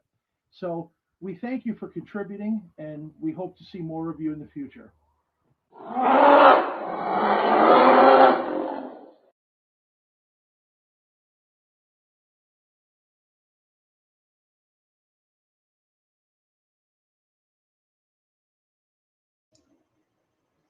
So that was our silly attempt at dinosaur vaudeville. It's pretty good. Pretty good. I like it. I like the arguing. I like the arguing dinosaurs. Yeah, we always try to put some sort, some weird comedy in our stuff. I think people like it a little bit better. So it's got to be entertaining. Well, that's it. I don't do something if it's not fun. That's how I've always been. But in the comments, thank you very much, Trish. That was a nice comment. And Max, I'm sorry, the world is not flat. No matter how much Pops thinks the world is flat, it's not flat. I'm sorry. So, why you say Pops? I gotta bring you into this. There is certain level of audience participation. So that's great. Oh man, no, Rusty. I if I did believe in the world being flat, I'd have to believe in the Midgard serpent as well. Oh, that's for sure. You know what I'm saying? I'd have to be all down with what flows around. You know, y'all go out there, you're gonna get ate. I saw a great meme one time. It said if the Earth was flat, why aren't cats pushing things over the side? Yeah, everything over the side. Max likes it. Great stuff. Thank you, Max. Thank you, Max and Trish. You don't need to have younger kids for this kind of a set. When you see card sets on Indiegogo and Kickstarter, they're a little bit different than the normal commercially marketed sets. This isn't a 700 card baseball card set. This isn't the Marvel cards you'll see from places like Upper Deck or DC cards like from Cryptozoic. Usually these specialized sets are made so that they deal with the market from the small press, like direct to the fans.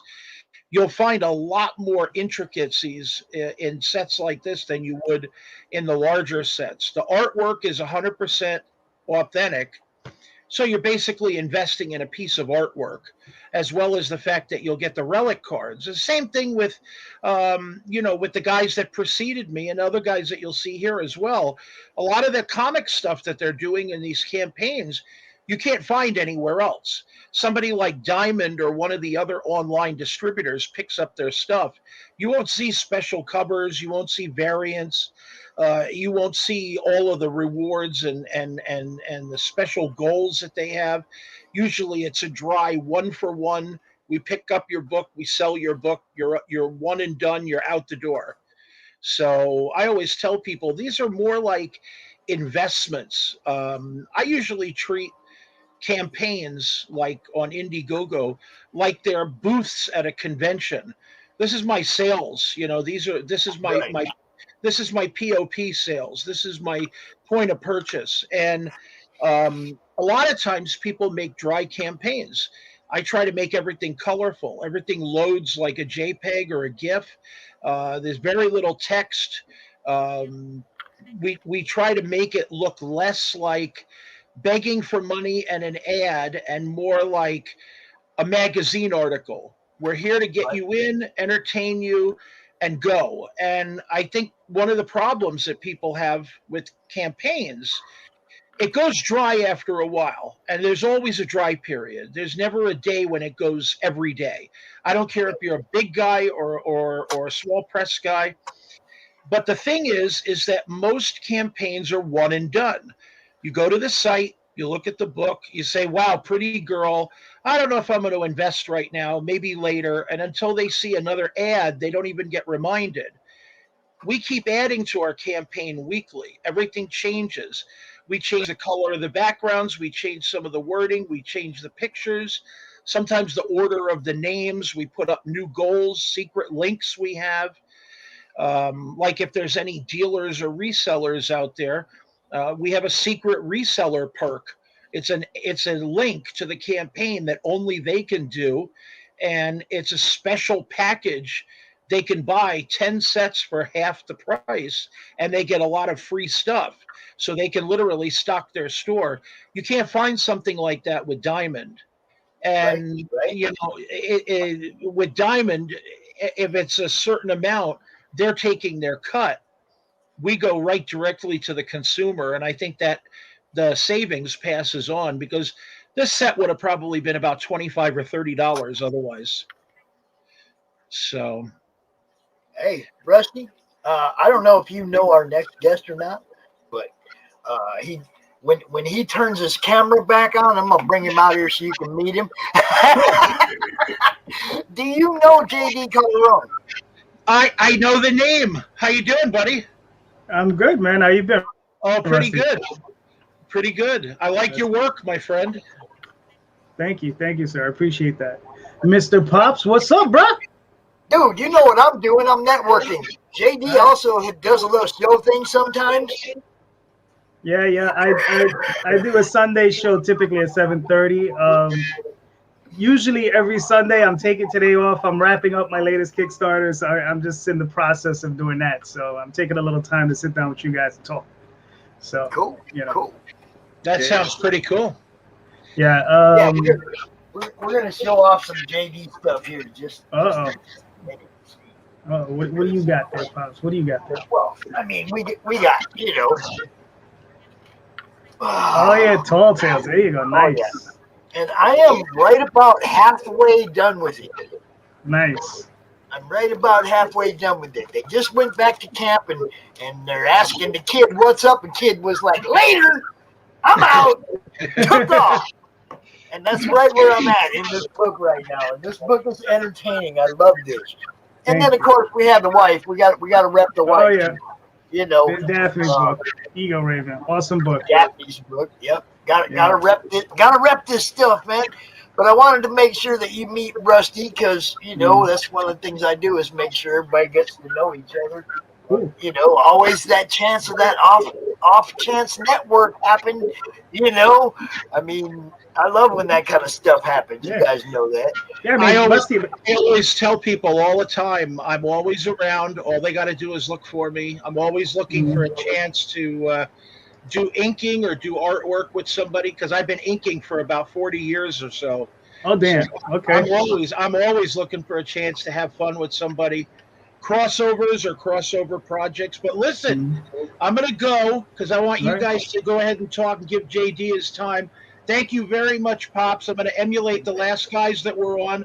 We do really appreciate all of your efforts. You're a great guy, my friend. God bless. And good luck to you, JD. I'll see you later. Thank you, man. I'll reach out. We'll do an interview. Awesome. I'll be here. All right. Thanks, Rusty. Take care. Have a good night, man. JD, what's up, bro? You know, man, it's been crazy, man. I wrapped up this campaign like 2 or 3 weeks ago. I got my books in this week, so now I'm packing, you know, and it's just full steam ahead. I'm looking to ship out most of it this week. I goofed up. I had miscounted. I thought I had enough books, so now I have to go back to print. So, you know, he just sent me a shipment. He's going to send me another shipment real soon. So it's just like, well, whatever. Okay, so do you want to go to your website? Do you want me to put a banner? I get it packed up as well, 7/8 of we were just passing through. Those are the alternative covers. So those are going out. So yeah, so it's just one of those things. Just packing all this stuff. You know, I love it. I love it. That's what I like to see. Yes. Yeah. And he does faithfully and benevolently reshare other people's work. He does a show that promotes people. You know, I mean, JD gets it. He understands that we all got to kind of help each other out to get for everybody to get where they're trying to go, and it never hurts to promote somebody else and have them promoting you. You know, no, I have my regular Sunday show, which, like I said, I'm not doing today because, like I said, I gotta finish packing. But on top of that, I also do one-on-one interviews. I have a couple set up for next Saturday, or next Friday, I should say. And I mean, that's what it's about. It's about sharing out, meeting new people, sharing out the projects, just helping each other out. Because we don't help out each other. Listen, Marvel's not gonna help us. DC's not gonna help us. Diamond's not gonna help us. The retailers, those guys are like, maybe. But I think some of the retailers are coming around because the people coming into the store. Okay, like suppose you were a big DC fan 6-7 months ago, and there was 120 titles at the store when you went in there, and you go, yeah, bang, bang, bang, I got all my DC stuff. And then a couple months later, there's only 36 titles in the D.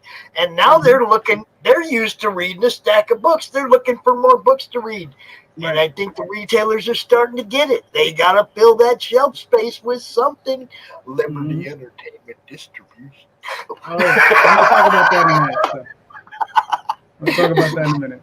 Yeah. You know, I'm okay with a shameless plug. I'll throw them out there anytime. Yeah, no. Varian's doing good things over there. You know, we're out there helping them.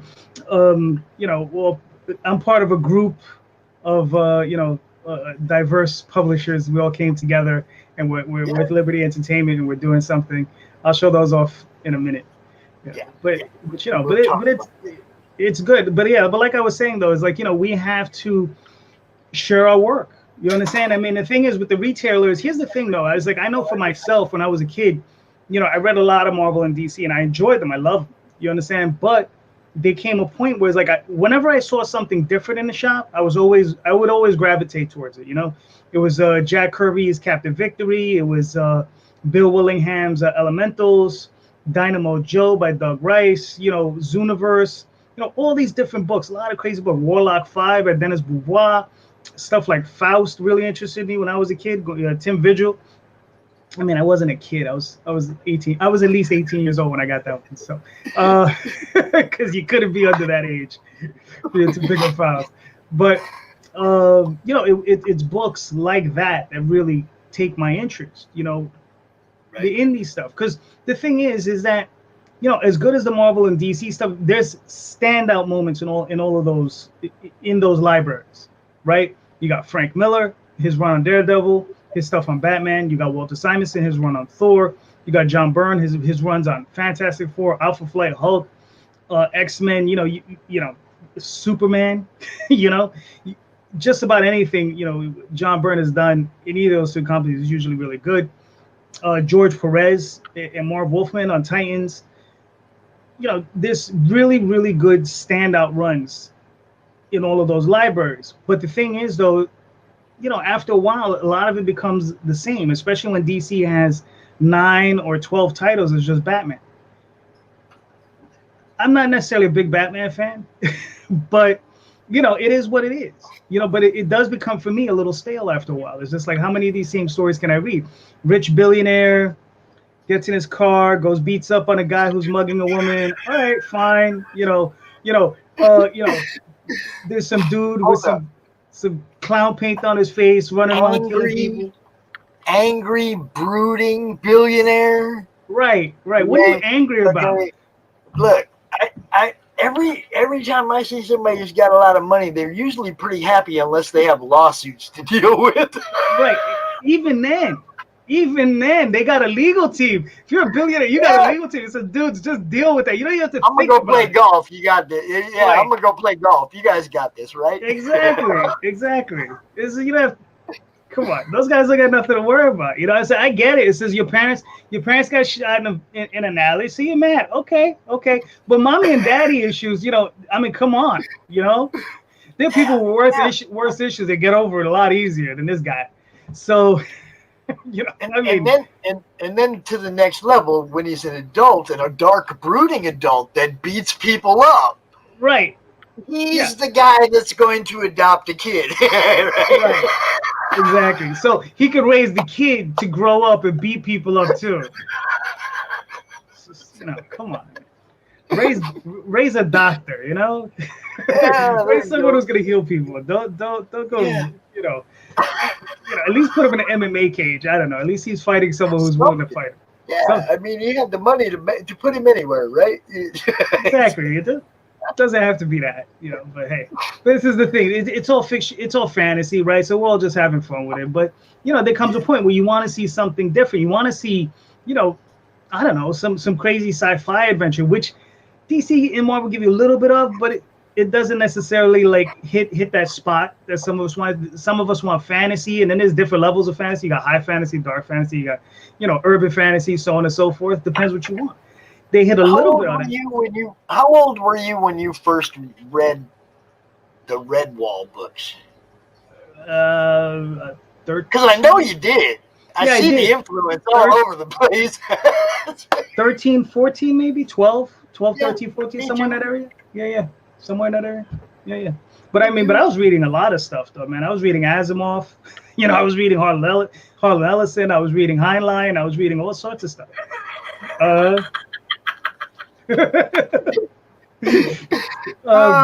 great. Yeah, Batman didn't do anything to me. He just, he just sometimes gets on my nerves. What's up, Rich? How you been? Rich is back. He's Yeah, back. we can hear you too. Yeah, we can hear you too. Cool. That's good. All right, so I'm eating pizza. I'm drinking water. Just cares? go eat and then Pizza's come better than back, water. man. We don't want to watch that. Oh man. Hey, nobody wants to All watch right, me. fine. I'm leaving. That's it. I'm going. Fuck that shit. Aren't you supposed to be back out here? Aren't you supposed to be back out here at 5 o'clock? Me? Yeah. No. Travis is supposed to be there. No. Oh. Yeah, I switched with him. Okay. Just to make sure, would you send him the link, please, so to make sure that he's Yeah, out right here away. I'll at do that 5 right o'clock? now. Well, I Got mean, it. it's still an hour away. I'm just saying, make I'll sure you're prepare in him one way or contact. the other. Okay. Nice. So, I want to look at this website real quick. Oh, what's it called? Which website are we looking at? Well, I had a thought this morning. Every now and then how you have those random thoughts. And I had this random thought, and I actually had to go post it in Carl's secret humor group. And it was something like memories fade, but video lasts forever, ... Pornhub. Yes! Okay. I don't know, man. It was like, yeah, I need to go write that down somewhere. It just seemed like it was funny. Carl's group is the place for it. Listen, as much as we all love Pornhub, I love Pornhub. As much as we love it, because you just can't, I just can't get enough of that shit. Exactly. Oh, here we go. The opinions I've got to put that up again. There you go. Yes. The opinions expressed in the following broadcast are not necessarily those of CRoM Con. Comic-related madness and staff will contribute to the sponsors. If your discretion is advised.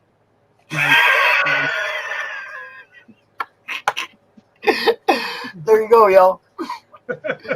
So, I didn't censor anything, Dory. I don't know what YouTube's doing. I don't know. I don't censor nothing. YouTube might do that. Google might do that.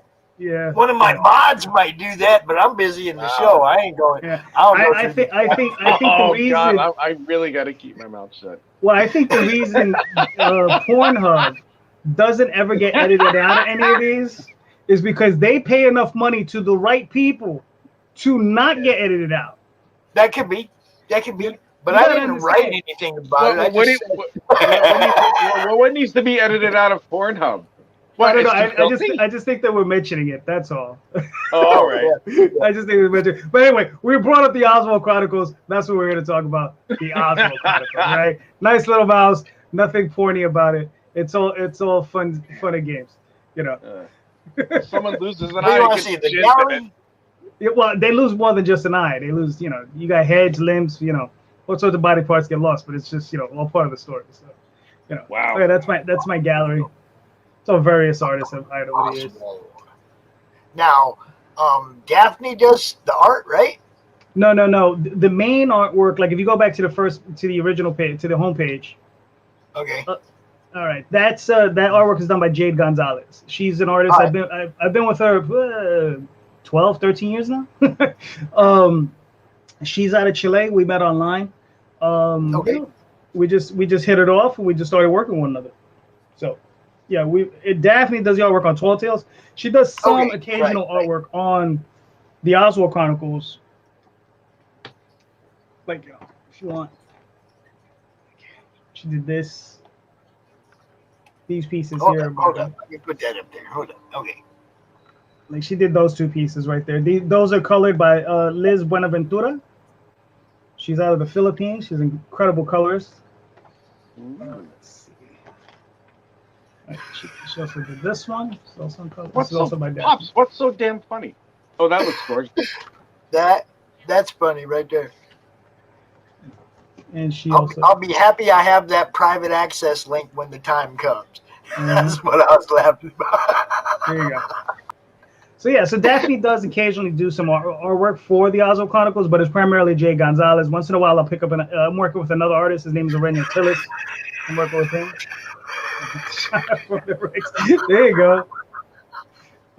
Actually, what it is, I'm trying to get sponsorship.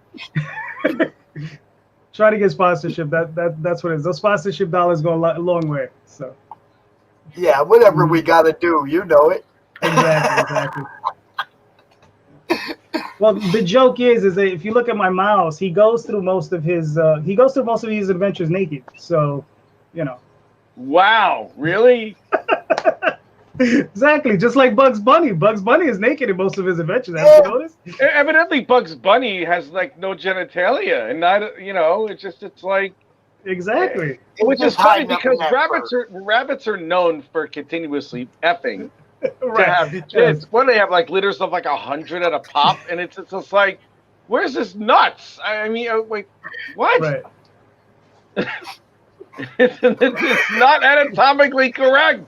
No, but I don't think it's meant to be. So you know. Christ, I shouldn't be laughing so much. I should have at least a few beers, and I'm laughing so damn much right now. Check dude out right there. Now look, Well, I love that. That's great art. He's cruising with the princess. He don't care if he's dressed or not.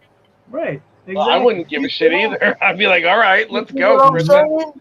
He's got some hottie with her arm around him. He's just like, don't let the arrows hit me, babe. We're good. Where is she grabbing him? Is she grabbing him at his dick or something? Where is she grabbing him? No, she's around his waist. Oh man, boo! Let me hold on to your appendage. This artwork's done by Donnie Harijawa. He's out of I found him online. I decided to commission him before he got hired by Marvel and DC, and I wouldn't be able to afford him anymore. Yeah, well, fuck that guy. If he can't afford him anymore, then he's not worth it. No. He hasn't been hired. I can still afford him. Thank God. He's a good guy though. I'm certain he's. I'm only kidding. I'm certain he's a fantastic individual. This is also really lovely. That's some lovely artwork right there. It really is. You're welcome. You're welcome. Kudos to the artists who do that. Yeah. That's Donnie Harijawa and Carlos Moreno on colors. This is Jd Gonzalez. This is the series regular artist with colors by Victor Cerillo. Man, I gotta ask you, where are your American artists in there, man? Yo, I feel like you're not representing. Well, listen, Daphne does the other book. She's an American. No, she's not. Yes, she is. She's an American. Oh, okay, she is. That's right. Yeah, she is an American. I know. I love her. Oh my God, that's so wonderful! Oh my God, my heart just went pitter patter. Oh my God. Yeah. Now look, Daphne is a sweetheart and a half. She's really cool. She truly is. JD is a Calderon. Calderon. Calderon. You gotta roll yours properly. You gotta roll yours properly. Calderon. That's how you roll the R. Oh yeah. See, the crazy thing about it is my entire staff is like Hispanic. So, the main colorist is Jesus, I'm forgetting my friend's name. David Montoya. He's got all these badillas and all that down there. Right. He's out of Long Island, and he's Colombian. Yeah. He's cool people. Mad guy, great guy. But yeah, I mean, the series, it's meant to have fun. It's about, my magical mouse doing his thing. All right, look, Pops, let's switch gears. I want to talk about some stuff. All right, so as you know, through Liberty Entertainment, there's 9 separate books that have come out, 27,000 copies printed, 18,000 copies delivered to a vendor. There you go, Liberty. Or if you that's absolutely incredible. That's the back cover to all of the books. These are all the various titles that are coming out. The Oswald Chronicles, first issue, coming out very, very soon. Yeah, congratulations. We have. I'm gonna go through all of them, Pops. I'm going through all of them. So we got Tall Tales coming out. Also, I thought this is a 2-issue limited series. It's a 2-parter, so that's coming out. We have by D. Fish, The Well Keeper. You know, fantastic book, incredible artist. You know, just to show you some of the artwork. It's black and white, but you can see how, you know, Lovely she is an incredible artist. You know, love her work. Great book. Another one is Arrow Comics 4.0. Only Death Can Save Us. You know, Rush. Only Rush can save us. Exactly. Yeah, exactly. only Rush. Let's see. We have another Arrow comic. Hybrids, Son of Gods, Luke Stone. Luke Great book. Stone. Nice. Very nice book. Luke Stone, edited by my Monday poppin' partner, Piper. Nice. How's that? Poppin' partner, Piper. Piper. Another Arrow book. Indie Revolt. You know, great book. And it's an anthology. It's a lot of stuff. Oh, look at that. Look at that. It's as Oswald did it. We have I have a 3-page Oswald story in here. Somewhere. No, there you go. There you go. So that's Oswald. It's a real short, nice, sweet story. Illustrated by Arena Tillis. Great illustrator. Then we have The Shield of the Interceptor by Unstoppable Comics. This is Jd Rosario, my regular co-host on my show, Indie Comics Explained, which is not happening tonight, but next Sunday, hopefully. Maybe the other Sunday after that. We'll see. But that's also another great book. Superhero stuff. A lot of fun. Great book. And awesome. Then we have also God's Hand, you know, by Wolfpack Comics. Nice book. Anthony really. Figaro. Yep. Urban horror fantasy type, you know, really nice. Dark fantasy, good book. Whoop. And then we have another Arrow comic, 4.0, Hero Bot Zero. This is by Randy Zimmerman. Listen, fun children's book, great book. This is a really nice book. Like I said, this, you know, if you're an adult, I think you might like it. But if you got kids, they're gonna like this book. I enjoy it. I'm a grown ass 5-year-old, so that's how I know.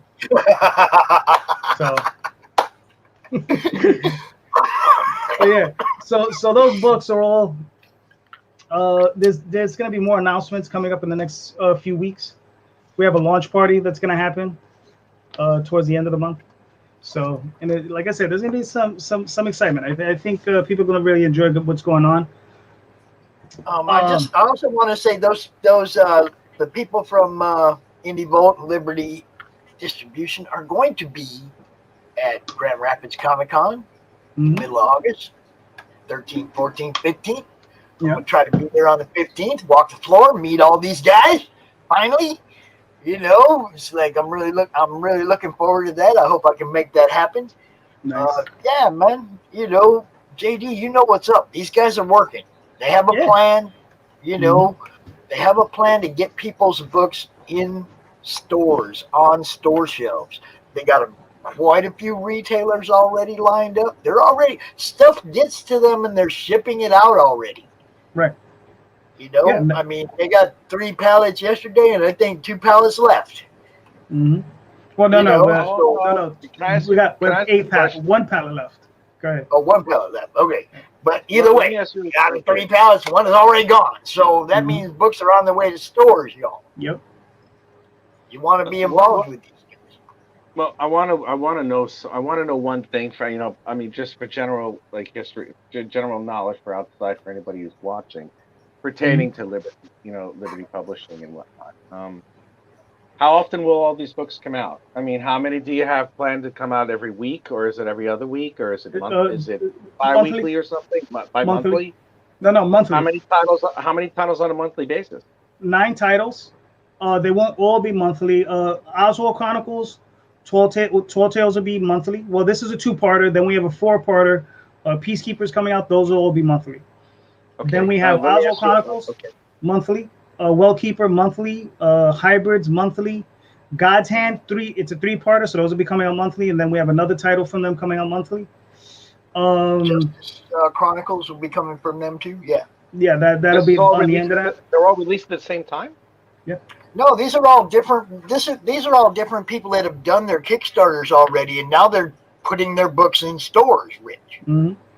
No, I know that. What I'm asking is that are these all these 9? They have 9 titles, correct? It's 9 titles. Right Yes. now. Yeah. Right okay, now are these 9 titles going to be released on a monthly basis? Are these monthly Yes. comic books? Yeah, they're monthly. Well, he just told you. Some Okay, of do them you are. have Some of them what kind of editorial? What kind of editorial? This is just for everybody to know. What kind of editorial staff do you have there? I mean, who's there? Well, the thing is, managing and these everything? are you got to remember these are all independent publishers. They're all independent IPs. Who's monitoring all the independent publishers? Randy. That's on the back end. I can't really talk about. Okay, all right. Yeah. There's some things I just can't divest because there are things that I'm involved in. There's things that other people involved in. I'm not gonna, you know, and without me clearing it with everybody else, I don't want to talk about it. Okay, no, that's fine. The only reason why I'm asking is because I want this. I want the guys over at Indie Vote and Liberty. I want all of you to succeed, wildly succeed, because I'm quite fond of all of you. You know, well, see, I want more people. I want more people sending their books to them to be sent out to stores, not just the 9 titles they have. But see, all these people are retaining the ownership of their IP. Okay, all the individual. Russ owns Only Death Can Save Us. Okay, JD owns Oswald, Tall Tales, you know, him and the wife own Tall Tales. You know, it's like they're not giving away their stuff. They're using the distribution.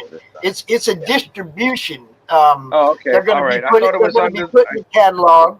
You know, they're all going to be in the catalog, and the catalog is going to go out to all the retailers, and the retailers are going to be able to go through the catalog and say, I want so many of these, I want so many of these, I want so many of these. And, you know, I mean, if they sell, they buy more. You know how it works. It's all about just trying to give the retailers another option other than Diamond, and to give these creators another option to actually get on a store shelf other than to be in the green section of Diamond. Yeah, I think. Go ahead. No, that's fine. No, Rich. I think I get where Rich is coming from. He's talking about quality control. Who's watching the watchers, right? That's what we're talking about, right? So you know, basically. I'll go. I'm sorry. There's a 1 second loop that makes me interrupt. I'm sorry about that. No, that's all right. No, it was along the traditional lines of thinking, you know, the standard comic book publishing thing, where it's like, okay, we're going to release these titles on a monthly basis. I thought it was all under one umbrella. Instead, I thought it was like quite honestly, like I thought it was going to be like Marvel or DC.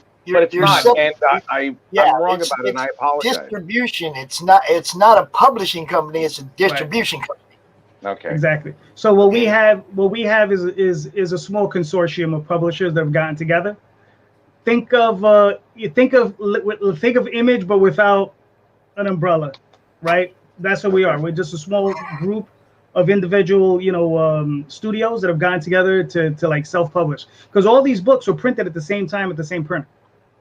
Okay, so we had to get all these cats together, and you know how hard it is to get a group of people together to agree to do something, do it unilaterally, pay for it, you understand, and put it out. I mean, because that's what's happened with this group. Group of us got together, a bunch of artists, a bunch of writers. You know, this is not easy, you know, to get these groups because they're individuals. You know, I don't speak for the other guys. You understand? I talk to them, and you know. That's why, like I said, on the back end, I can't talk about that stuff because, like, I know who's in control. I know who's doing what and where and when and how. But, you know, I haven't discussed about releasing that information. They haven't discussed it with me. So it's like, I'd rather not talk about that. You understand? You don't have to, Again, the thing with me is that I misconstrued what was going on with Liberty in Indie Vote. I thought it was going to actually. I thought it was essentially like Marvel, where it's like there's titles developed and released on there. That's the only reason why I asked. No. I had no idea that Indie Vote was going to have that as a third-party publisher. That's my mistake. I apologize. And for anybody who's listening from Indie Vote or Liberty, I do apologize. You're good, Rich. You're good. I don't like being wrong. I'm apologizing because I don't like being wrong, and it's as simple as that. All the information hasn't been divulged yet. That's the whole thing. Right. Just now coming out with what they're doing. I'm going to push the distribution because you know me. I want your book in the store shelf. I want JD's books on store shelves. I want to be able to go to a goddamn comic book store local to me and get you guys books without having to pay an exorbitant shipping price. Right. Yeah, I have to see figure what I'm something saying? out on mine because I think what I have to do is after I finish this 4-chapter arc of Incantessi, I really think I'm going to start limiting the amount of hardcover issues that I have, and I may just go softcover and lower the amount of pages I have to do because for me, I might as well just say it. What I'm going to do is I'm going to get a colorist and I'm going to get a letterer. And don't laugh when I say this. I'm going to publish 2 titles. I'm going to write and draw 2 titles because I'll have the time to do it, and I'm going to release those every 6 weeks. Nice. Just to make sure that I have everything coming out. It's going to be 30 pages. I'm going to have Incantessi, and I'm going to have another title that I'm already thinking of doing, and I'm going to have that once every 6 weeks. And like one title, like Incantessi for the first 6 weeks. And then the other title for the next one, and then Incantessi after, and so on and so forth. They leapfrog each other because keeping my brand out there and keeping the studio name out there is the key. Making sure that I have that. So that's what I plan on doing. But I think that what you guys are doing over at Indie Vold are fantastic, and I really wish all of you the best of luck. Really. Oh, thank you. If there's anything that I could do to support or help or anything, please do not hesitate to ask. It's on the house. No. Trust me, we will. I'd be more than happy to. Well, I'd like to get a lot of you on. I'd like to, just like you have on Pops and everything. I would very much like to get a lot of you on my podcast as well, because I'll draw with some of you. I'd love to have it like a draw session with you or anybody else. That'd be awesome. Please. Yeah, well, it would be Daphne. I would just be sitting there, right? I'm a writer, so I would just. I'm not worthy of having Daphne Ledge on my show, man. I can't have Daphne on my show. I'd be humiliated. Listen to it. I'm not worthy. I'm not worthy. You guys will be fine, But here's the funny thing about it is, getting everybody together.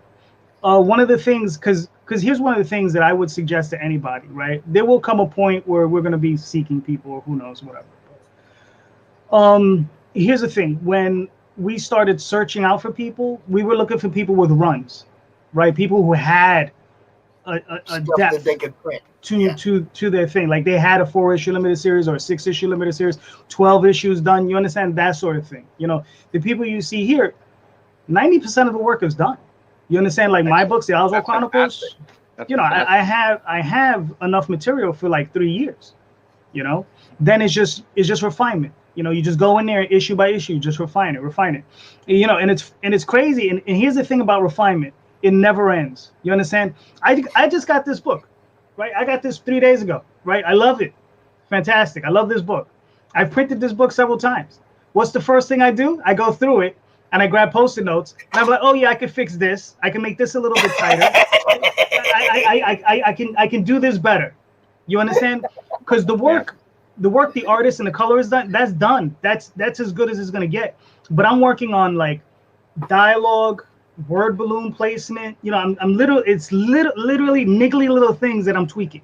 You understand? Because that's the type of person I am. It's my work, and I'm gonna mess with it. Same way, dude. I'm gonna Rich mess is the with same it. way. I have a proof copy of Incantessi #1 that he actually used as his edit book. Yeah, I have that book. those. It's got all his scribbles and shit in it. Yeah, I'm that's like, nice. I'm I shred those honored shit. to have that book. I shred those. I'm honored to have that book, man. I can go, yeah, man. This is the book he got, and he went through. These are the changes he made, and then I can compare it to the actual print run and go, yeah, man. You can see it right there. I get to show the grandkids the process of that. Actually show them, not like look at this video. I can actually show them. Look, this is the book he went, and look, this is the change he made. I love that kind of shit, man. Yeah, a lot of that is a lot of fun. It truly is, because it's the whole process is just what's great about the stuff that we all do is that it's a never-ending edit, and we always find something that we can improve on when it comes to that. And being a fledgling publisher, it's been a very, very good lesson. I've learned quite a bit in the year that I've been doing this, it's actually I've been doing it for like 7-8 months. I haven't done it for a year yet. Holy shit! Yeah, I put out you're almost big there. old graphic. I'm gonna put out 2 big ass graphic novels before September is out. Jesus fuck, man, what's wrong with me? That's good. It's though. all that cocaine. Well, it's all the That's it. cocaine. It must be. And Listen, porno. Jack Kirby. I don't know how much. I don't know how much coke he did, if any. But he sat his ass in a chair for 14 hours, 12 to 14 hours a day, drawing comics. I think either 5 or 6 days a week. Yeah. That dude was grinding it like nobody's business. And he was producing what 4 or 5 pages a day. I mean, that's It's a a work lot. ethic. It is a lot. It's a lot. It's a lot. It is. I wouldn't suggest it. No, I've done it. I've actually done it. It's when I was, especially when I was an inker at Marvel. I mean, one time I did 7 pages overnight. I inked 7 fucking pages overnight. Mm-hmm. A lot. It's crazy. It really is. I mean, do you know Bob Larkin is the painter? No, I do not. All right, he's done paintings for the whole. He had a lot of paintings for Marvel in the 70s. He did some of their art cards. Remember they did some Marvel Universe cards during the 90s. He did a number of those too. Oh God, that was one of the reasons why they went fucking bankrupt. Probably. That's a story later. I'll tell you later. But yes, I remember those actually. Yeah, there's a picture he did with the Hulk where he has his fist up like the Hulk has his fist up like this. And it's just his head. Don't know. And it's just the Hulk's fist. But anyway, my God. he did all right, back in the day, I think it was Amazing Adventures or Something Adventures, the magazine that the Marvel used to do. So they did Close Encounters of the what was it? Close Encounters of the Fourth Kind, whatever the hell that movie was. So he was commissioned to do the cover before the movie came out. So he did a painting of the cover, and he did the painting where the characters were running away from the spaceships, and they were like, no, they're supposed to be running to the spaceship. So he had to take that painting, go home, repaint it overnight, and present it to them. And that's what he did. So yeah, exactly. And this is a full blown. Oh my God! What the? So God damn! I'd quit. I'd be like, oh, I'm done. That's it. I'd be dead. I would be dead. Yeah. Oh my So, God! he God did a bless lot him of for his stuff. perseverance, though, man. Wow. Oh, yeah, he's it's crazy. Anyway, guys, I gotta go. Bionic, bruh. What's going on? How you doing, man? Y'all doing all right? It's good meeting you for the 5 seconds I'm meeting you, Rich. It's all good. It's always good seeing you. But I Rich, want to. Yeah. I gotta bring you on my show. Maybe do a 1-on-1 in a couple weeks, bro. All right. Whenever you want. I'm starting one this Tuesday. Back and forth. I'd love that. That'd be great. Okay. Cool. Thanks, guys. I'll see you later, Bionic, JD, man. All right. I'll see you guys later, Pops. I'll see you, Bionic. I'll get your information from Pops. We'll hook up. Like I said, we can do a 1-on-1 later on. All right. Oh yeah, man. Sounds good.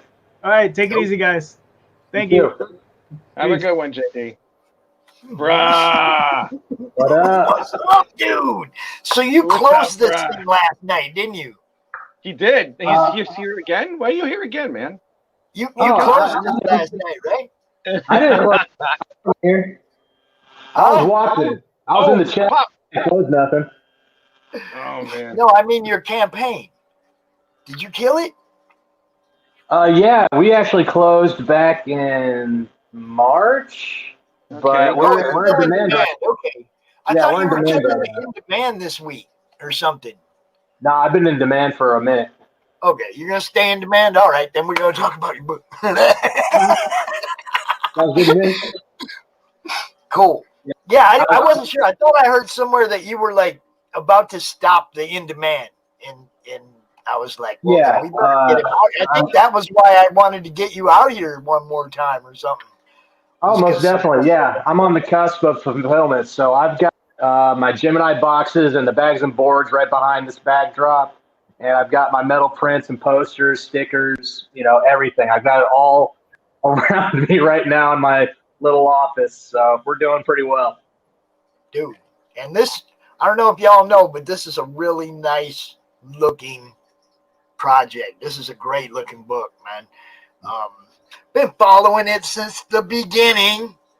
I don't know. I got lucky. I've seen this before.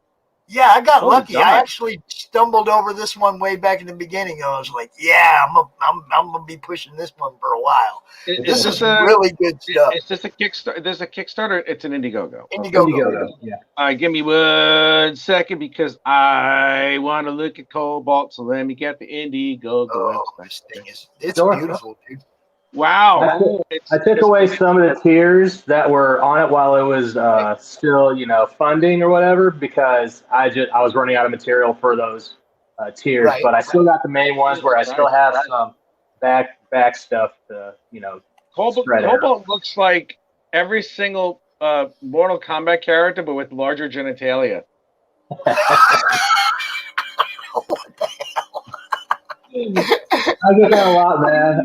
When I first put Cobalt I bet out you there, do. I don't want to know, my friend. I mean, it's that's between you and whoever else decides to garner interest in your genitalia, pal.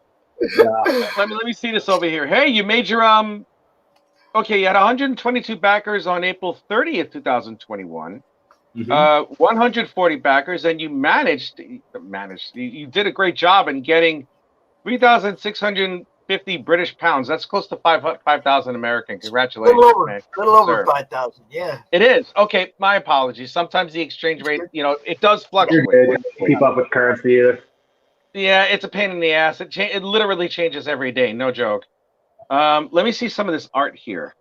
Sure. All right, that's awesome. Yeah, my cover artist is Matt Bertolini. There you go. Oh, And, wow. Who's the artist on this? Is this you? No, my interior artist is Erwin Arosa. He's out in the Philippines. So Erwin Arosa knows what he's doing. I love this. This is so earthy.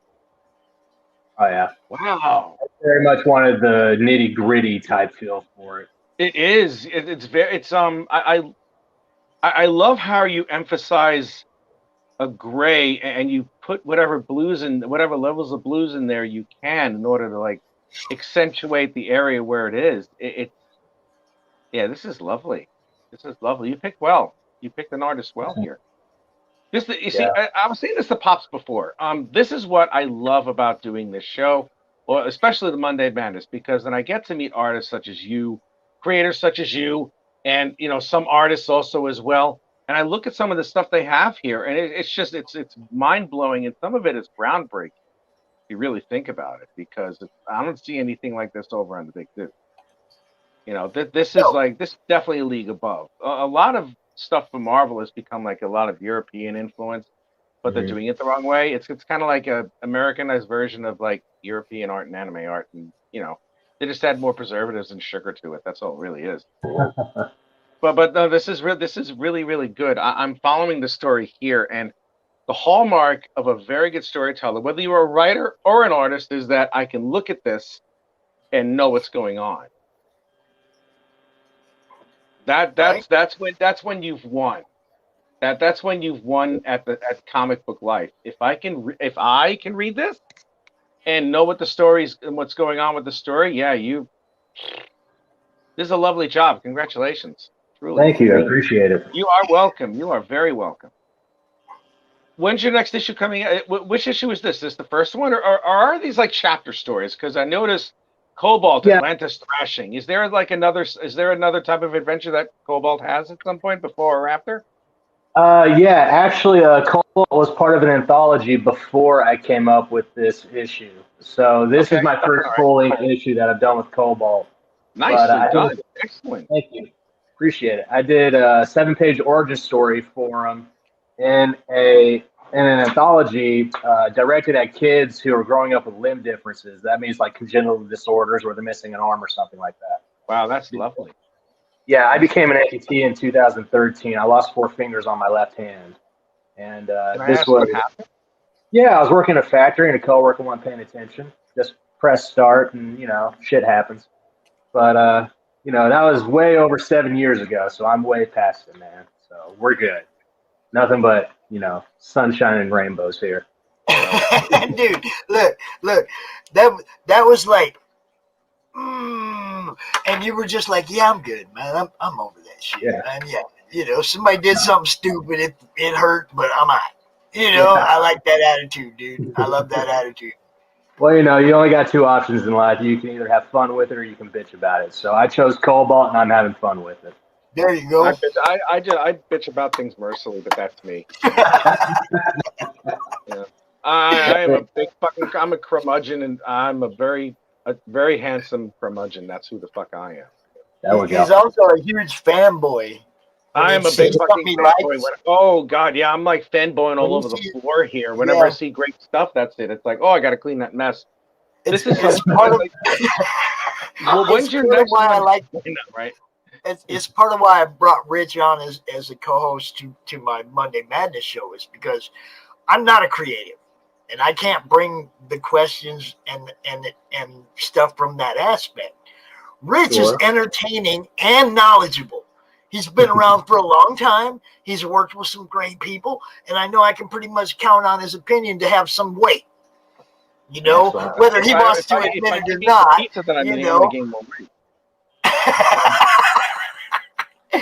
Whether he wants to admit it or not, he was a great addition to my show.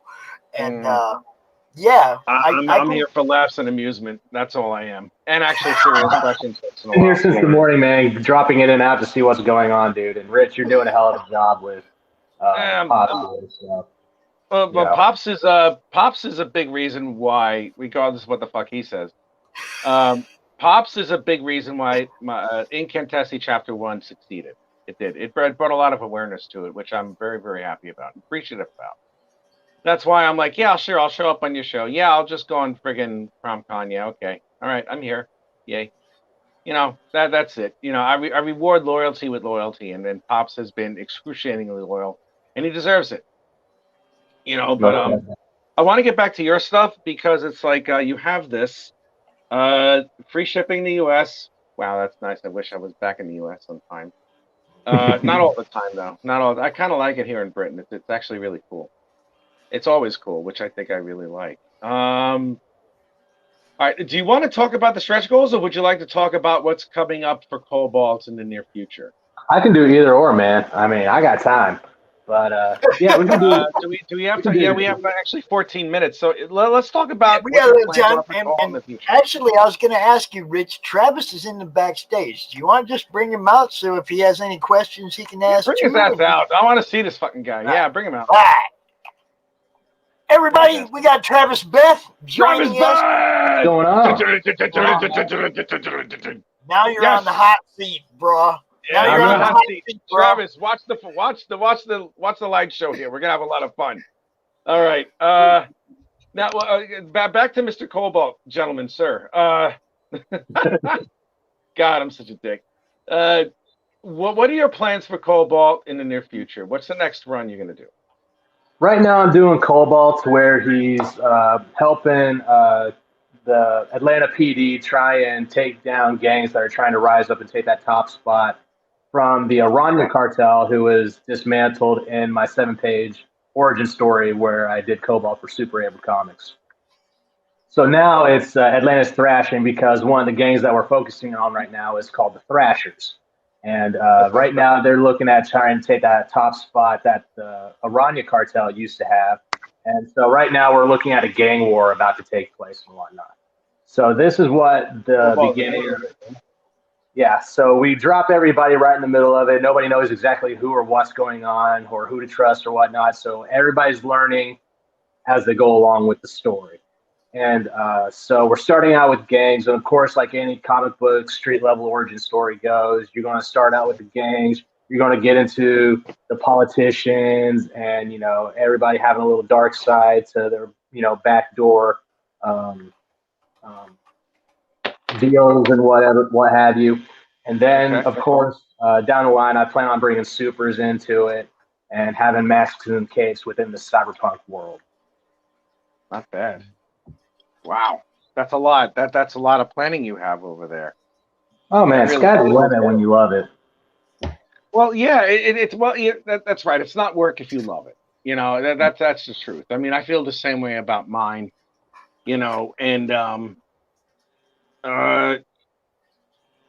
if it becomes work, you have to stop it for a little bit and then just recharge. And just figure out that you have to stop, because if you don't, then you're going to wind up hating it. And there's times when I really don't want to hate anything that I have. Right. Well, that's when you just put a pause on your like main love and you go look at the things that you got working in the background. Yeah, that's what I've been doing over the last 4 days, because if I did not stop where I was going, I would have quit. I would have fucking quit, and I would have returned all the backing that I received for. I would have returned that almost immediately. That would have sucked, but I would have done it. But it was close. It was a lot closer than a lot of people understand, because it was like, God, I really didn't like it because I was too busy doing everything on that, and it's like it. Have you ever felt any like when you were in the middle of doing this recent one that you had? Did you ever feel like, not so much that it was overwhelming, but it's not so much that it was too big, but did you ever feel like there are things that need to be placed in order a lot better? I mean, did when you finished this, did you like have a post-mortem on it or something? Did you talk about amongst it with the rest of your staff that you were working on this with? Oh, like I've given it to friends and family to look at and everything, but of course everybody tells you the same thing. It's good. Go with it, So, but no, I didn't like bring an editor on or anything this time around, because I just didn't have the funds for it. On issue 2, I'm definitely bringing in somebody else to, kind of give me that feedback that I'll need. And but yeah, I definitely hit walls at points within creating this. There were times I was looking at this, I was like, God damn it, this sucks. This is shit. It looks like everything else that's out there. I'm not bringing anything original to it. I'm a hack. I'm a fraud. Fuck this. I'm out. Rich, I think this guy and you are kindred spirits, bro. But no, man. Lately for the last 2-3 weeks, I've had like my daily cup of existential crisis. And then, suicide watch, and then, I feel so much better now that I'm eating pasta. It's like, Jesus, man. I mean, after a while, it really does overwhelm you sometimes. And kudos to you for like making sure that, that you're continuously doing what you're doing. Because the interior art, it looks really, really good. And you should be proud of yourself, because, what you put together is really dope and awesome. And all that other lovely jazz. Actually, I just got the what do you call it? The proofreading. I just got the proof book last week, so here it is, and you can see that this is how it's going to look. Wow, that's sexy as fuck. Look at that thing. Oh yeah, I love it. I would too. Since this is the proof, they sent it to see if anything's like out of order or whatnot, and there were pages out of order, so we had to do a correct PDF for it to go through. But before we can see any of the words in it, you'll see how beautiful the pages will be looking once they clean it up, trim the lines. God, that's nuts. Oh yeah, I'm in love. And of course, on my campaign, I had it to where people could take ad pages out in Cobalt for their books or whatever they wanted to promote. So you got Mavericks from Global Frequency on the back cover. Dude, nice. Dude, look, hold up. I got to do this now. I'm going to have to do this. Since you brought up Mavericks, I'm going to have to do this. Where's that? I got to go find it. Where is it? Global Frequency, man, they're very much a big help in helping me promote Cobalt. So of course I'm happy to have them in the book and support Mavericks, because that's going to be a hell of a book when it gets done. Yes, I saw that yesterday to be correct. Rich, look. Yeah. It's characters from Mavericks. It's characters from Natverse. Mm-hmm. And look who's underneath the lifeguard chair. Oh my God, it's the CRoM.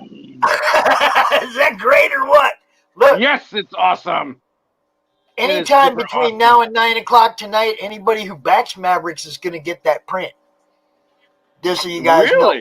Yeah. Woo! That would definitely look good on your wall. That's sexy as fuck, man. Holy Dude, shit. isn't that sweet? They showed it to me last night during the stream, and I was like, get out of here! It's CRoM! I love it. Yeah, That is Sim, awesome. Neff, you guys rock, just so you know. That's Oh, he awesome. knows I it. love it. I want to play this video real quick, though. Go Play for the it. video really quick. I mean, as long as it's a really quick video. It's only a minute long. Yeah. Oh, God.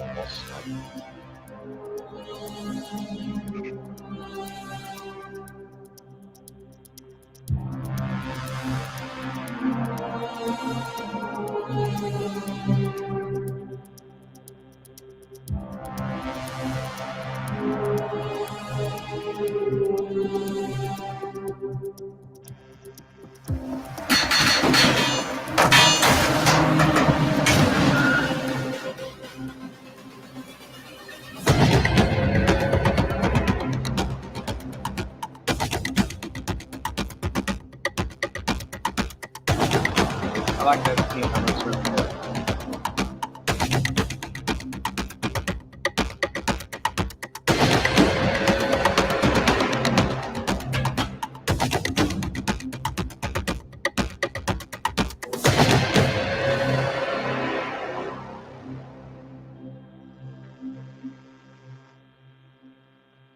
That looks great.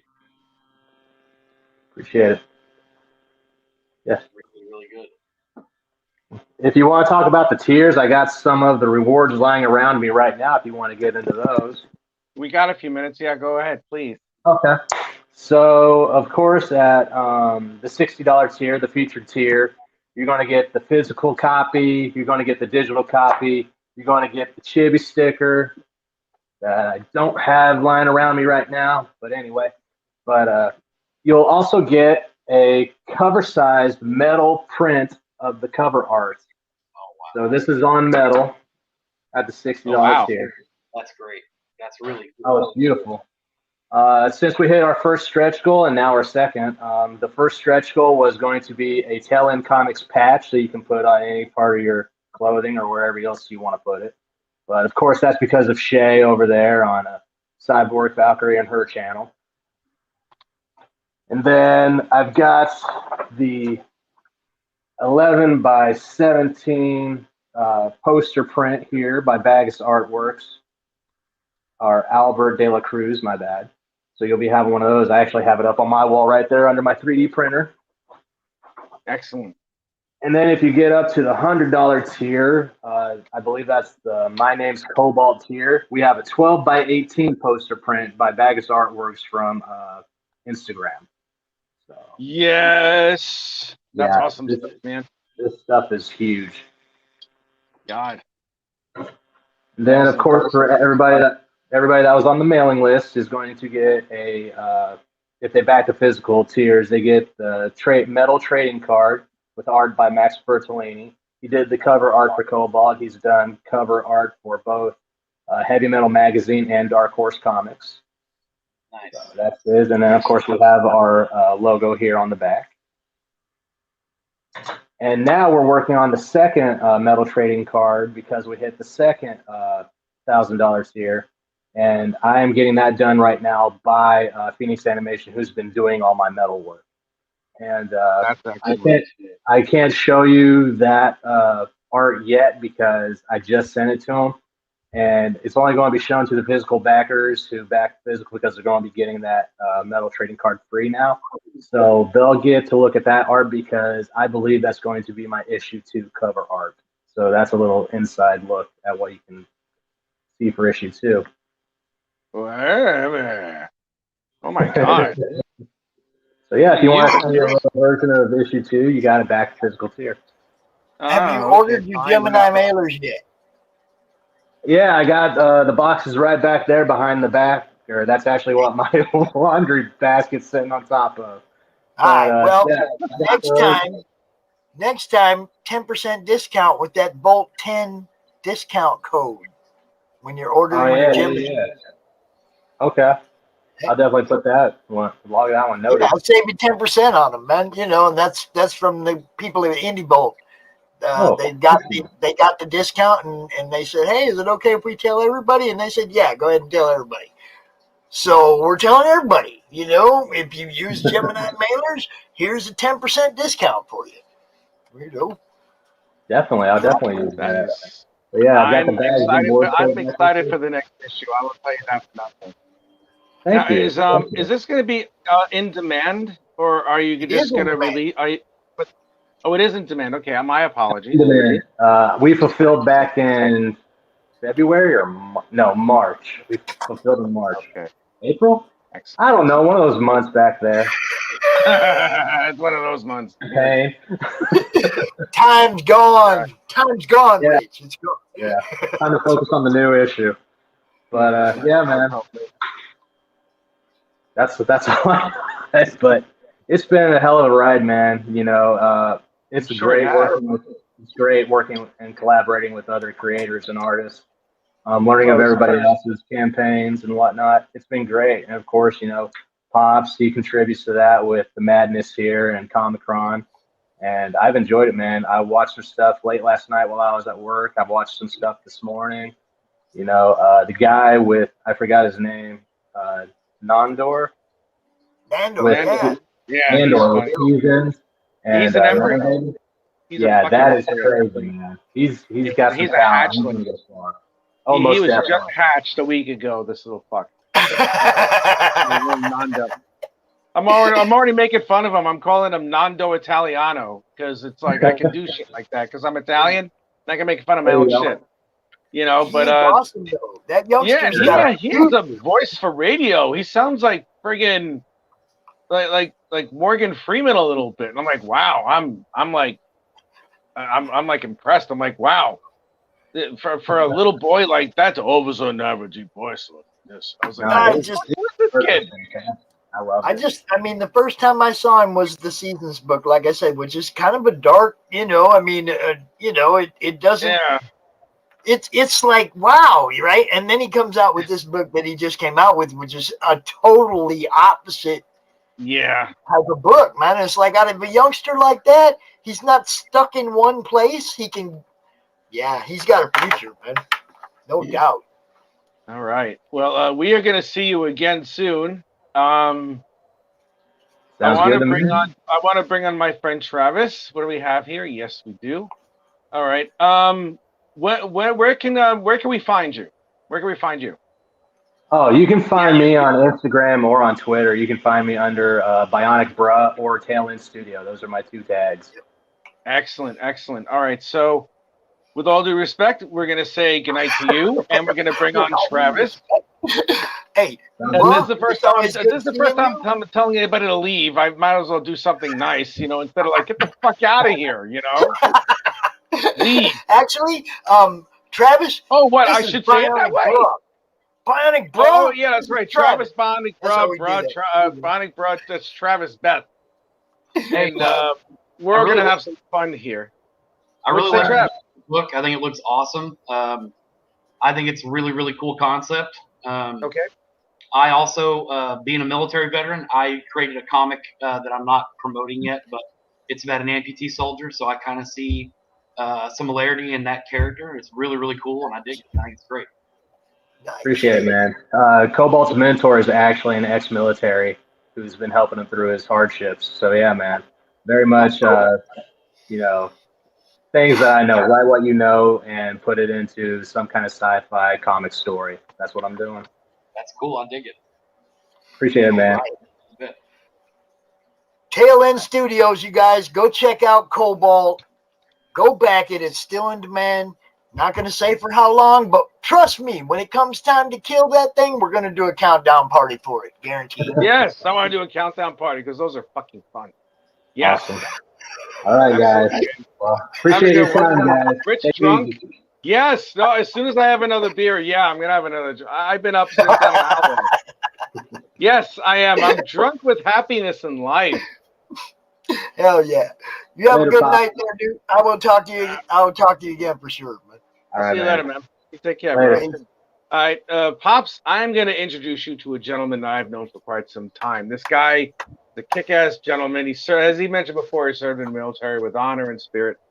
good family man. He's also a great writer, and he has a great vision for the stuff that he does, which is the reason why I'm working with this individual.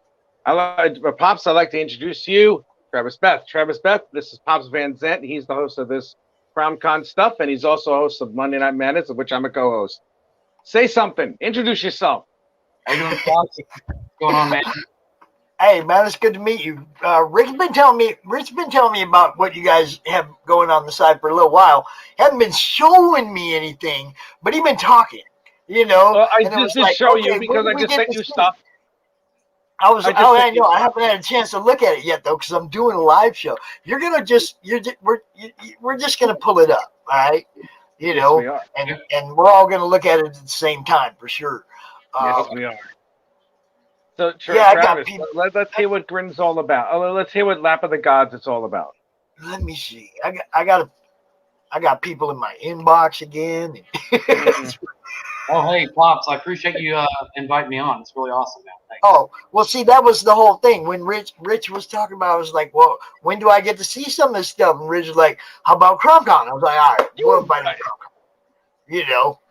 And so that's Rich. He's bringing you to the family, and we're gonna check this out right now. Let me see if I can get this right, Mr. Share Screen over here. Oh, share screen. What do we have here? Oh, Jesus! What do we got here? This is Grin of Oz. He is my take on what a monster hunting Viking would look like. Oh man, I love this. Yeah, this is from the mind of Travis Beth. I love it. Honestly, if I found another artist, I don't think it would look nearly as good. I think Rich really takes what I write and he doesn't just bring it to life. He really energizes every page to do exactly what I want to do. Thank you, man. I appreciate that. I'm extremely lucky to get a hold of a guy like Rich. I'm lucky to get a writer like you because it's like this to me, Pops, I really got to tell you, is one of the most ballsy, unapologetic death machine comics that I've ever worked on in my life. This guy is really death personified, and he does it with honor and skill and awesomeness. And it's like the story that Travis has crafted, on his journey and all that stuff. It is really, it's really fun to work on, and it's obviously lately because of what I've been doing. It's rare that I work on anybody else's property. Anybody else? I have to be honest, a couple of people that I've worked with for close to half a decade, I'm like, yeah, I can't. I have to focus on what I'm doing now. I can't do that, and I'm not ever going to say that to Travis ever. That won't happen. Period. Yeah, right. Check this out. Now, some people have heard me say this before, that I think of the Madness not as part of the indie community, but more like a family. And then I said, Rich brought dude into the fam, right? And now here's look, this I couldn't say it better. There ain't no top man or middle man or lowest man. We're all in this together, and because we all have respect and love for what each other does. Yeah, exactly. I mean, that's straight. You can't come out any more honest than that. That's what I like to build, is more of a family, man. Everybody's helping each other out, right? Yeah, we're doing the best we can. We have to do the best we can, and it's like, because this is it's a very close, tight-knit community that we all have, and because of that, and especially who we're up against, the endless whatever machine it is, because at this point in time right now, only 5 corporations in the United States own all of the media, and Disney itself owns what's that? half of all the entertainment that they have, half the entertainment that the United States produces, which is rather ridiculous. It's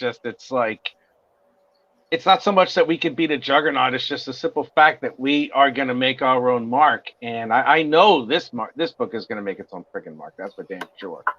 That's not even it. I'm pretty sure it is too, because I'm going to be pushing that. hell out of this. Look, okay, we already know Pops loves Rich's art. Okay, we Yeah, already Pops know loves that. Rich's.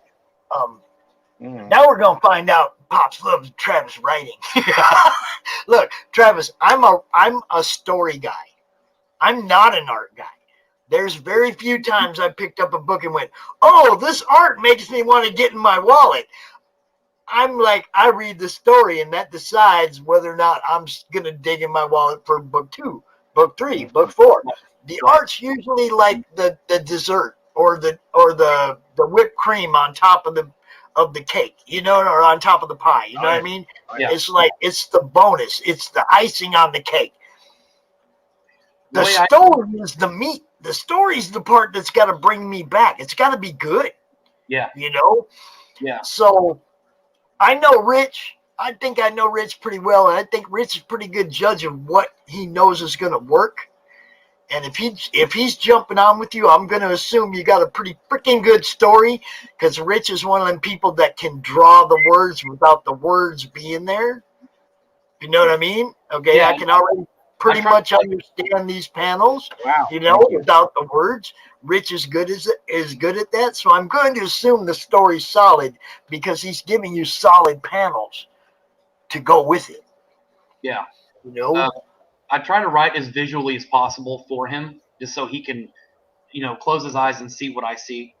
And it's worked. I mean, everything that he's pumped out for me, I'm very happy with. I have not had really any issue with anything. Rich and I, we meshed really well. You know, I honestly feel that Lap of the Gods is going to be one of those books that you read it once, but you don't forget it, because the way that the artwork strikes you along with the information. They meld so well that it's like, you know, it was destined for Rich and I to do this, because, you know, I've been working on a lot of different books over the years, and I'm a big fan of Viking lore and stuff like that. So I was like, I said, I want to make a Viking book, right? But I want to make a Viking unlike anyone's ever seen before. I don't want a guy that's, you know, 5'10", you know, wears his kilt and runs around and does his thing and raids and pillages. I want a guy with some purpose, but I want him to physically be as striking as possible. So I made, in the story, you'll read it. I don't want to spoil anything, but, you know, visually, when people see Grin, he's 6'8", 350-pound albino red-haired Viking. Running at you, so you're not going to want to. You know what I mean? And you know, he takes trophies from all of his kills. He's basically one in a long line of family bloodline monster hunters. He protects humanity from what's out there that they can't protect themselves from, and it's built on a whole new continent that I created. I mean, everything in this, I've put everything into this book as far as creation. I put a lot of my friends in the book. A lot of people I respect will go in the book. But I just really like, and my favorite thing to do is let people who haven't met me or don't even know me, just let them read it. That way I can get an idea on how they see it. And so what I do sometimes is I'll do focus groups. I'll pay 10 people $5 a piece to just give me an honest read, you know, just 10 random people. And I got a 96% pass rate. I'm pretty happy. Hey, y'all, you can send me $5 to read your book anytime. I'll give you an honest review. I wish there was more guys like you. No, I'm kidding. That is awesome, though. He's willing to pay for people's outlook, for people's response. That's, you know, hey, that's pretty awesome. I do that in different age groups, and I wanted to see what age groups would be interested in the book. There's quite a few, a lot more than I expected, to be honest. Dude, that's pretty awesome. That's kind of a good idea, really. I mean, everybody asks reviewers to review. Right. But you're like paying just random people, comic fans, to tell you what they think of your book. Right. That, to me, that's probably...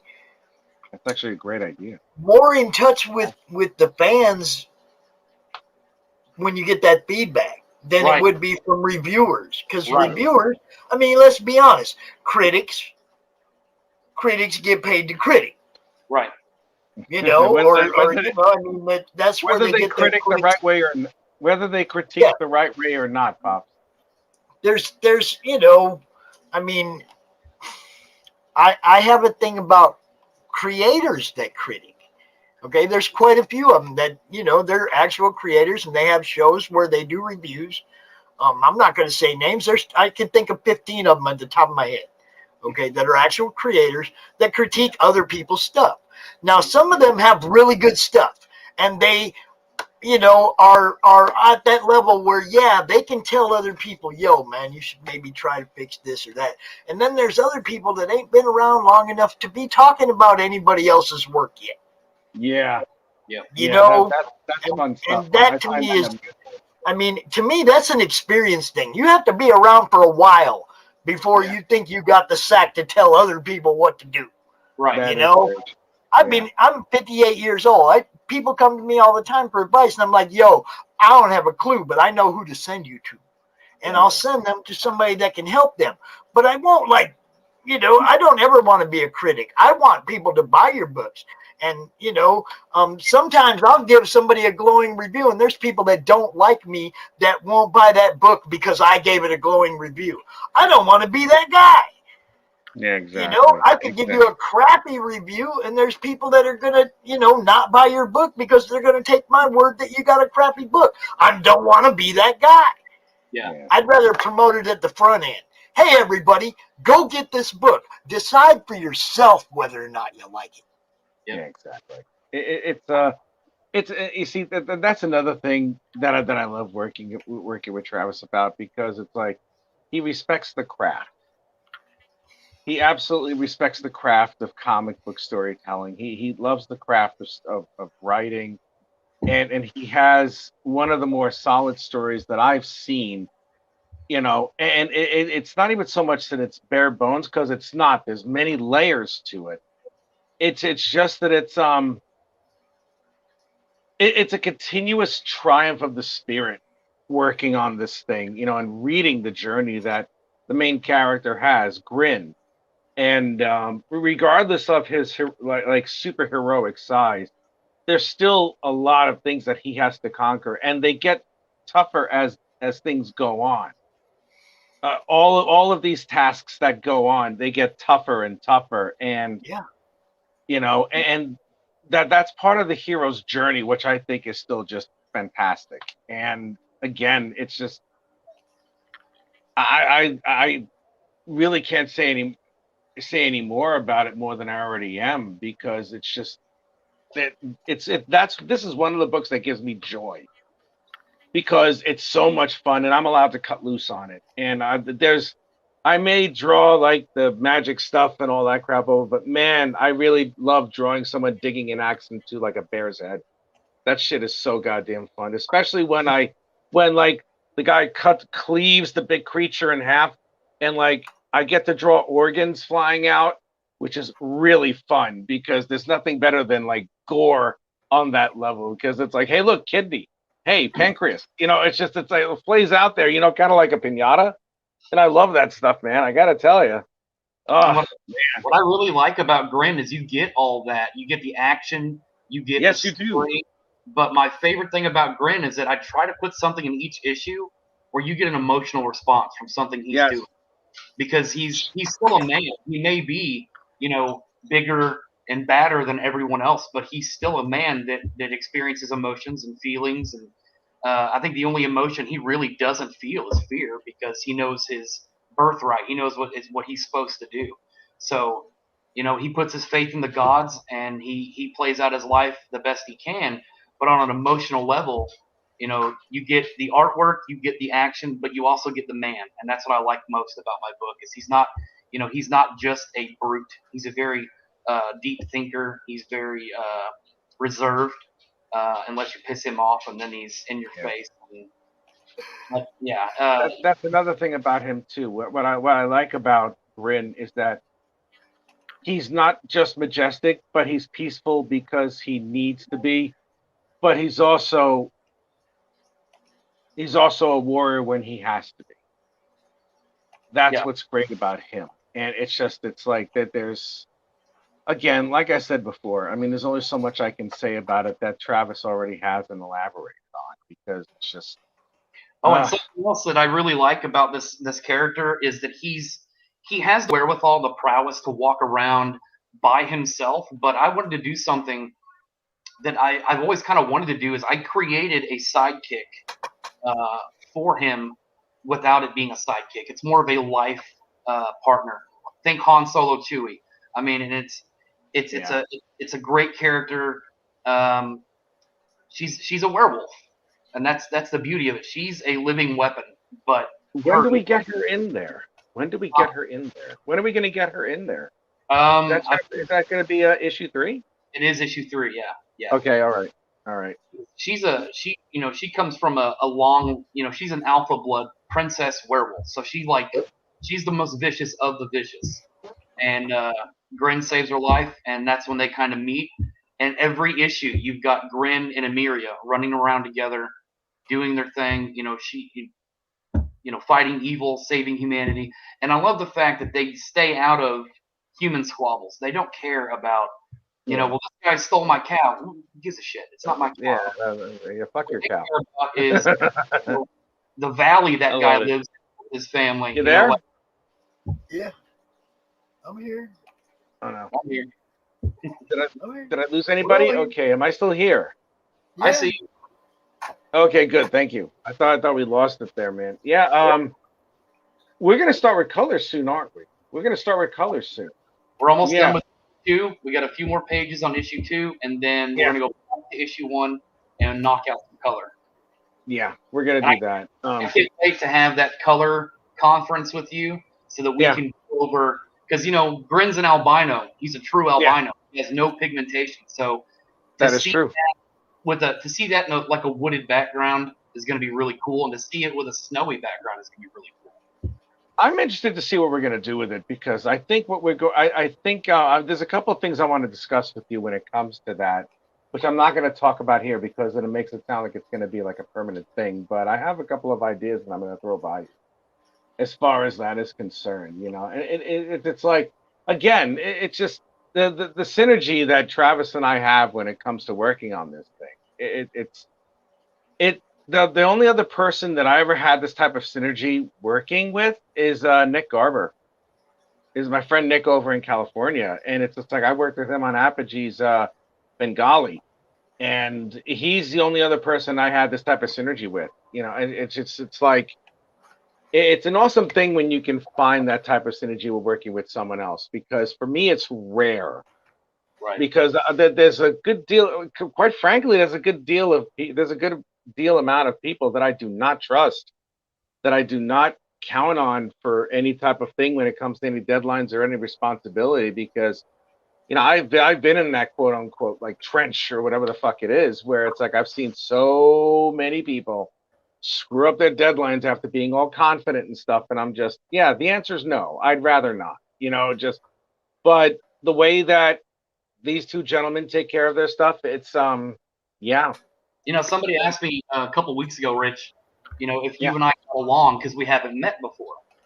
And I said, Rich, we get along fine. We get along great. Huh? We get along great. Oh yeah, I know. Yeah. But my reply was, if you took two topics that had nothing to do with each other, and you wanted a comic book made about it, Rich and I could do that without any issue. Yeah, like exactly. It doesn't matter what the genre is. It doesn't matter if you said I need this book in 6 months, we could knock it out, no problem. It'd be good. It'd be good quality work, because I respect what he does, and I think he likes my writing quite a bit, because every time writing. Are you kidding? Issue I get a text. Oh my God, I saw you do this and this, and I love that about me and Rich. There's an open door policy. We talk about everything. I can pretty much guarantee you that Rich likes your writing, because it's coming out in that art. Yeah, I love it because it's so. You see, Travis allows me to cut loose on that, like really like amp it up, like really amp up the stuff, because it's like a lot of time. I mean, with the book that I'm doing, I have to, I tone it down a little bit here and there, with the exception of a couple of things with Grin. The character Grin, I mean, he's such a flexible character, just like what Travis said before. He's a very flexible character, as in, like, he has a warrior's heart where it's like he only has to fight when he has to. Yeah. You know, it's like that's the only time when he has to. But he has no issue throwing down if anybody chooses or anything chooses to go after him. There was this one thing. I have to find the art. It's in one of my zip drives or something. But there's a few pages that we did for issue 1 which were very powerful. If you don't mind me, would you mind if I describe them a little bit, Travis, just to get it? Go ahead. Yeah. Okay. There was it was this white bear that Grin was set to kill, and there was a page where it's like Grin came upon the carnage that bear laid down, and he found a child who was mortally wounded, and he knelt by if I'm correct, he knelt by the child, had a silent prayer, and then he knew what he had to do. And the scene that came out of that was, just the pages. It wasn't like a quick battle or anything. It took a while. It was about a good 7-8 pages long, this battle. It wasn't easy to do. And the way that Travis choreographed it, it was, to me, it was poetry, because it's like you have the slow build, you have the rising tension with the passing of the child, then you have the slow movement towards whatever it is, towards the rising action, and then when the two of them fight, it's kind of like the climax, but that it sounds pornographic, but that climax lasts quite a long fucking time because it just does not stop.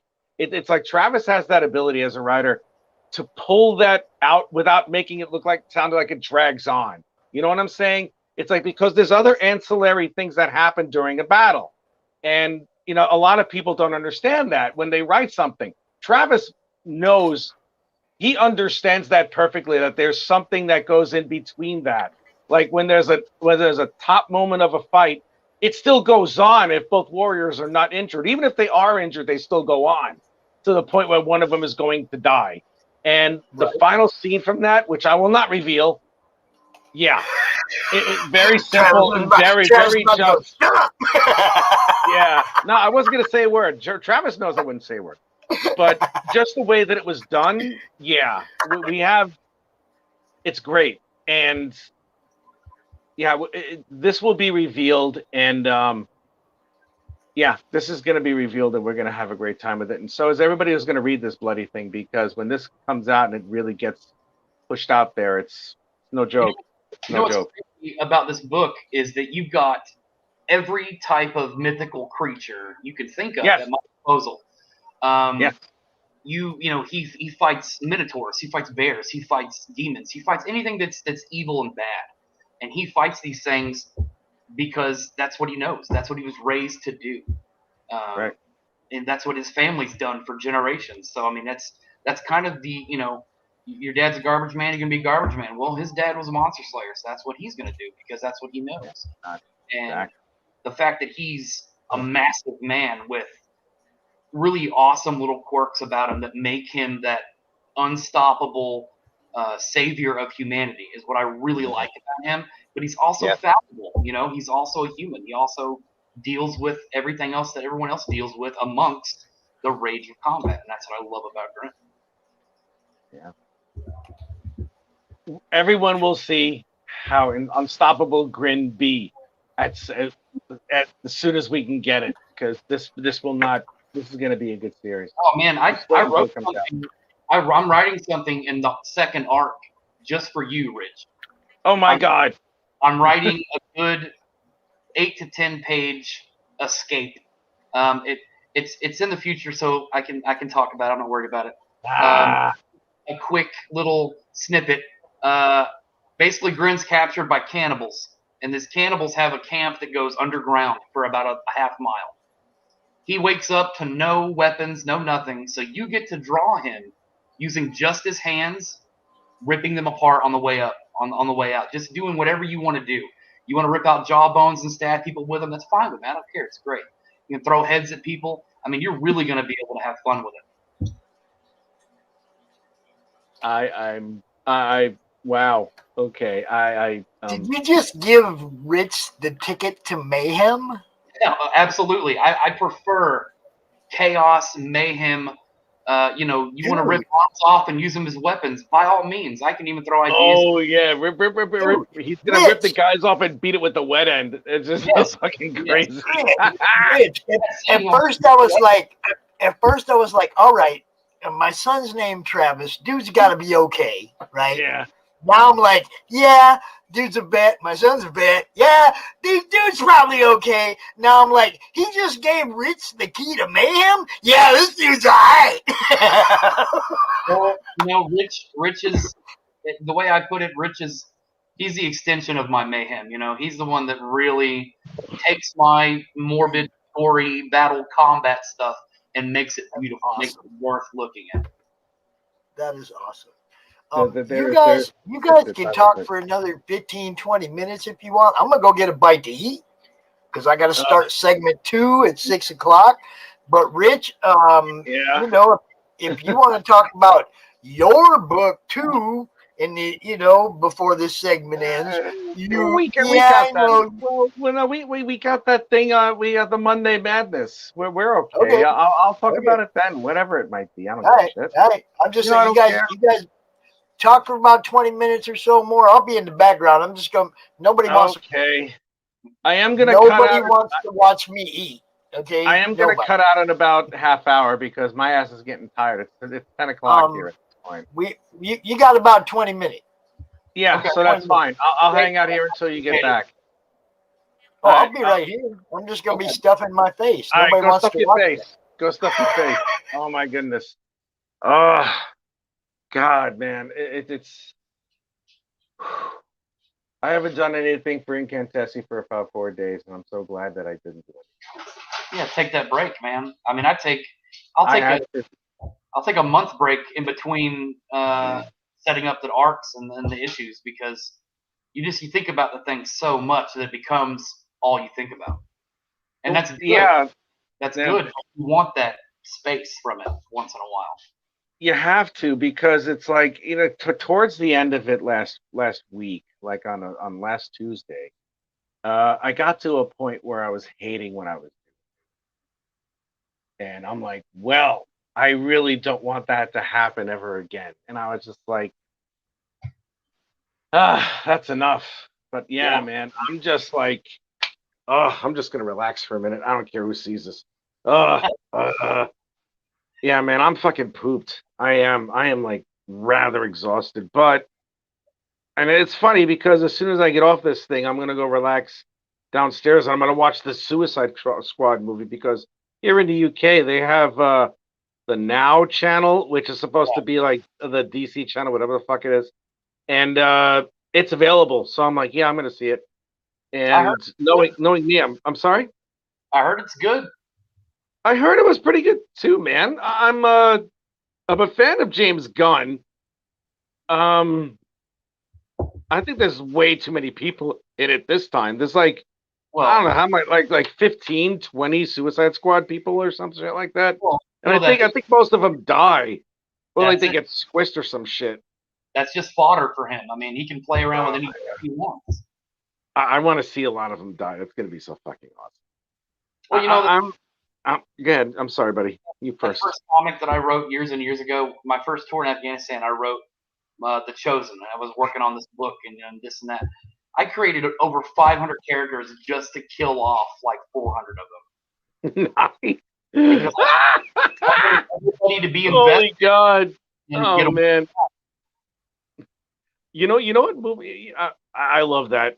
Death and Mayhem is always fun. You know what I saw a couple of days ago? I saw the Tomorrow War. Yeah, I saw it. You've seen it. There was a shit ton of plot holes, but man, that ending was the most satisfying alien death I've seen in quite some time. Holy Christ! There was a lot of missing elements that could have made it even better. Yeah, but the overall premise was pretty good. I liked it. Yeah, it's like, I mean, you see, one thing that I've noticed about me of late, and I've tried to avoid, there's a lot of friends that I know of who, whenever they see any type of movie, they become a little snobbish, and I have to admit I fell into that a little bit. Where it's like, oh, what's this continuity here? Or what happened here? Why is this? And I find myself like picking on the Tomorrow War, up and down, and I'm just looking at it, and I'm just like, I'm starting to not care about whatever plot holes there are, because there's aliens and there's like death, and it's like you get to kill aliens, and it's like I said a few minutes ago, that was the most satisfying death of an alien queen. This was better than Aliens. It's like, oh, Aliens. It's like, okay, yeah, Ripley's cool and stuff, but all she did was just throw it on an air shaft. What was it? J.K. Simmons and freaking Chris Pratt slice and dice this fucker until it's like missing limbs and stuff. And J.K. Simmons is a win in any friggin' movie, and he's a badass too. And the two of them are like shooting. He's like, yep, I got that one. Oh, she didn't like that. And it's like, oh my fuck, this is so awesome. It's like death, death, death. And I'm like, yes.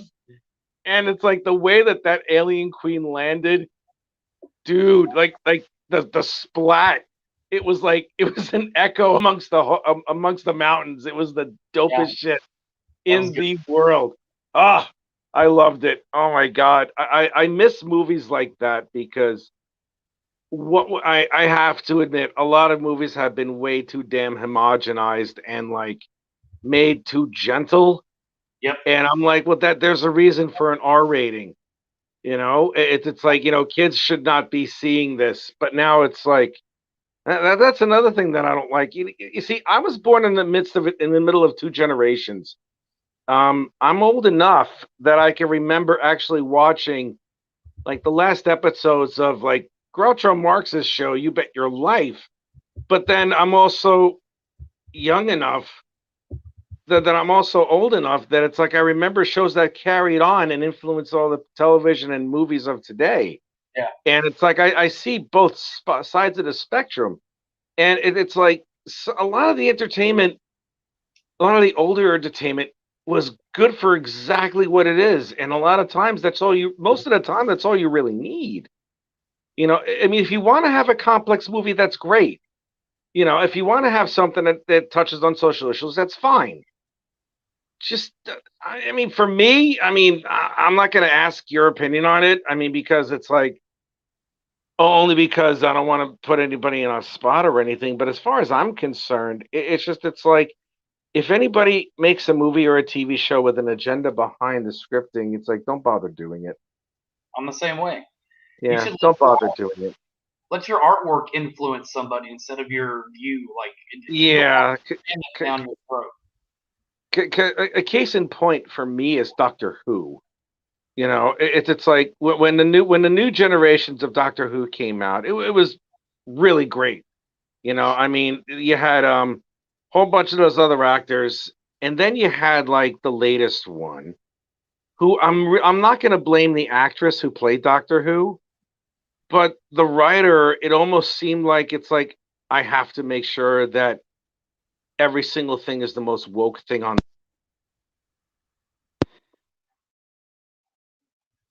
As well as anybody else who knows me close enough, that I am rather liberal and rather progressive in my thinking.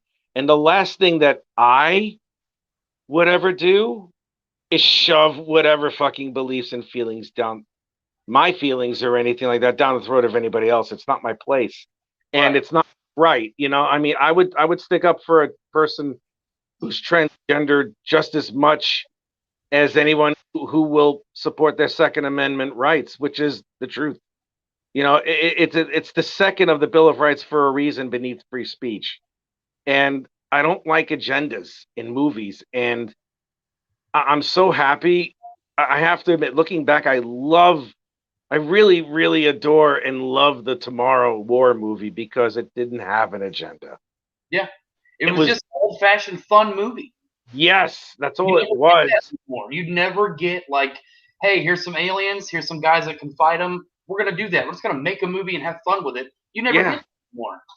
You don't, because now it's like you have to have you have to have a certain type of element in there that does not so much that doesn't belong there, but then supersedes everything else. Like I haven't seen the cartoon yet, the He-Man cartoon, but I want to see the He-Man cartoon because it's not really a He-Man cartoon anymore. No, it's It's the Tila show, and I'm just like, and I've seen about 5 or 6 different YouTube videos on that about how it was received, and it's like they all said the same thing, that in the original cartoon, Tila was supposed to guard Prince Adam.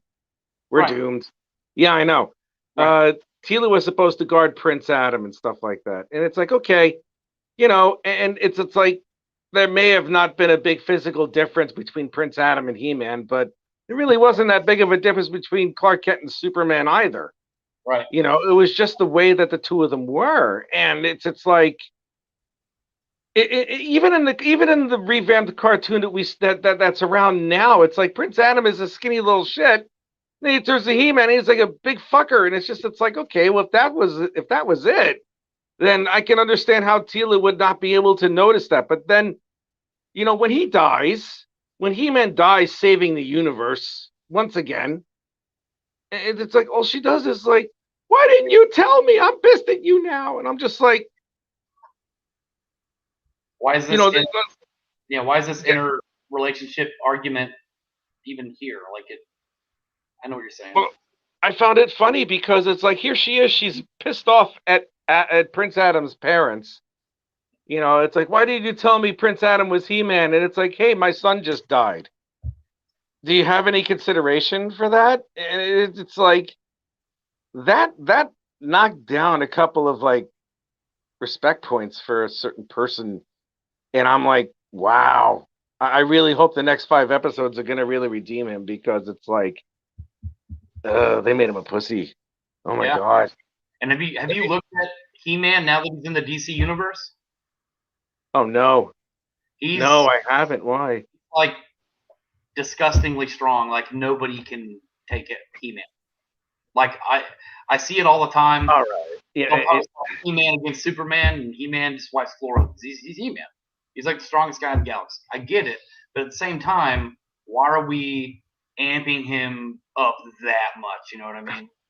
Well, the one thing that I do know about Superman, I don't know if it still holds true. He's completely invulnerable to magic, and that's how He-Man receives his powers. And that's what was funny about that too, because I remember the JLA Avengers crossover. Yeah. And I was actually working for Marvel at the time when they were doing it, and I ran into the editor there, and I saw some of the pages from the fucking artwork. I'm like, oh my God, it's George Perez artwork. I was like hot for it, but it's like I saw it, and he was lamenting, I think, about like the battle between Superman and Thor. Now, Thor's power is derived from supernatural forces, which Superman is completely vulnerable to. It's worse than kryptonite. He just has no defense against it, And I heard that DC Comics would only do the JLA Avengers thing if Superman beat Thor, and I'm like, really? Thor should have wiped the street with Superman. He should have like just taken that hammer and shoved it up his Kryptonian ass, and that would have been it. It's like, pow, you're Here's fucked. something a lot of the fans don't realize, and you probably know this, but is Superman willing to kill? No. No. In order to wield Mjolnir, in order to be worthy to pick it up, you have to be willing to kill. That's part of the what it means to be Thor. He has to be willing to kill to save life. And so that fight could have been him just I'm losing you. Laying Mjolnir on top of Superman and walking away. It could have been very simple. Yeah, I'm here. Oh shit. Technical difficulties. Pops, Travis is fine. You're the one that's leaving. Difficulties. Hello. No, Travis is fine, Rich. You're the one having difficulty. Okay. Oh man.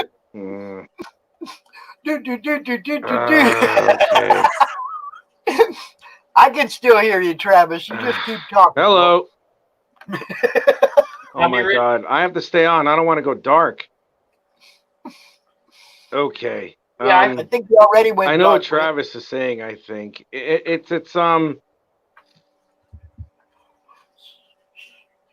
I get. Are you there? Yeah, we're here. Here. Okay. Okay, good. Travis, what were you saying before before that happened? What happened? In order to wield Mjolnir, you have to be willing to kill. That's all of that. Since Superman doesn't have that, he could have easily just set the hammer on Superman and walked away, and that would have been over. That would have been, but that's too easy of a right for them. They want to make Superman the winner no matter what. That's like the argument I get all the time.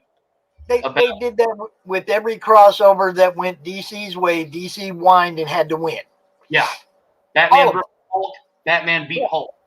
Couldn't. Yeah, he kicks Hulk, and look, Batman kicks Hulk. He's got a broken foot, a broken ankle, broken leg, dislocated knee. His hips all fucked up. He can't kick the Hulk and knock the wind out of him. Get out of here! Yeah, I was never a fan of any of those crossovers because, like everything else, it's up to the writer, right? Yeah. The writer decides. You can be totally OP and get whooped by Bugs Bunny if the writer decides that's what he wants to happen. Exactly. Okay? But when you take two IPs that are established like that, and everybody knows the one guy ain't got no kind of powers, no kind of strength, no kind of armor, and he just kicks the Hulk. Come on, the Hulk would have giggled a little bit. Bat freak tickled me. I mean, he wouldn't have felt it. Right. How can it knock the wind? Come on, man. If it was that easy to knock the wind out of the Hulk, look how many times Thor hit him in the chest with a hammer and didn't knock the wind out of him. Right. It's like, but Batman can do it with a kick. It'd be nice if they revisited those. If they redid all the crossover with JLA and Marvel, I think that would be a lot of good reading material now. If you went under the bias to say, hey, leave your views out of it. We're just going to have them, throw down and see who wins. And let the dice roll decide. Do it the way all the D&D guys do it, man. If you want to write a story, battle it out. Let them battle it out for real, and let the dice roll decide. There you go. Hell yeah. Yeah, I play D&D all the time, man. Dude, that's awesome. Travis, I'm going to go ahead and let you get on with your evening since I think Rich usually has a little bit of difficulty after he's been on for a while. That internet over there in UK just don't keep up with us yet. But you go have a good time for the rest of your evening. I'm going to go get ready to set up segment 2, which will be back out here on this channel in about 10 minutes. Well, I can't thank you enough, Pops. Thanks for having me on. I appreciate it. Love your show, and hopefully we'll be back together again. Hey, we'll be out here launching your book. Count on it, bro. Oh, awesome, man. Awesome. All right, I'm going to play some commercials, and I'm going to get out of here. Talk to you later. Take it easy. Oh, where's my commercial? Oh, Author Cindy Kep is writing on the edge. Books include Remnant in the Stars, The Loudest Actions, Lines of Succession, Mindstorm,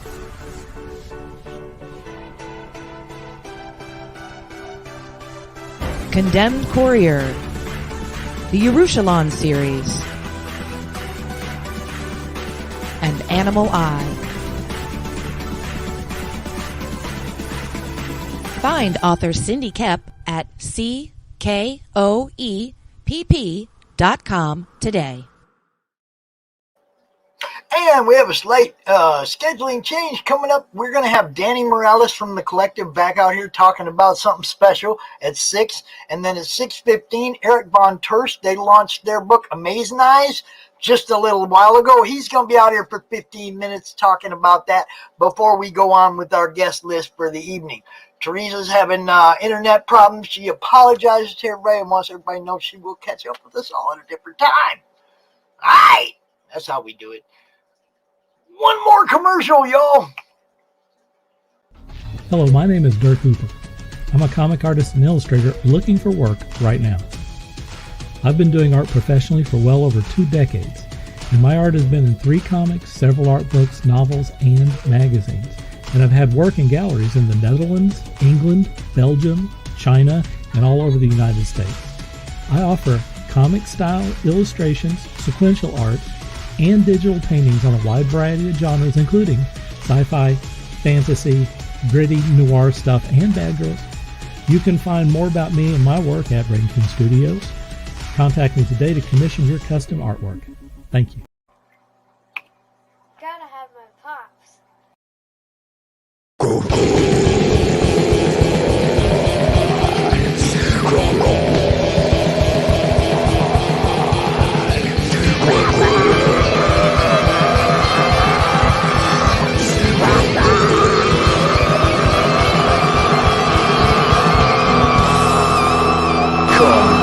Come get some.